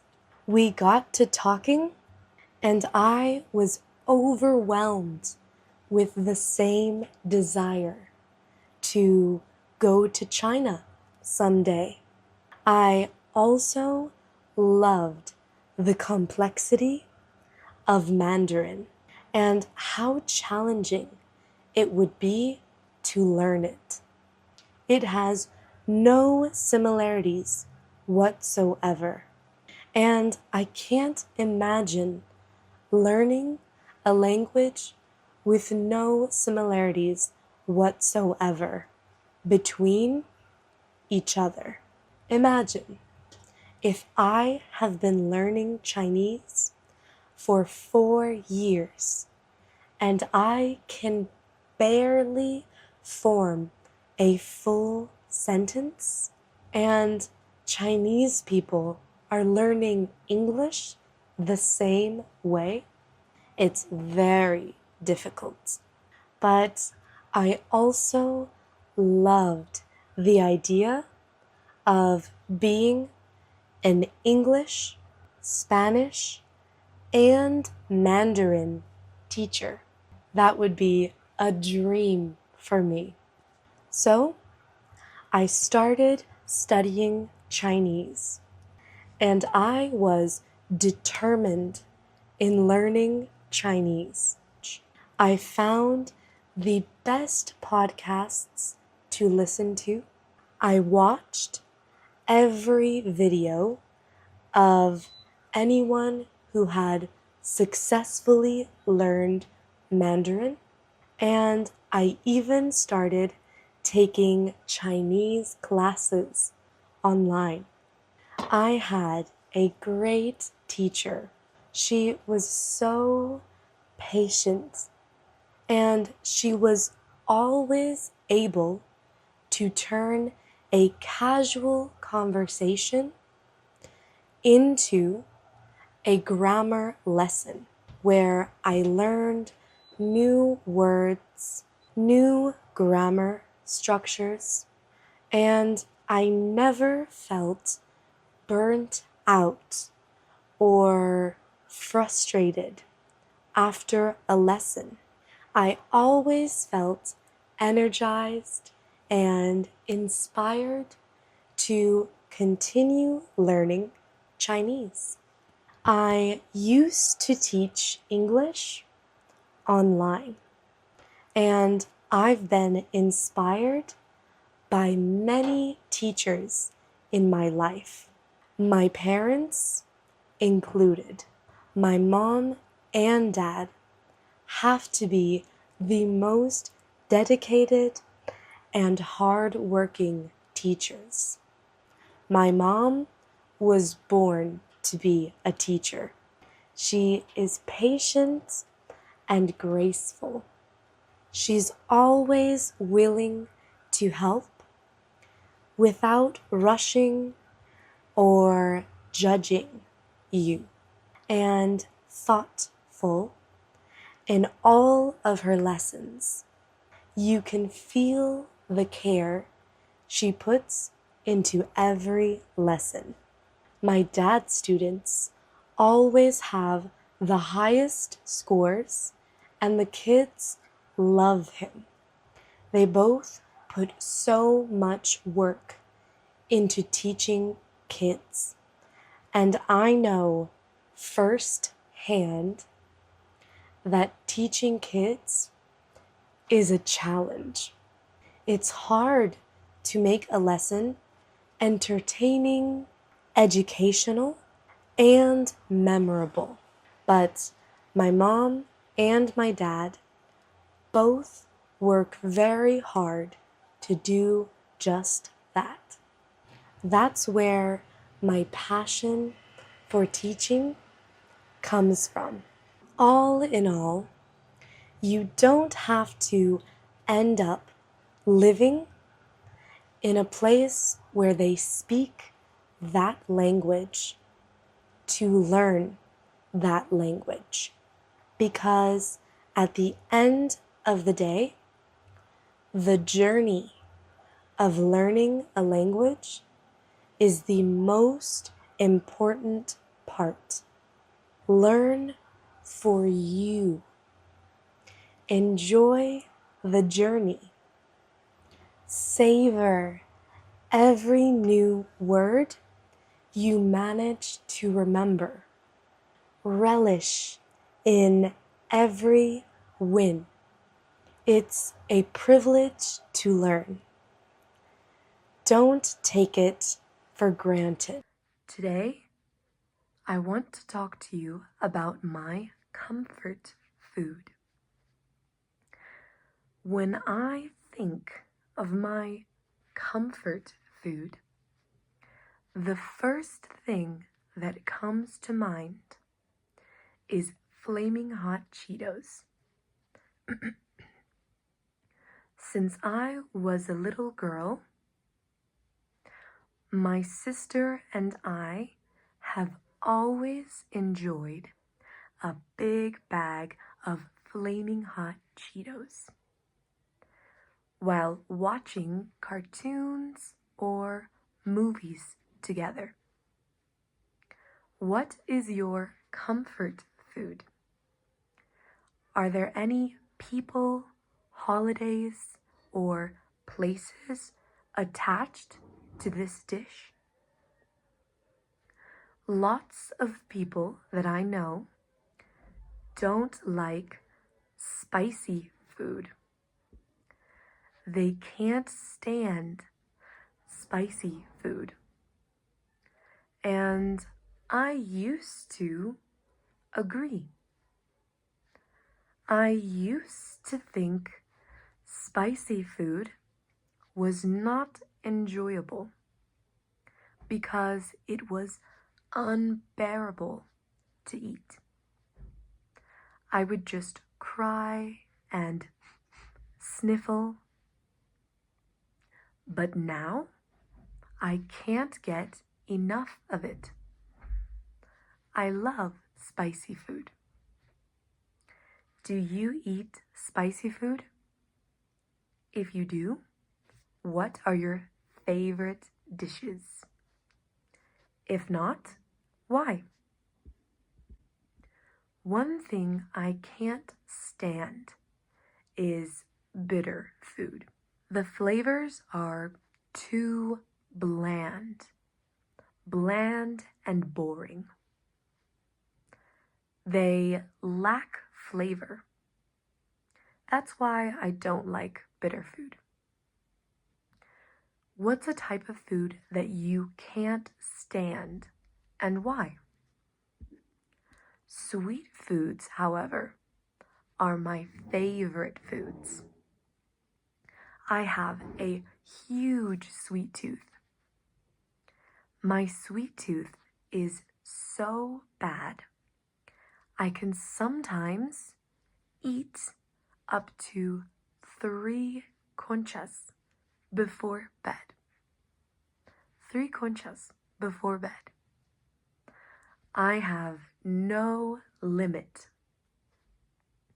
My favorite sweets are conchas, cheesecakes, and cinnamon bread or cinnamon rolls.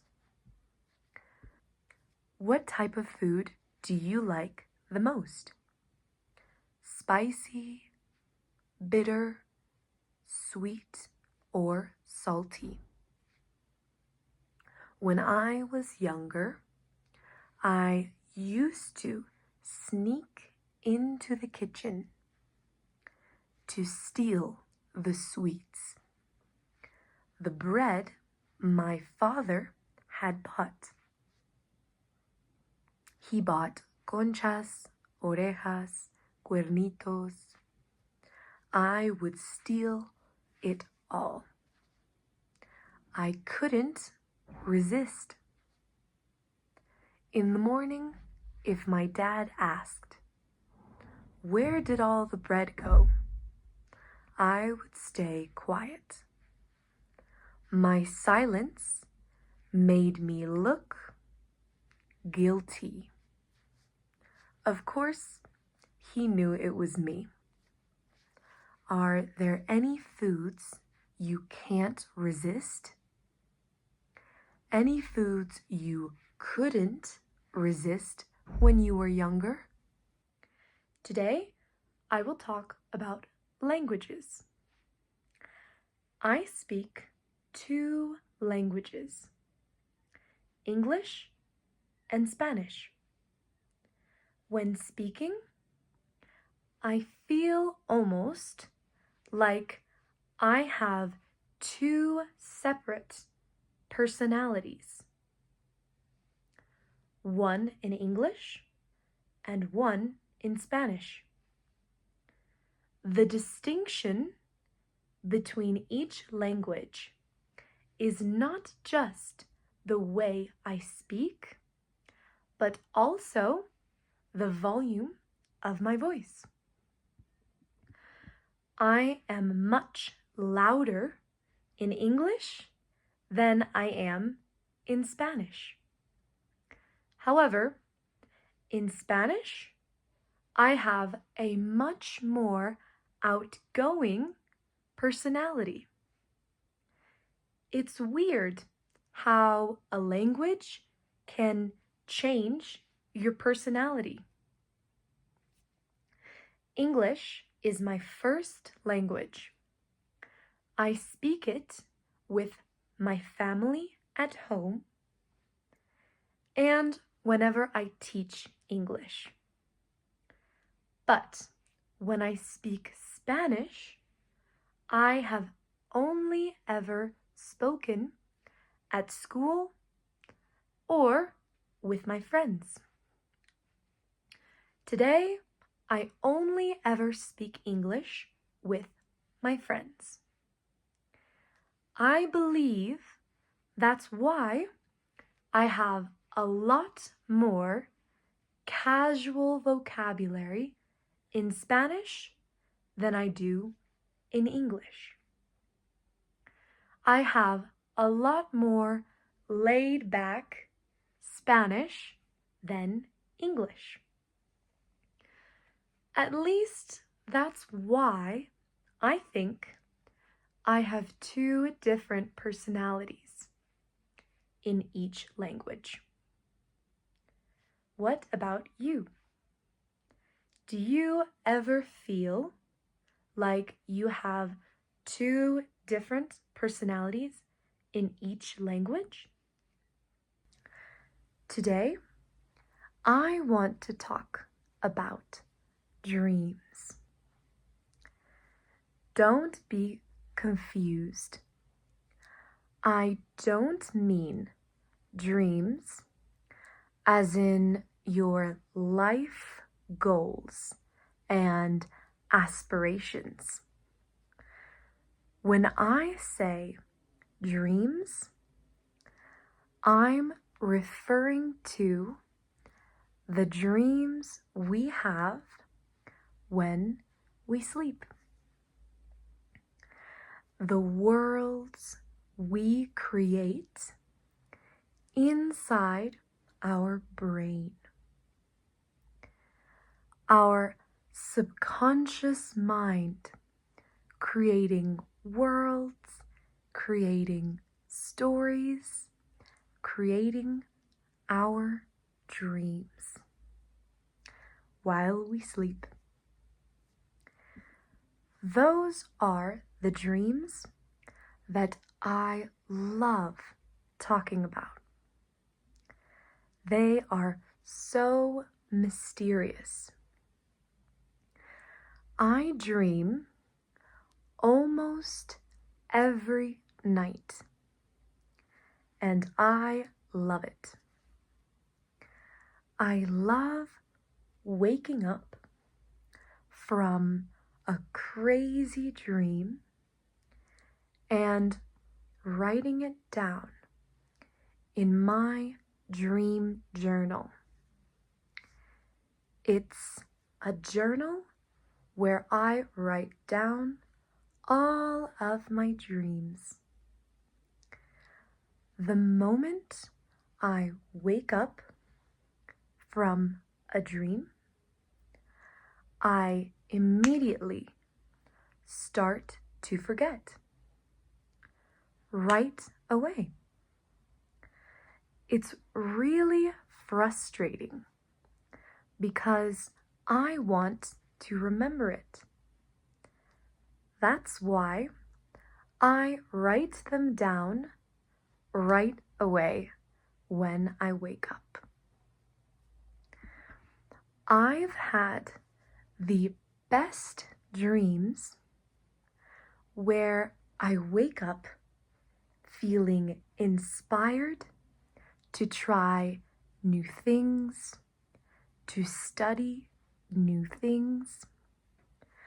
I have had dreams where I wake up and I feel I can do anything.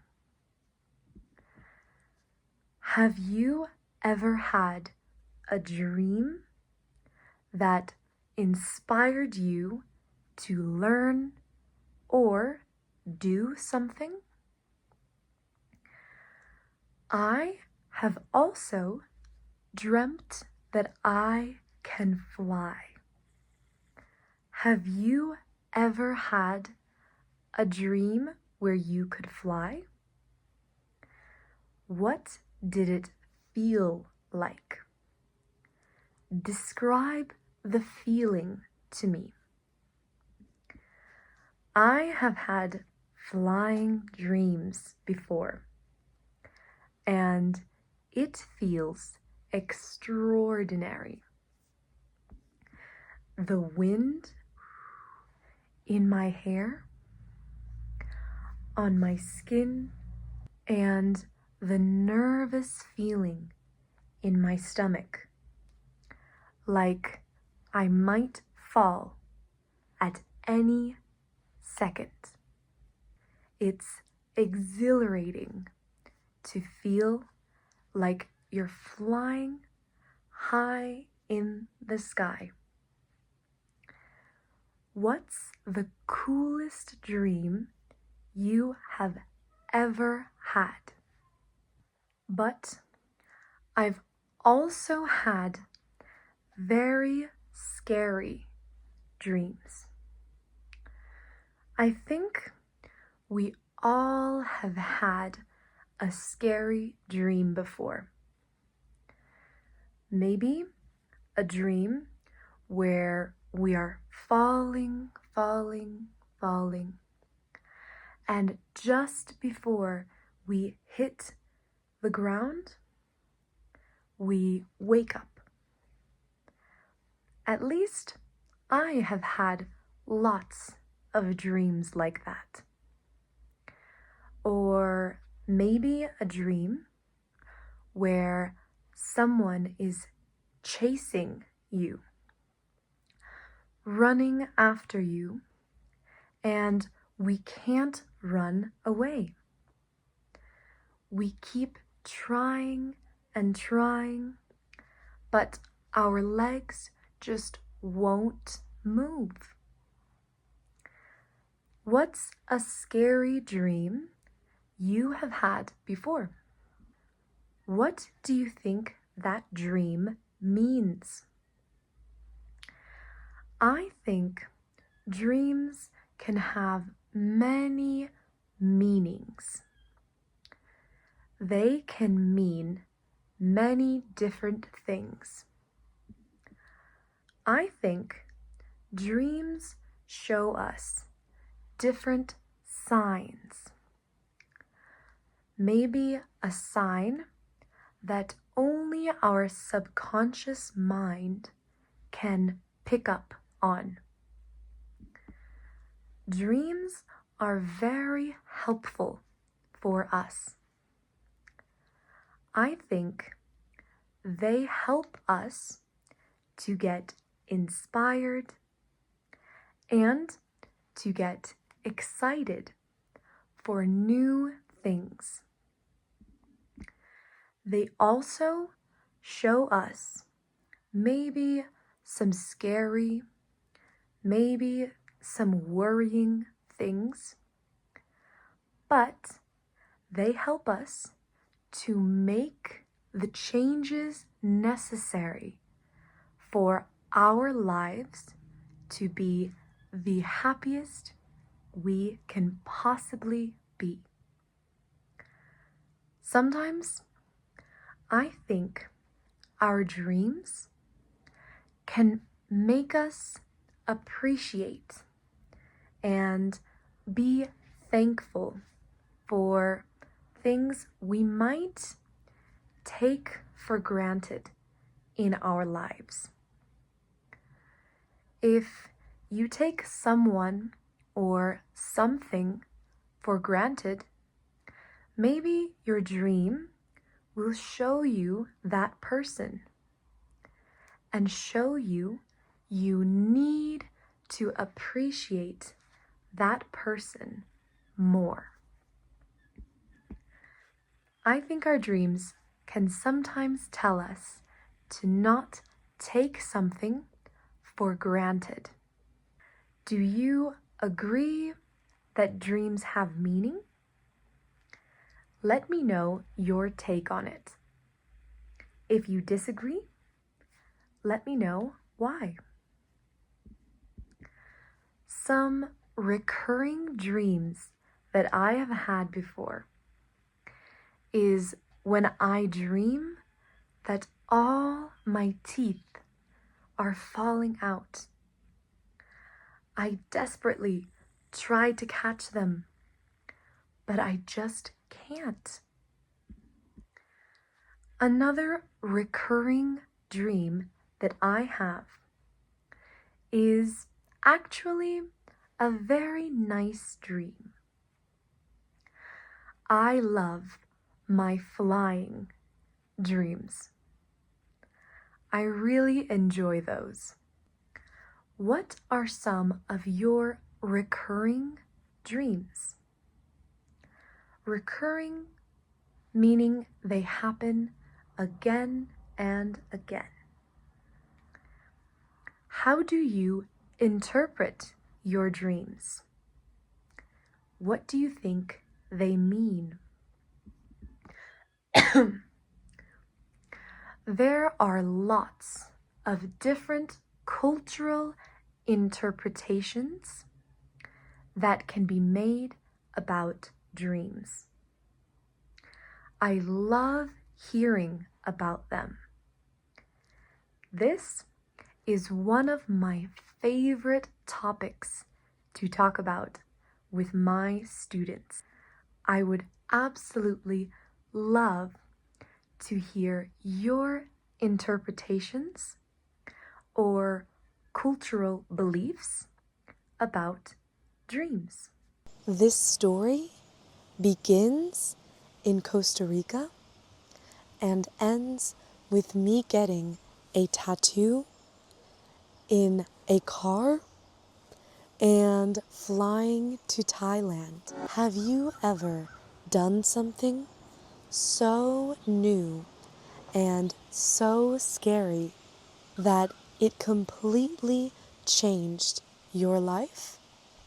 Let me tell you the unforgettable story of my first scuba dive and how it changed the way I see the world. Learn English with slow stories, with subtitles and pictures to guide you along the way. English is easy. You can learn it just by listening.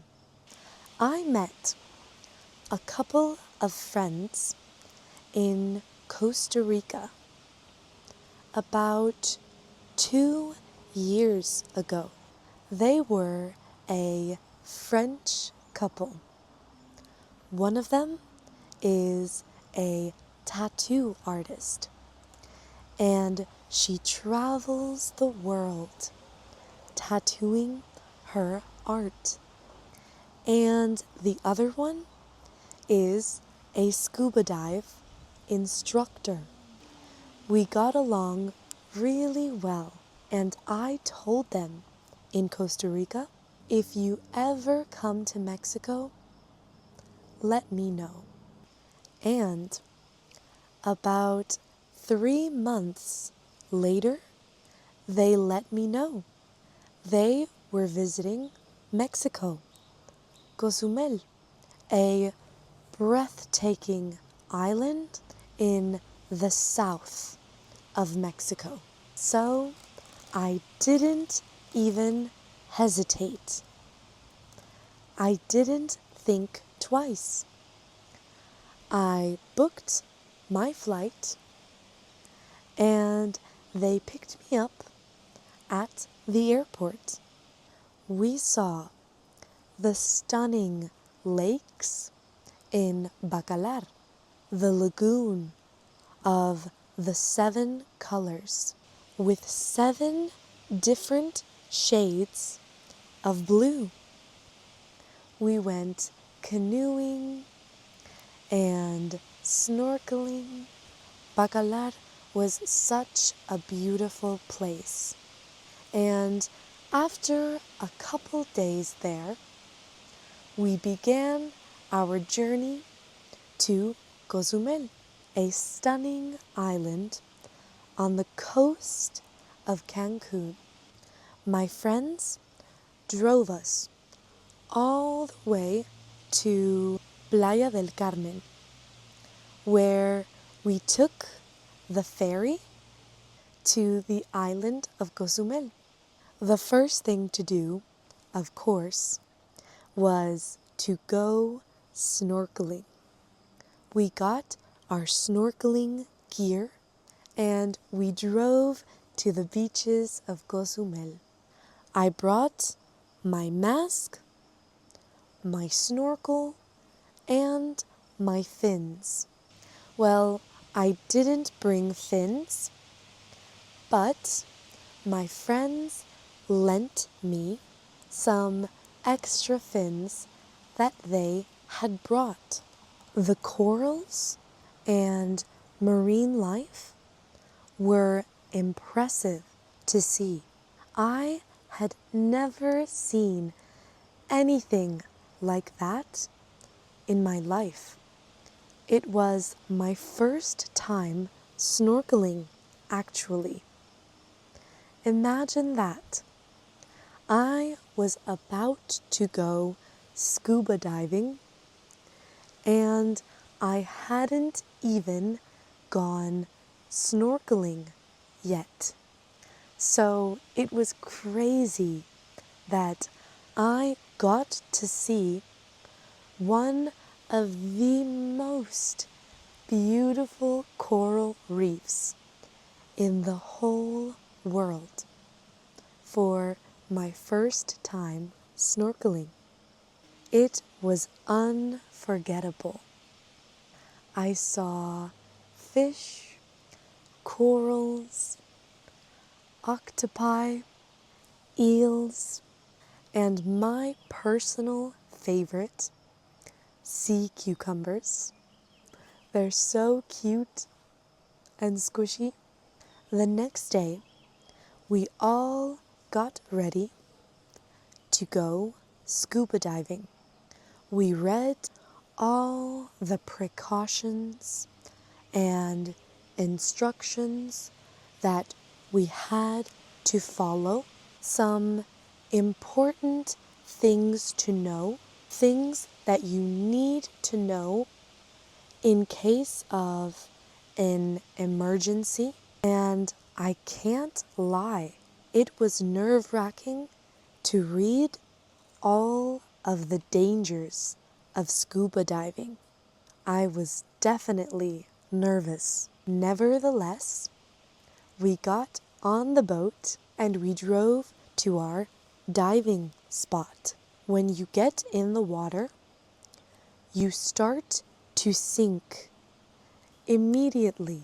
And since I had weights on me, it made me sink even faster. We began descending deeper and deeper into the ocean. My ears started to pop right away.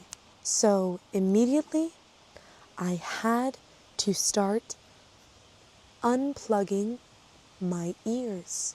To unplug your ears, you cover your nose and blow, and blow, and blow.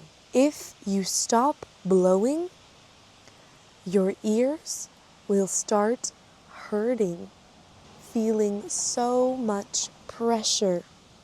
That to me was the most intense part. So I was blowing every 2 seconds while taking deep breaths, calm breaths, to save your energy and oxygen. But it was such a crazy feeling. I felt weightless underwater, like I was gliding through the water, like I could go up and down and around like an airplane in the sky. I felt like a fish. It was crazy living like a fish, even for just a few moments. Being able to really admire the corals, to scrutinize every little detail, I realized it's a whole other world. It felt like I was visiting another planet with strange creatures, with strange homes. The ocean is definitely filled with alien creatures. It made me happy to follow the stingrays and watch an octopus go into his home, the cuttlefish strolling along the seabed. The boxfish were the cutest thing I have ever seen. I got so excited whenever I would see one. We saw a turtle swimming along the seabed, although it was a little sad seeing her stroll along the lifeless corals. Actually, there were a lot of damaged corals. I was told that it was a reef graveyard, and it looked like a graveyard. where it was once vibrant with color and life, it was now colorless and dead. We soared around the reef for about 30 minutes until it was time to return to the surface. We reached the surface and I immediately couldn't shut up.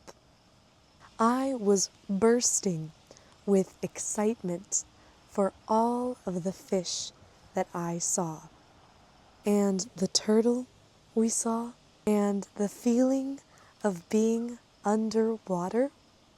It was an eye-opening moment. The silence of being underwater with no sounds other than the corals crackling and the fish swimming around their busy lives. Just my breath and nothing else. No way to communicate other than with your hands. It was so surreal. It was a dream come true.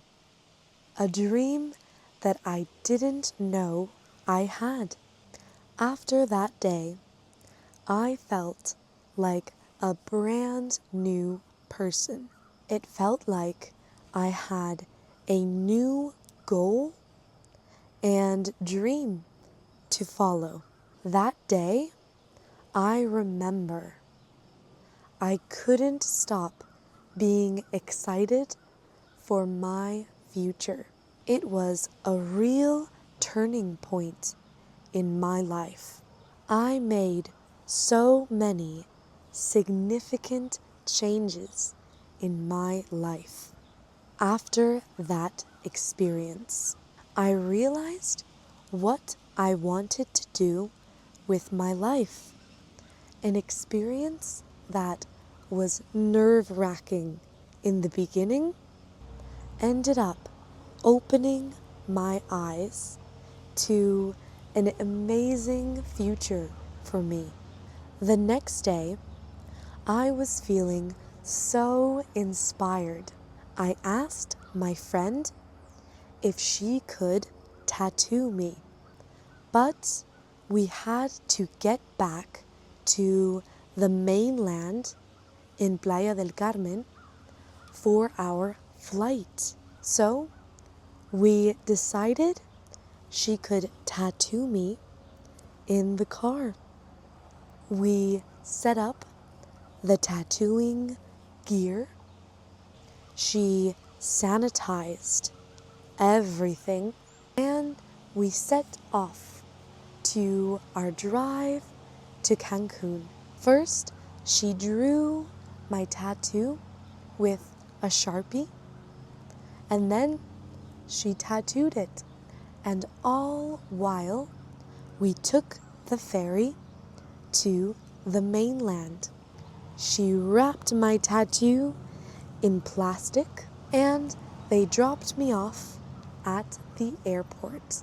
I got on my flight to Mexico City and I was picked up by another friend at the airport.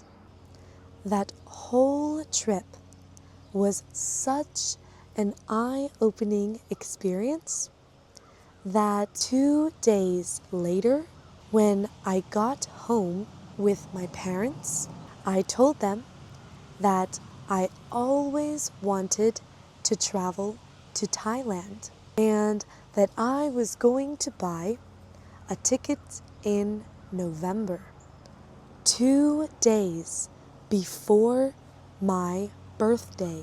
They were shocked and a little bit scared, but they told me to stay safe and have fun. And I did what I knew I always wanted to do, even though sometimes my fear would get the best of me.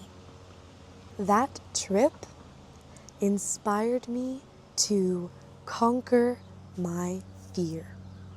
I booked my flights and my hostel, and I said goodbye to my friends and my family, and I got on my 52-hour flight to Thailand, including layovers, of course. One layover was in Los Angeles, where my cousin picked me up and took me to get donuts and Chinese food. And then I got on my second flight to South Korea. Finally, I took my last flight to Bangkok, Thailand. And the first thing that I did when I arrived was sleep. I slept so well that night, and the next morning I got a massage. I have never needed a massage more than that day. My shoulders and neck were killing me, especially after carrying my backpack around for 52 hours. Anyways, I'll have to make another podcast about my trip to Thailand in a future lesson. But it just goes to show that one moment of stepping out of my comfort zone brought me a kind of joy that I didn't know was even possible. It opened up a whole new world for me. Now, I want to ask you, have you ever had a life-changing or eye-opening experience?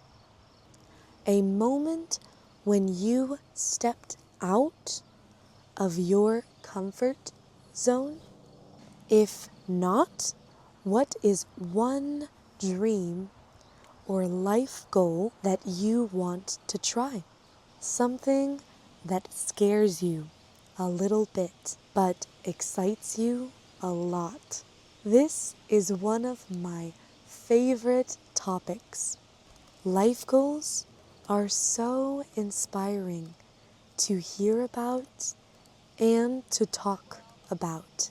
And I hope that I was able to inspire someone to step out of their comfort zone as well. Today, I want to talk about imagination. How would you define imagination?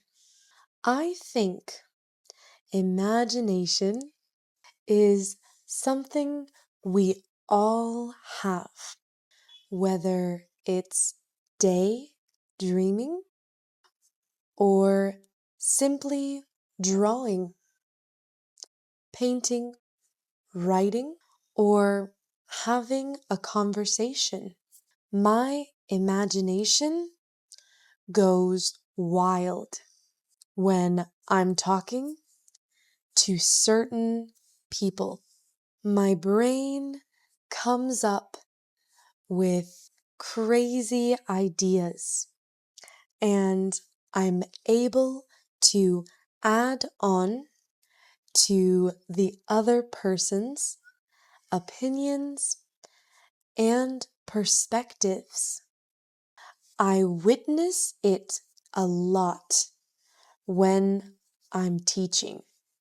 I have some pretty cool students, and I have the privilege of talking to people from all around the world and having conversations about so many different topics. Topics like dreams, languages, age, brains, or even about imagination. And I always seem to stand impressed by my students' opinions or thoughts on one topic. Every student I have has some unique and interesting perspective on a topic, and all of it is due to imagination and creativity. As a kid, I had so much imagination. I would jump on the couches while the floor was lava. I would talk to my stuffed animals and create the craziest scenarios. I used to love writing as a kid. I would write so many books. One about a guy who had flying pants, another one about a girl who could talk to her toys and fly on shooting stars. Did you have a lot of imagination as a kid? What are some fun scenarios that you used to create in your head as a kid? Do you think imagination is more important in childhood or in adulthood? I personally think imagination is more important as a child because it helps you to begin solving problems and finding solutions using your creativity. Even if they are imaginary problems, it's still good practice for future situations where you will need that same imagination to get past stressful or difficult situations. What do you think? Is it more important in your childhood or in your adulthood? I think it can also be important as an adult since we are all creative creatures. And I think every human needs an outlet or source to express their creativity, whether it's with videos or drawings or writing or creating things, building things. How do you express your creativity and imagination? I think imagination is very powerful. It can change the way we see the world and the way we want to see the world. It can play a huge role in careers like business, science, and art. What role does imagination play in your current career? For me, for example, imagination plays a huge role in my career. When making my lessons, I have to make them as engaging and creative as possible. I have to use a lot of imagination to create questions that will intrigue my students and help them to continue speaking and practicing their English. It also challenges their English listening on the spot with crazy imaginary questions that help your English and imagination. And now, when I make videos, I also have to use my imagination and creativity to think of creative and interesting topics to talk about. But I mostly like to use my imagination when it comes to drawing or writing. Those are my hobbies that I enjoy using my creativity for. Now, imagination and fear can work together. When I was a little girl and I let my mind wander into the darkness, I could start seeing things that weren't actually there, but my mind would wander away and get lost in the darkness. My imagination would run wild and think of the scariest situations my mind could come up with. What's the craziest thing that your mind has come up with? What's the craziest scenario that your mind has come up with? I would always run to go sleep with my sister. I had a very active imagination as a kid. Now I can control my fear better, but I'm still scared of sleeping alone after watching a scary film. That's why I do believe that imagination can power fear. And that's why kids are a lot more fearful than adults.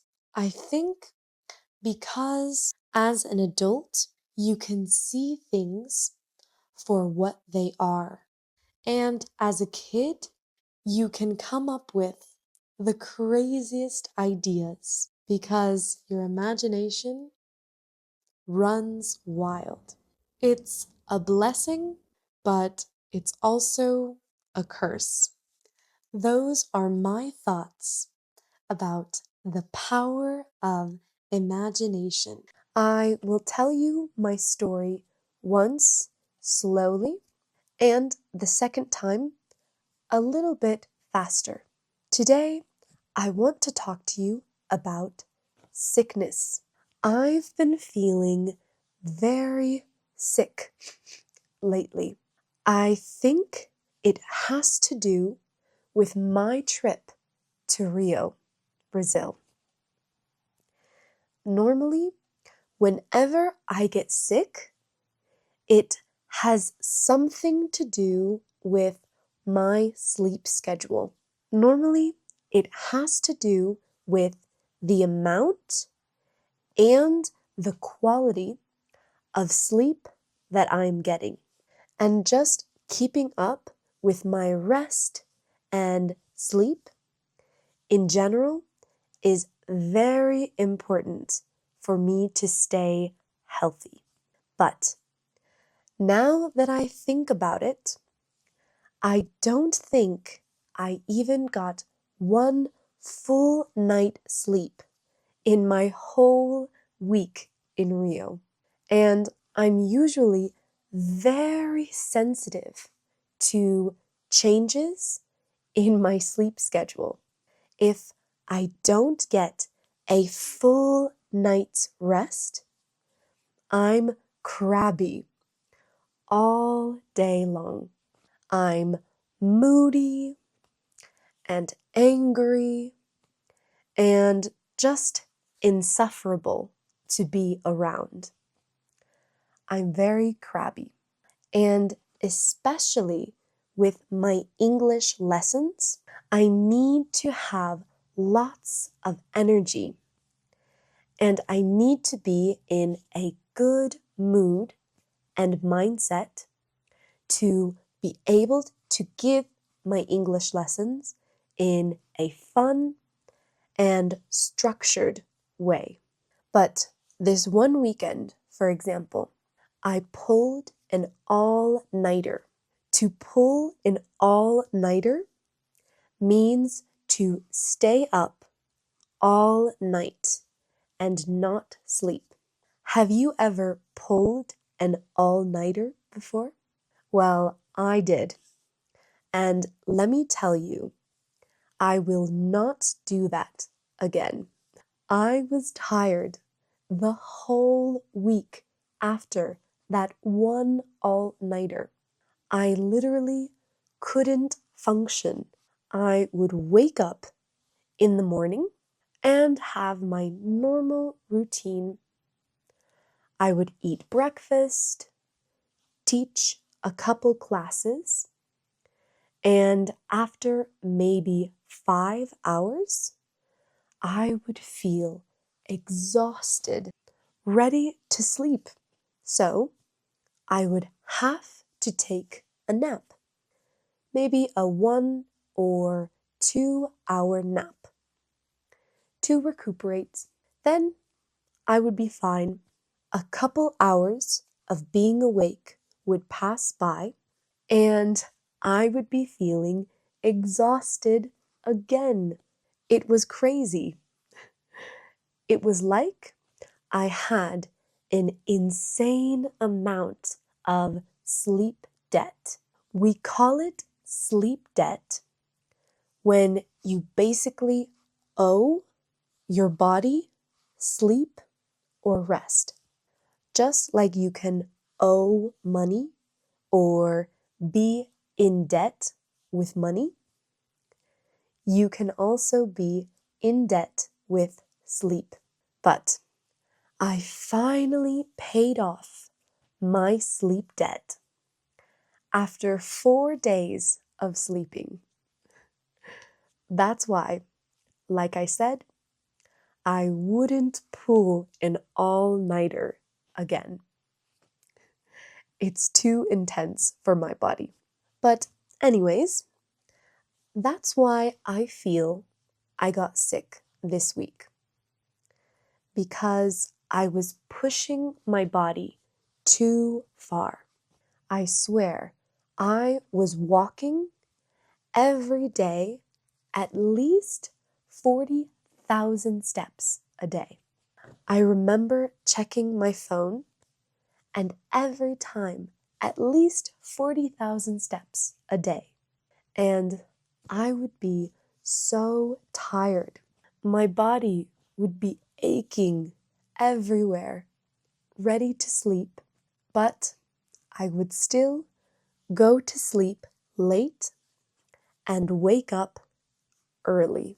So, apart from pushing my body too far, I wouldn't even give my body the chance to recuperate that energy or rest even a bit. So I think I pushed my body over the edge, and now I'm paying the price. I'm paying the consequences. That's why I feel super congested, like I blow my nose and I don't know how it never stops. The mucus just keeps coming and coming. I don't even know where it's coming from at this point. And I also had a terrible cough One of those coughs that's just always tickling your throat. You feel a constant tickle that you need to cough. I hate coughing. And after a while of coughing, it starts to hurt my throat. So I try to take cough drops to soothe my throat. Cough drops are really good for relieving and soothing the pain temporarily, only for a short period of time.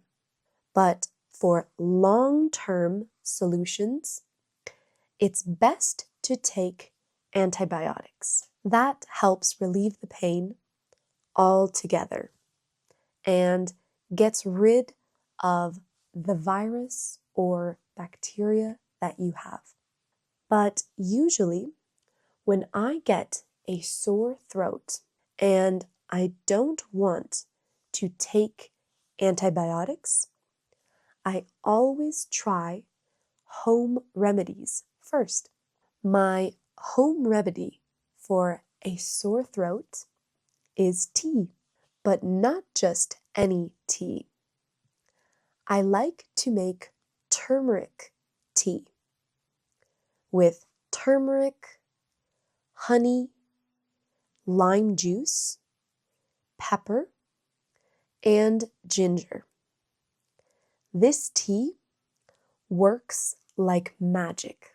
It soothes and relieves the pain in my throat right away. Turmeric is just magical. I swear, it's the solution to so many different sicknesses that I get. But it's especially useful for a sore throat. You should definitely try using turmeric if you haven't already. What are some of your home remedies you use for a sore throat? What's your go-to tea when you have a cough or a sore throat? I have to say, this sickness that I have isn't that bad comparing it to other sicknesses that I have had. One time, I remember I had salmonella and I literally didn't move from my bed for 2 whole weeks. Any movements would spin me out and make me feel dizzy and eventually make me throw up. Every food that I ate or smelled would make me feel nauseous. It's so sad feeling nauseous because I love to eat so much. But even my favorite foods, my stomach just couldn't handle. I lost so much weight in those 2 weeks. My doctor told me to stay hydrated and take your medication and stay rested. And eventually you will feel better. There wasn't much else that I could do. I don't get sick very often, but when I do, it's usually very bad. I'm just lucky that I'm at home right now and my family can take care of me in my sickness. Who takes care of you when you're sick? Even the smallest things, like going to the store or cooking a meal or simply making a cup of tea for myself, can be such a struggle. So it's really nice to have my family here to help me. I've been sick in foreign countries before while I'm alone.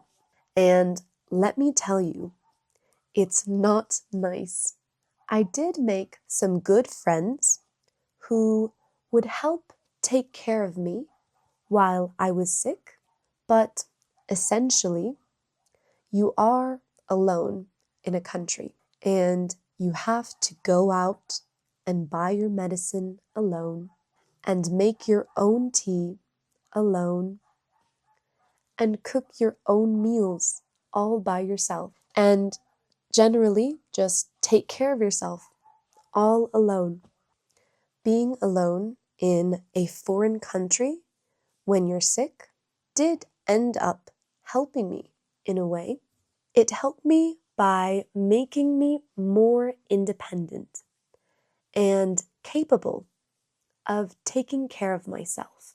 Being sick anywhere is not nice, but I've learned some really useful remedies from different friends, all in different countries.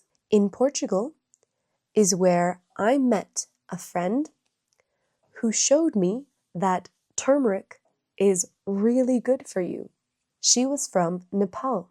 She showed me to grab your turmeric and heat it up on the stove in the fire and eat it. And it's a huge boost to your immune system. And it's really good for a sore throat or a throat infection. She also showed me golden milk, milk with turmeric, ginger, lime, and pepper, and honey. And that was a huge aid to my sickness when I needed it. Are there any more remedies that you know of that you can teach me? Maybe some for a headache or a runny nose, maybe some for a stomach ache. For example, my grandma lives in a small town in Mexico, and once I had a really bad stomach ache. So she made me a green tea with lime, ginger, and honey. And she gave me a massage across my belly and back. And it was like magic. All of my pain disappeared. It happened several times now where my grandma has so many natural remedies, home remedies. I don't think she ever would need to buy pharmaceutical medicine. And it's not good to take antibiotics all the time because sometimes a sickness will go away with time, but sometimes it's so hard to wait out a sickness. So I just resort to antibiotics for faster and easier results. It's very bad to do because you can build immunity to antibiotics after a while of using them. But I can't help it, especially if it's during the week when I have to teach. When I teach, I talk and I smile and I laugh, and I can't be a good teacher if I'm in pain. It's the same when I used to go to school. When I was younger, maybe around 8 to 15, my parents worked at the same school that I studied at. So whenever I would get sick, I had no other option but to go to school. I couldn't stay at home because both of my parents worked at the same school as me. So instead, I would stay in my mom's classroom under her desk, and I would lay there and sleep. I remember her students would see me and say, "Whoa, who's that? Is that your daughter, Miss Jessica? What's she doing under the table?" Meanwhile, I was just laying there, feeling so sick and having a really bad fever.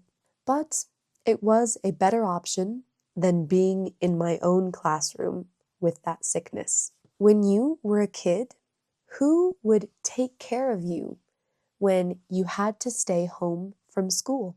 Tell me about your experience as a kid with sick days. I used to hate going to school despite feeling so sick. But I understand now that work is time consuming and it's a big deal to take even one day off of work. What do you think? When do you decide it's worth taking a sick day off of work? Where do you draw the line between going to work and needing to stay home from sickness? Comment all your answers down below so I can see your progress. Like this video for more content like this and subscribe to improve your English every Monday and Wednesday. Now I'll repeat everything faster so you can practice in a slow and a fast way. I've been feeling really sick lately. I think it has to do with my trip to Rio, Brazil. Normally, whenever I get sick, it has to do with the quality and amount of sleep that I've been getting, and just keeping up with my rest in general is very important for me to stay healthy. But now that I think about it, I don't think I even got one full night rest in my whole week in Rio. And I'm usually very sensitive when it comes to my sleep schedule.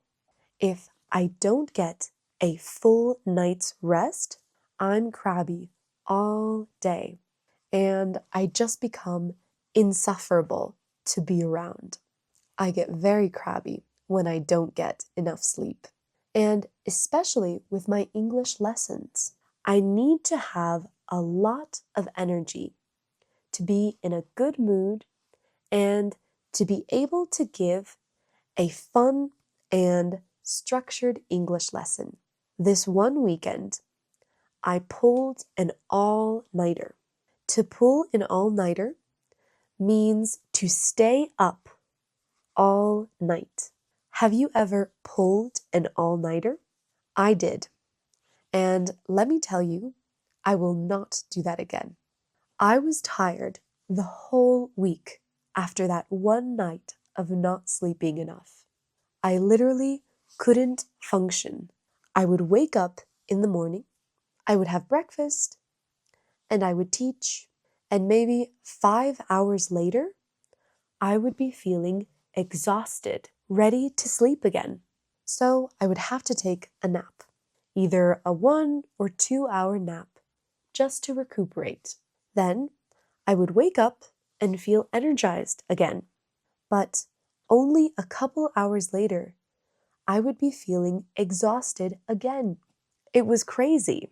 It was like I had an insane amount of sleep debt. We call it sleep debt when you basically owe your body rest and sleep. Just like you can get in debt with money, you can get in debt with sleep. But I finally paid off my sleep debt.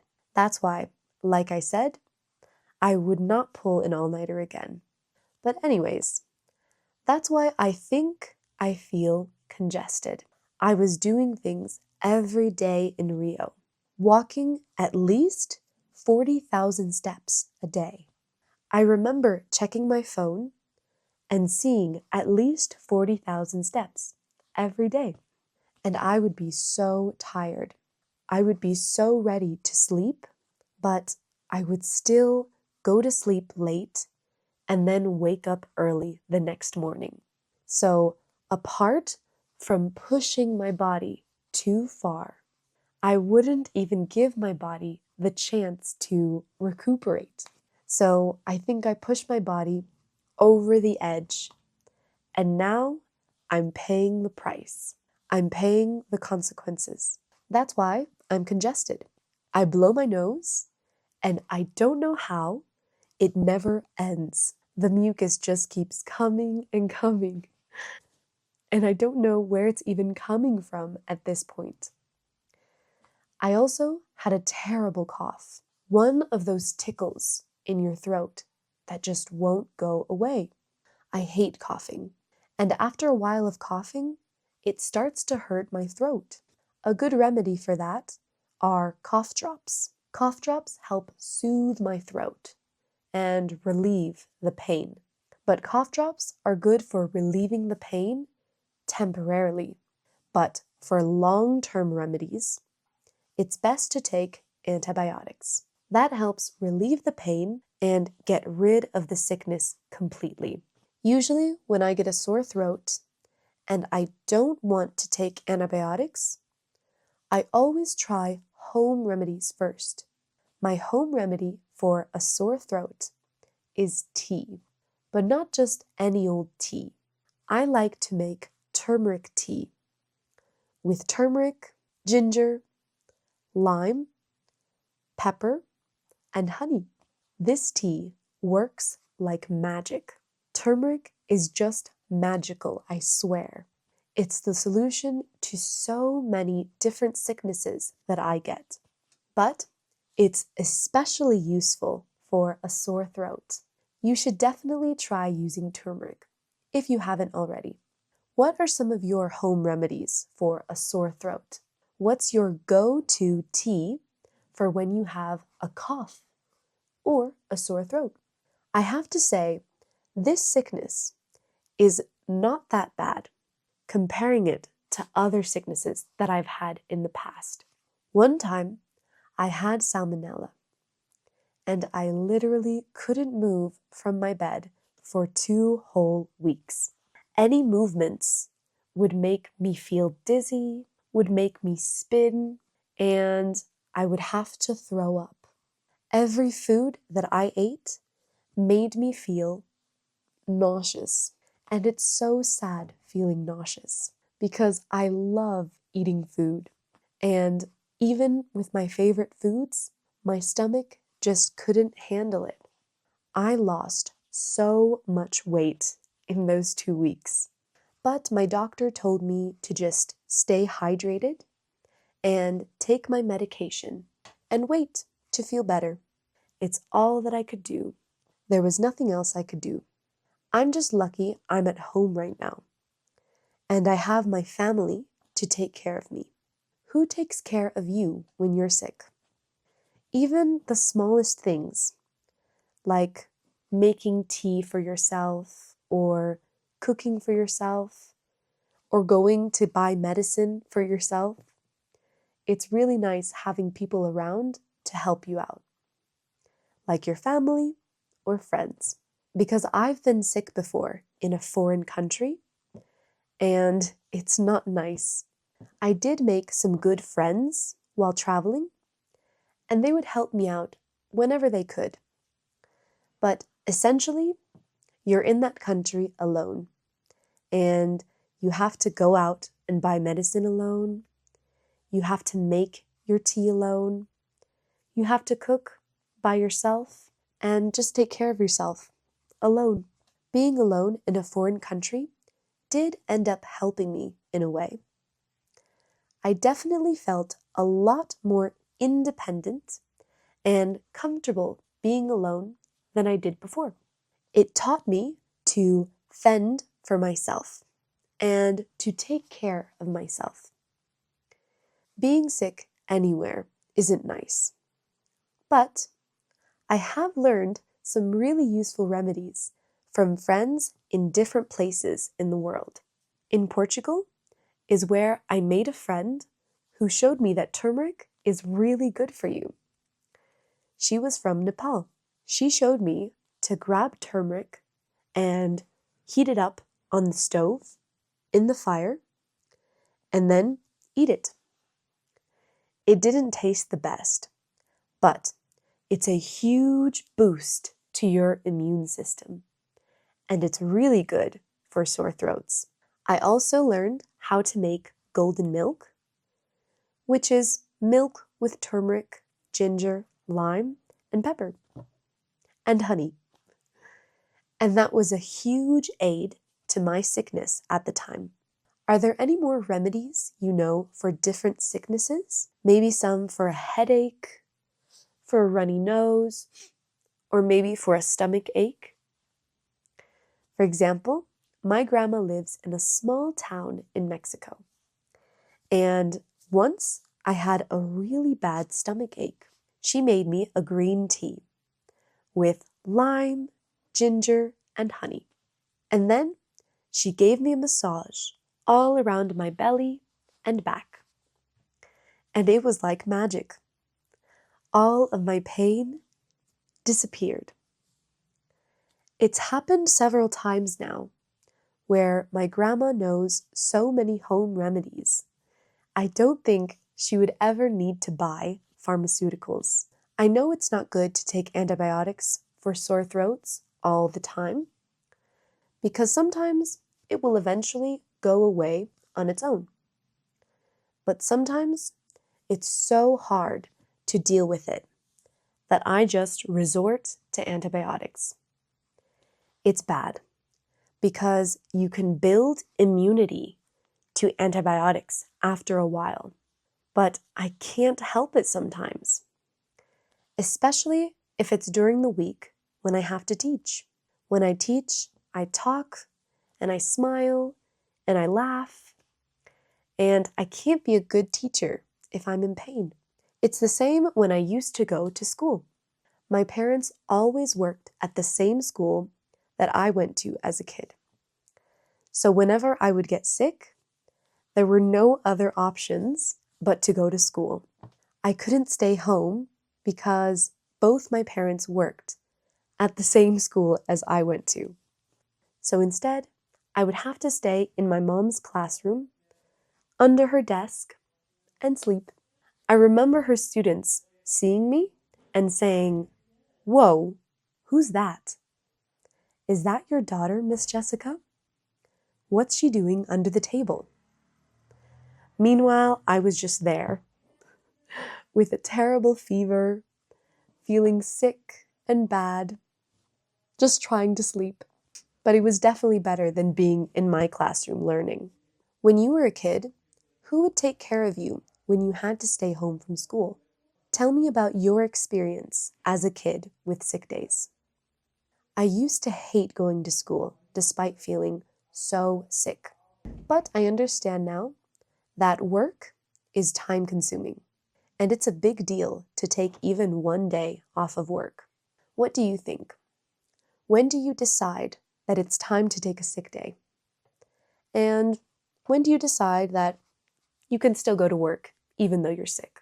Today, I want to talk about the human side of online learning. As many of you know, I am an online teacher. I have taught online for 5 years now, and I have made friends from all around the world because of my job. I think many people believe that online equals less connection, less engagement, but it doesn't have to be that way. Sometimes people disconnect being online with real people on each side of the camera. When you're looking through a screen to another person, it's easy to disconnect your humanity, and it's difficult because sometimes people can be very mean or hateful online because they feel like it's not real. But it is real. It's still a person, even if it's online, through a chat, through a post, or even a comment. It's still a real person behind the screen. And I think if you can't say something to someone's face in real life, then you shouldn't say it online. Why would you say it online? In my online lessons, I always try and remember that teaching doesn't have to be so serious or boring. I like to be friends with my students and talk about real things, real stories, and interesting topics. I like to tell stories about my life, and I like to listen to their stories about their lives.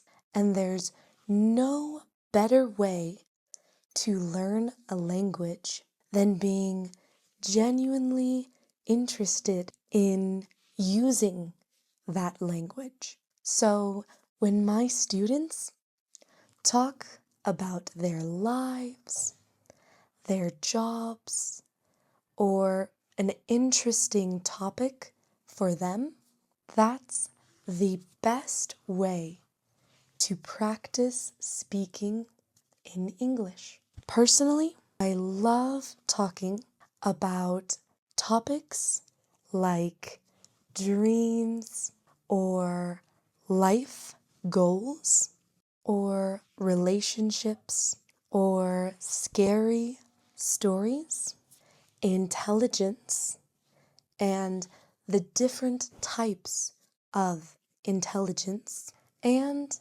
imagination. Topics that I am passionate about. And I'm usually passionate about deep topics, just like the topics that I talk about with you guys. Just like my lessons would be in person, I have them online. And I have met some of my students in person before. I had a student from Costa Rica who was a really good friend of mine. She always had the coolest stories to tell, and she had the most interesting takes on topics that I loved talking about as well. We got along really well in class, and we were really close friends. And I coincidentally was planning a trip to Costa Rica, but it was a complete coincidence. I didn't plan it because of her, but she was so excited, and she told me she would pick me up at the airport and she would show me around. She was so sweet. She came to pick me and my friends up at the airport, and she showed us a really good place to eat and some nice places to chill. It was such a nice experience to meet a friend that I met online in person. And when I came back from my vacation in Costa Rica and I had another lesson, it was so much fun. Our connection leveled up, definitely. And it was like we were friends in real life, just chatting online through a webcam. Since that moment, I consider my online students can be real friends to me. And I have so many students like that. Well, I had students like that. Lately, I haven't had time to teach online anymore. So I don't teach online anymore. I just make videos and courses. But once I get back home and settle down, I hope to see them again. I miss hearing their stories and catching up with them because there's a lot to catch up with them about. When was the last time you made an online connection with someone? But teaching online isn't easier than teaching in person. It can be hard expressing emotions and keeping a conversation flowing through a webcam. It's a challenge to stay patient and happy through a webcam. I almost feel like my smile has to be extra big online. So after about 5 lessons in a row, my smile hurts. I use a massager to soothe the pain and massage my cheeks.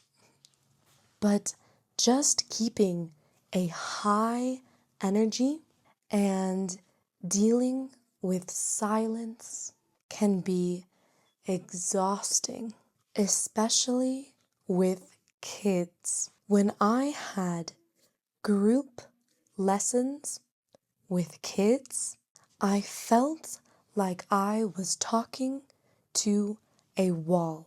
Talking to a wall is an idiom, like talking with no one, basically. No response. Just like if you were talking to a wall. But it's so important to keep the class fun and comfortable for the students. It's important to be warm and kind, but keeping that kind of warmth online is difficult. So I always try to avoid burnout. And I know for a fact that if I have more than 5 lessons in a row, I will be feeling drained and very burnt out. I wouldn't be happy or energetic in my class. And that's not fair for my students. So I know my limits. Have you ever felt burnout? How do you avoid feeling burnt out of work? But for me, it's the most important part. Being human in my classes is the most important part. Technology is the medium, but humanity is the message. Even in my YouTube videos, my stories are all real. I talk about personal experiences and I connect with my audience in a genuine and real way.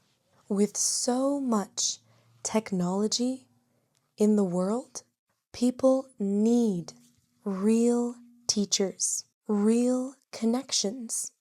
My body language through a webcam has to be a little bit extra since I don't want my students to feel ignored or like they're boring me, because it's easy to have misunderstandings online. I don't want my students to feel like they're talking to a wall. Sometimes when I talk with my sister, I feel like I'm talking to a wall. She gets distracted very easily. So sometimes I get really frustrated with her and we fight because I say, "You're not listening to me." And she says, "Yes, I was. I'm just looking at my phone while I'm listening." And I say, "No, you can't really listen if you're looking at something else." We disagree on that. What do you think? Can you actually listen to what someone is saying while looking at something else? Do you know anyone who gets distracted easily, like my sister? I'm really happy and I feel lucky to have an online job. What do you think about this topic? What do you think about the human side of online learning? What are some of the pros and cons of learning English in an online classroom or on YouTube versus learning in a real classroom with classmates and notebooks and pens and papers? What do you think? Thank you for watching this video. I hope you enjoyed.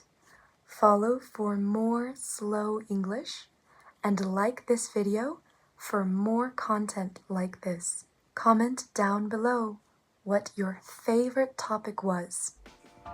Bye.